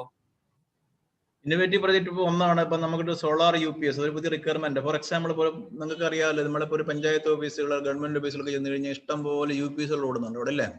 അതെ. ഈ UPSകളെല്ലാം മെയിൻസിൽ നിന്നാണ് ഓടുന്നത്. അപ്പം അവരുടെ ഒരു മെയിൻ പവർ കൺസംപ്ഷൻ എന്ന് പറയുന്നത് UPSകളാണ്. അപ്പൊ അവർക്കൊക്കെ ആഗ്രഹമുണ്ട് ഈ convert this UPS to solar. അത് നേരെ കൊണ്ട് സോളാർ ആക്കല്ലോ. ഓഫ് ഗ്രിഡ് കൊടുത്തു കഴിഞ്ഞാൽ നേരെ സോളാർ ആവുന്നില്ല. ബിക്കോസ് ഈ need stable study state voltage. അപ്പൊ ആ ഒരു changes, what are changes required for that converting it as a solar UPS. That is one thing. പിന്നെ നമുക്ക് AC coupling that we can think. AC coupling, DC coupling, solar UPS. ഇനി ഈ പറഞ്ഞ നമ്മുടെ ഈ നെറ്റ് മീറ്ററിംഗ് എഫക്റ്റീവ് ആകാതിരിക്കാനുള്ള chance ഒന്നുമില്ല. Then naturally we need a solution for that. We are also looking what all things possible. പിന്നെ നമുക്ക് അല്ലാതെ പല ഏരിയയിലും നമുക്ക് വർക്ക് ചെയ്യാൻ പറ്റുമല്ലോ. നമുക്ക് പിന്നെ ഈ സോളാർ വാട്ടർ പമ്പിങ് എന്ന് പറയുമ്പോഴത്തേക്ക് കഴിയുന്നത് DC പമ്പിങ്, AC പമ്പിങ് തന്നെ വെച്ച് VFD വെച്ചുള്ള പമ്പിങ്. അപ്പം സാധാരണ എല്ലാവരും ചെയ്യുന്നതും ഡിഫറെന്റ് ആയിട്ട് പുതിയ കാര്യങ്ങൾ കൂടുതൽ. അതായത് ഒരു നിഷ് മാർക്കറ്റിൽ ഇറങ്ങി കഴിഞ്ഞാൽ അഡ്വാൻറ്റേജ് എന്ന് പറഞ്ഞാൽ we can work with better margin. But എപ്പോഴും മനസ്സിലാക്കേണ്ട കാര്യങ്ങൾ, ഒരു പ്രൊഡക്റ്റ് എടുത്തു കഴിഞ്ഞാൽ ഓർഡർ എടുത്തു കഴിഞ്ഞാൽ സർവീസ് കൊടുക്കാൻ പറ്റണം. അല്ലെ പിന്നെ ദർ ഇസ് നോ മീനിങ്. നമ്മുടെ ഓർഡർ എന്ന് പറയുന്നത് വേർഡ് ഓഫ് മൗത്ത്. അതായത് ഒരാൾ നമ്മുടെ ഒരു സിസ്റ്റം വെച്ച് കഴിഞ്ഞു കഴിഞ്ഞാൽ അയാൾ കൊടുത്ത റെഫറൻസ് നമുക്ക് അടുത്ത ഓർഡർ കിട്ടാനായിട്ട്. പറയാറില്ല, ഒരാള് നല്ലതെന്ന് 3 പേരോട് പറയുകയാണെങ്കിൽ ചീത്ത 9 പേരോട് പറയുന്ന. പക്ഷെ അത് കമ്പനിയല്ലേ പറയേണ്ടത്? ഇൻവെർട്ടറിന്റെ കമ്പനിയാണല്ലോ നമുക്ക് അതിന് പറയേണ്ടത്. നമുക്കൊന്നും ചെയ്യാൻ പറ്റില്ല. ഇൻവെർട്ടറിന്റെ കമ്പനി സെലക്ട് ചെയ്യുന്നതിൽ നിങ്ങൾ ഒത്തിരി കെയർഫുൾ ആയിരിക്കും. ബിക്കോസ് ഒരു സോളാറിന്റെ അകത്ത് ബ്രെയിൻ ആണ് inverter. We say the solar PV is the heart and solar inverter is the brain. Brain correct അല്ല പിന്നെ ബാക്കി എന്ത് കറക്റ്റ് ആയാലും ശരിയാവത്തില്ല. അപ്പൊ സോളാർ ഇൻവെർട്ടർ സെലക്ട് ചെയ്യുമ്പോഴത്തേക്ക് അതിന് പ്രൊഡക്റ്റിന്റെ റിലയബിലിറ്റി, പ്രൊഡക്റ്റിന്റെ സർവീസ്, ഈ പ്രൈസ് അല്പം കൂടുതലാണെങ്കിൽ തന്നെയും ബാക്കി 2 കാര്യങ്ങൾക്ക് വളരെ ഇമ്പോർട്ടൻ്റ് ആണ്. ലോക്കൽ പ്രൊഡക്റ്റ് ആയി കഴിഞ്ഞാൽ അഡ്വാൻറ്റേജ് എന്ന് പറഞ്ഞാൽ നമുക്ക് ഒരാളിനെ കോൺടാക്ട് ചെയ്യാൻ പറ്റും. സർവീസബിലിറ്റിക്ക് വേണ്ടി ഒരാളിനെ കോൺടാക്ട് ചെയ്യാൻ കിട്ടണ്ടേ? വലിയ കമ്പനികളൊക്കെ ആയി കഴിഞ്ഞാൽ പലപ്പോഴും നമ്മളുള്ള ബുദ്ധിമുട്ടെന്ന് പറഞ്ഞാൽ ഒരാളിനെ വിളിച്ച് നിങ്ങൾ നേരത്തെ പറഞ്ഞാൽ ചിലപ്പം ആ പീരീഡ് കഴിഞ്ഞാൽ പിന്നെ സർവീസ് കിട്ടില്ല, മോഡൽ തന്നെ ഉണ്ടാകത്തില്ല. അപ്പൊ അങ്ങനെയൊക്കെയുള്ള ചില ഡിഫിക്കൽറ്റി ഫേസ് ചെയ്യാതെ കഴിയുന്നത്ര പറയാമല്ലോ, make in India, make in Kerala എന്ന് പറഞ്ഞാൽ നമ്മൾ മേക്ക് ഇൻ ലോക്കലിന് മാക്സിമം ഇമ്പോർട്ടൻസ് കൊടുത്ത് പോകുക എന്ന് പറഞ്ഞ 2 കാര്യങ്ങളാണ്. ഒന്ന് നമ്മുടെ നാടിനെ വികസിപ്പിക്കുക, നമ്മളെപ്പോഴും വികസിക്കണമെങ്കിൽ അതേ പറ്റുള്ളൂ. Long time serviceability. ഏതാ? ഹലോ, അദ്ദേഹം പറയുന്നത് കേൾക്കുന്നില്ല, വോയിസ് ക്ലിയർ അല്ല. നിങ്ങൾക്ക് എന്തെങ്കിലും സംശയം ഉണ്ടെങ്കിൽ I think you had my number or you have the mail I D, you can inform me. ഇപ്പൊ എന്തെങ്കിലും ആവശ്യമുണ്ടെങ്കിൽ you can call me or you can get the details from Kannan, you can discuss. വളരെയധികം സന്തോഷമുണ്ട് സാറിനെ പരിചയപ്പെട്ടത്. Very good, okay, thank you. എന്റെ പേര് സൂരജ് എന്നാണ്. ഞാൻ ആലപ്പി ബേസ്ഡ് ആണ്. ഞാൻ ലേഹീലിയോസ് എന്നൊരു സ്ഥാപനം നടത്തുന്നു ആലപ്പുഴയില്. ഓക്കെ. ആർക്കെങ്കിലും കമന്റ്സ് എന്ന് പറഞ്ഞേക്കാമോ ഇന്നത്തെ ക്ലാസ്സിനെ കുറിച്ച്? ഏതായാലും വളരെ നല്ല ക്ലാസ് ആയിരുന്നു. ഇതുവരെ കണ്ടതിനേക്കാളൊക്കെ വളരെ നല്ലൊരു ക്ലാസ് ആയിട്ടാണ് എനിക്ക് തോന്നിയത്. കാരണം എല്ലാ സംശയങ്ങൾക്കും മറുപടി മാക്സിമം സാർ തന്നു കഴിഞ്ഞു. വളരെയധികം സന്തോഷമുണ്ട്. വീണ്ടും കാണാം. അഡ്രസ്സ് ഒന്ന് തന്നാൽ ഞാൻ കോണ്ടാക്ട് ചെയ്യാം. Details, phone number. അതെ, ഇന്നത്തെ ക്ലാസ് വളരെ നന്നായിരുന്നു. വളരെ അപ്രീഷിയേറ്റ് ചെയ്യാവുന്ന ക്ലാസ് ആയിരുന്നു. Thank you very much, really appreciate. Okay, thank U. സാറേ, ഞാനെന്ന് ഒരു അരമണിക്കൂറോളം ലേറ്റ് ആയിട്ടാണ് ക്ലാസ്സിൽ കയറിയത്. പക്ഷെ അത് എനിക്ക് തോന്നുന്നത് ഈ ക്ലാസ് അറ്റൻഡ് ചെയ്യാൻ തുടങ്ങിയ പിന്നെയുള്ള ഏറ്റവും വലിയ നഷ്ടമാണെന്ന് എനിക്ക് തോന്നി. അത് പിന്നീട് തുറന്നു കേട്ടപ്പോൾ അത്രയും ഈ ടെക്നോളജിയിൽ അത്രയും ഒരു സുപ്പീരിയാരിറ്റി സാറ് ഹോൾഡ് ചെയ്യുന്നത് സാറിന്റെ ഓരോ വാക്കുകളിലും പ്രതിഫലിക്കുന്നുണ്ട്. അപ്പൊ അതുപോലെ ഒരു കുറച്ച് ആദ്യം ക്ലാസ് വിട്ടുപോയി. എന്നാലും സാറിന്റെ തുടർന്നുള്ള ക്ലാസ്സുകൾ ഇനിയും പ്രതീക്ഷിക്കുകയാണ്. വളരെ വിലപ്പെട്ട ഒരു ക്ലാസ് ആയിരുന്നു ഇത്.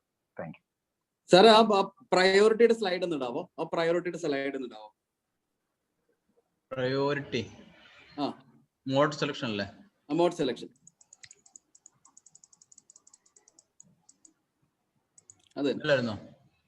അതെ.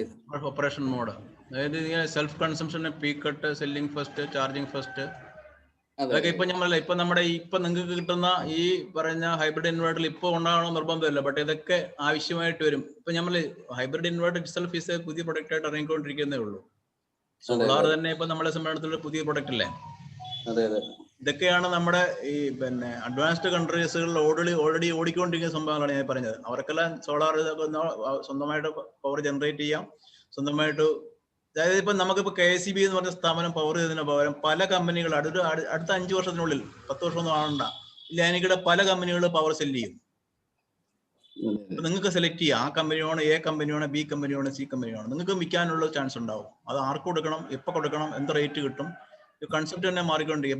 ഇപ്പൊ ഇലക്ട്രിസിറ്റി ആക്ട് 2020 ഇപ്പൊ പാർലമെന്റ് പാസ്സായി കഴിഞ്ഞാൽ ഇത് ഡീസെൻട്രലൈസ്ഡ് ആവും, പ്രൈവറ്റൈസ്ഡ് ആവും. സബ്സിഡി എല്ലാം നിൽക്കും. ടോട്ടൽ ഇലക്ട്രിസിറ്റിയുടെ കൺസെപ്റ്റിനെ ടോട്ടലി മാറും. അപ്പം നമുക്ക് ഈ ഹൈബ്രിഡ് ഇൻവേർട്ടറും അതിൻ്റെ അകത്ത് ഈ പറഞ്ഞിരിക്കുന്ന ഈ സീക്വൻസുകളെല്ലാം ഇമ്പോർട്ടൻ്റ് ആവും. സെല്ലിംഗ് ഫസ്റ്റ് എന്ന് പറഞ്ഞാൽ ഇപ്പൊ നമുക്ക് സെല് ചെയ്യാൻ പറ്റത്തില്ല. പക്ഷെ ആ കൺസെപ്റ്റ് വരാനായിട്ട് അതൊക്കെ എത്ര നാൾ വെയിറ്റ് ചെയ്യേണ്ടി വരും, അത്രേ ഉള്ളൂ. കോൺടാക്ട് ഇട്ടേക്ക് സർ, കോൺടാക്ട് എല്ലാവരും കാണട്ടെ. ഞാൻ എന്റെ first slide was that. Okay, ഇത് കാണുന്നുണ്ടല്ലോ. This is my company address. So you have the telephone number there. Kakkanad അല്ലേ സാറിന്റെ ഓഫീസ്? കാക്കനാട്, yeah. എനിക്ക് തോന്നുന്നു ഞാൻ സാറിനെ നേരിട്ട് മീറ്റ് ചെയ്തിട്ടുണ്ട് ക്രീപ്പ മീറ്റിൽ വെച്ച്. ഉണ്ടാവും. എന്റെ പേരെന്താ? സൂരജ്. യാ. ഞാൻ 2 വർഷമായിട്ട് കൃപയുടെ സെക്രട്ടറിയാണ്. ഓക്കെ, അപ്പൊ അവിടെ വെച്ച് മീറ്റ് ചെയ്തിട്ടുണ്ട് സാറിനെ. അതെ.